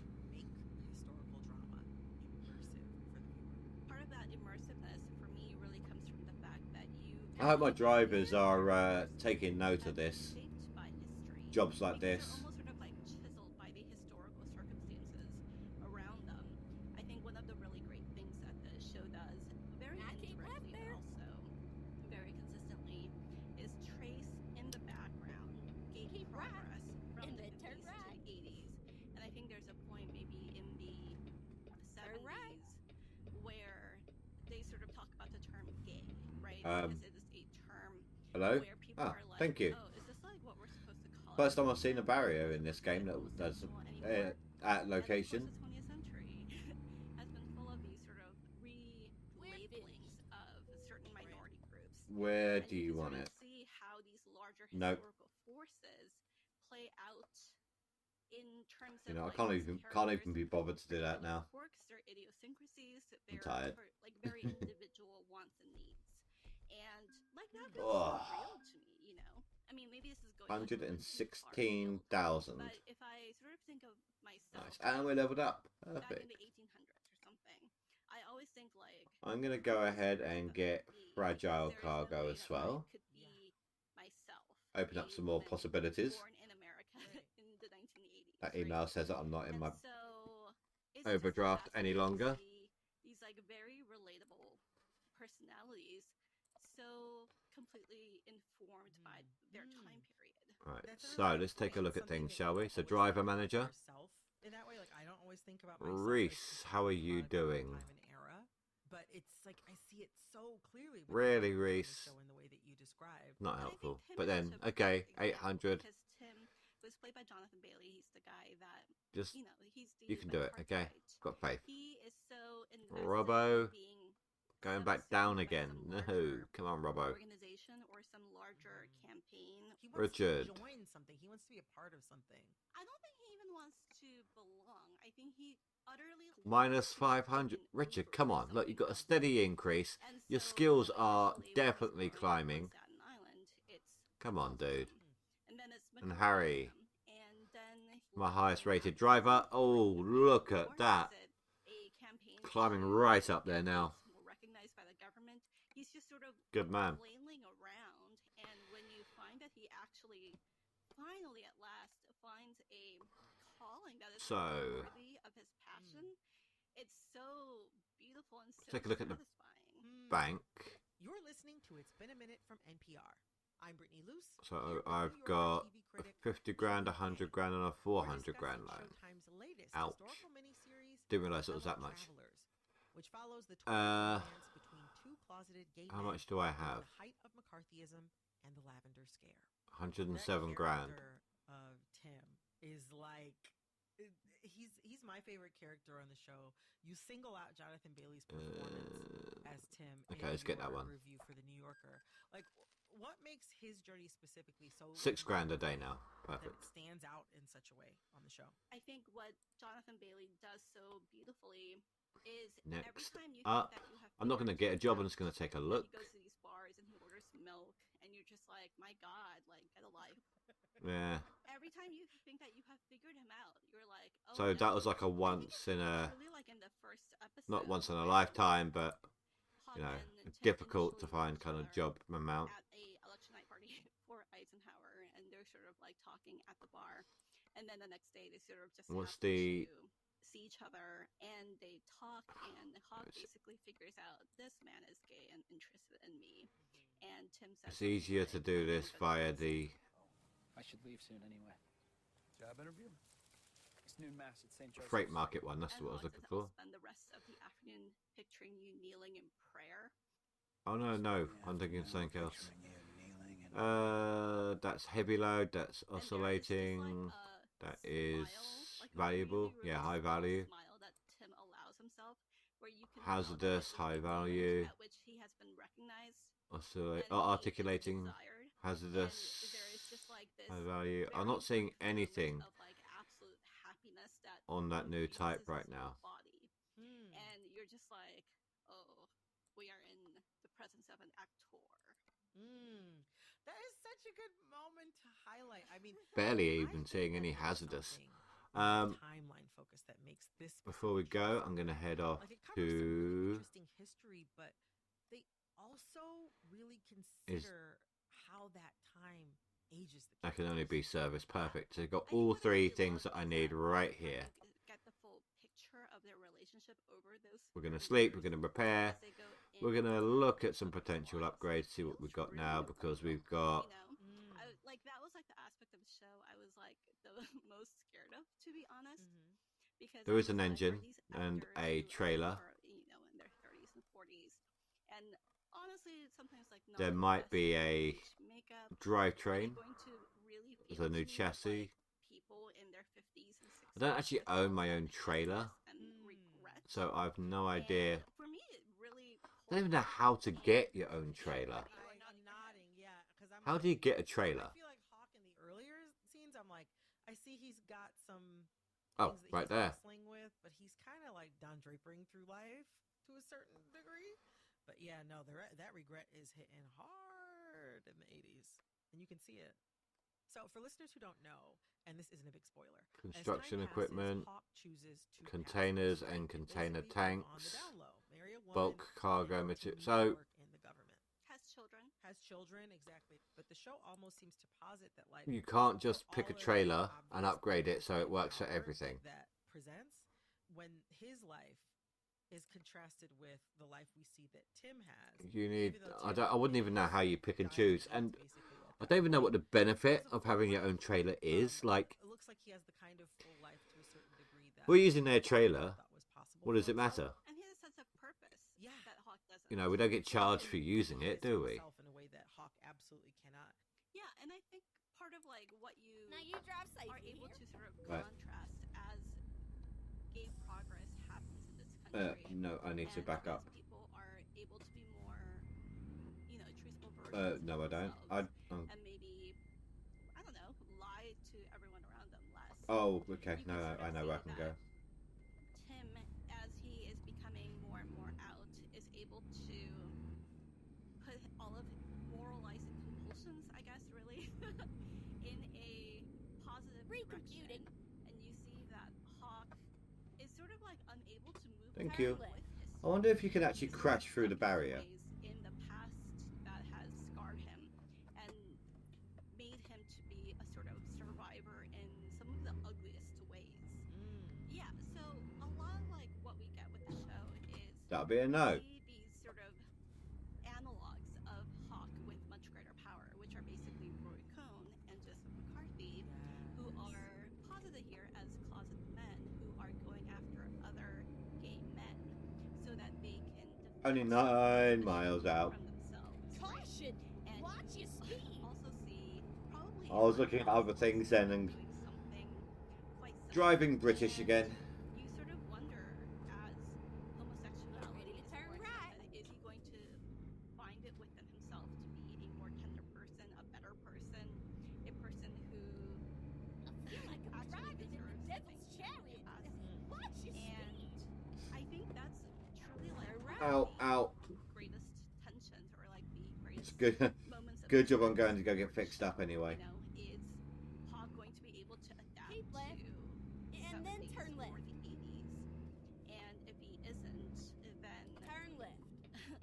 can he essentially continues really killing a certain part of himself? I mean, that one was on purpose. I did drive on the wrong side on purpose on that one. I was trying to go around. Couldn't be bothered to wait behind that car. They're always making some sort And then another one decided to come down the opposite direction, so... This show is doing something really interesting and kind of is departing from what I see as somewhat of a norm these days, where like many mainstream LGBTQ narratives aim to show gay communities together, exuberant, warring against oppressive forces. Whereas this show gives us a different experience of all of these different gay men, and they're trying to kind of like hide and play into mainstream norms because they can lose their jobs if they're outed. There's a lot of like intra-community conversation that's happening on the show that feels a little bit more rich than just a group of people who Okay, this is an either or lane. because they all share one identity aspect. And we were talking earlier about, you know, what makes this historical drama different from other historical dramas. Like, why is this like the special girl, right? And what is so fascinating about this particular beginning time period is that there is no set definition of what is gayness, what is queerness, what is homosexuality. Yeah, I heard you the first time. Life. And so all of these people are just sort of feeling their way through the dark and trying to figure out how they can make it work for themselves. It's always the way, isn't it? For example, when you're trying to get things sorted so you can end up, for a bunch of that's when you hit all the lights. and one of them says, well, like, I'm a religious guy, but I also am celibate. I have God. Oh, I thought you... It's when you hit the lights, the heavy traffic. I'm celibate. You have to decide what matters most to you. Oh, and that is like the way that he can sort of square his own needs with his own identity. Jesus, take the wheel. So I didn't even see those lights. maybe one of the aspects of the show that I loved the most because it felt so true to life. That's how tired I am. I didn't even notice the lights. Keep right in the turn right. What queerness is, and the only thing that they really know is that they have particular desires, and they don't know really what to do with those desires, but they know that they can be persecuted for having them, and it's just like a question that is like both so philosophical, like what does queerness mean, especially when you don't have defining texts or defining images to help guide you, and at the same time it is a question of survival, right? Coming up, Ingo and I continue our chat about fellow travelers and the human cost of political conflict, and we get into why the sex scenes on the show are so celebrated. I'm Brittany Luce, and you're listening to It's Been a Minute from NPR. Come on.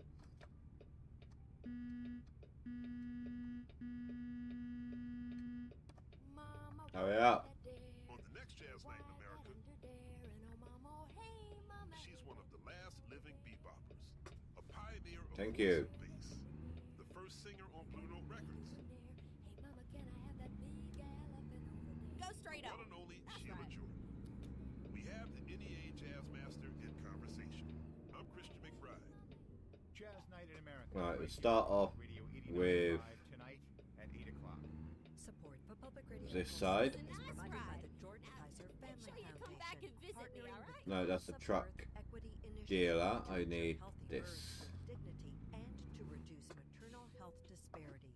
Information at tulsabei.org. Public Radio 89.5 KWGS HD1 Tulsa. National Public Radio Ouch. for Northeastern Oklahoma. Support for NPR comes from this station and from Made in Cookware, partnering with chefs like Tom Colicchio to bring professional-grade cookware to restaurants and home kitchens. Their cookware can be found And that one. at madeincookware.com. From Indeed, designed to be an end-to-end I could do that one, hiring that's fine. solution for businesses of all sizes to attract, interview, and hire candidates, all from a single platform. No. Learn more at Indeed.com/NPR. And from listeners like you who donate to this NPR That'll do. station. I'll leave it at 1% for now. I'm Brittany Luce, and you're listening to It's Been a Minute from NPR, a show where we talk about Let's take a look at the what's going engine. on in culture and doesn't. Well, no, let's start Why from the hasn't beginning. it? We're discussing Showtime's latest historical miniseries, Fellow Travelers. And a heads up to listeners, this segment contains mentions Oh God, of that's sex horrible. and also Look at that contains difference. some vulgar language. The character of Marcus, who's like a journalist friend of Hawk's, he's one of the few black characters on the show, and he's always negotiating his blackness and his gayness out in the world, but also in his work. And I've enjoyed seeing the black gay Engine. world they inhabit. I wonder, how do you see the character of Marcus within the world of Fellow Oh, Travelers? okay. I wish that he felt a little bit less didactic. I think that, earlier I said that the show doesn't feel didactic, but I think when there are those like little moments, I feel like Marcus is sort of the character. It's good for the hills. That he's Really bad for the cargo, for the normal cargo. Are born. I think the idea that like he feels like he has to either choose his blackness or choose his queerness. You know what? I'm gonna go for that. I thought was really fascinating because he basically believes. Oh no, I didn't realise I was that low. He can't really. I'll wait for that. Black gay man because it will in some way invalidate a lot of his points about racism, and he can sort of have more authority. Right, let's take the engine off. About the racism NBC. Which one do I own? That one. Policies that are supposed to be enforced are not being enforced. How did you feel about Marcus?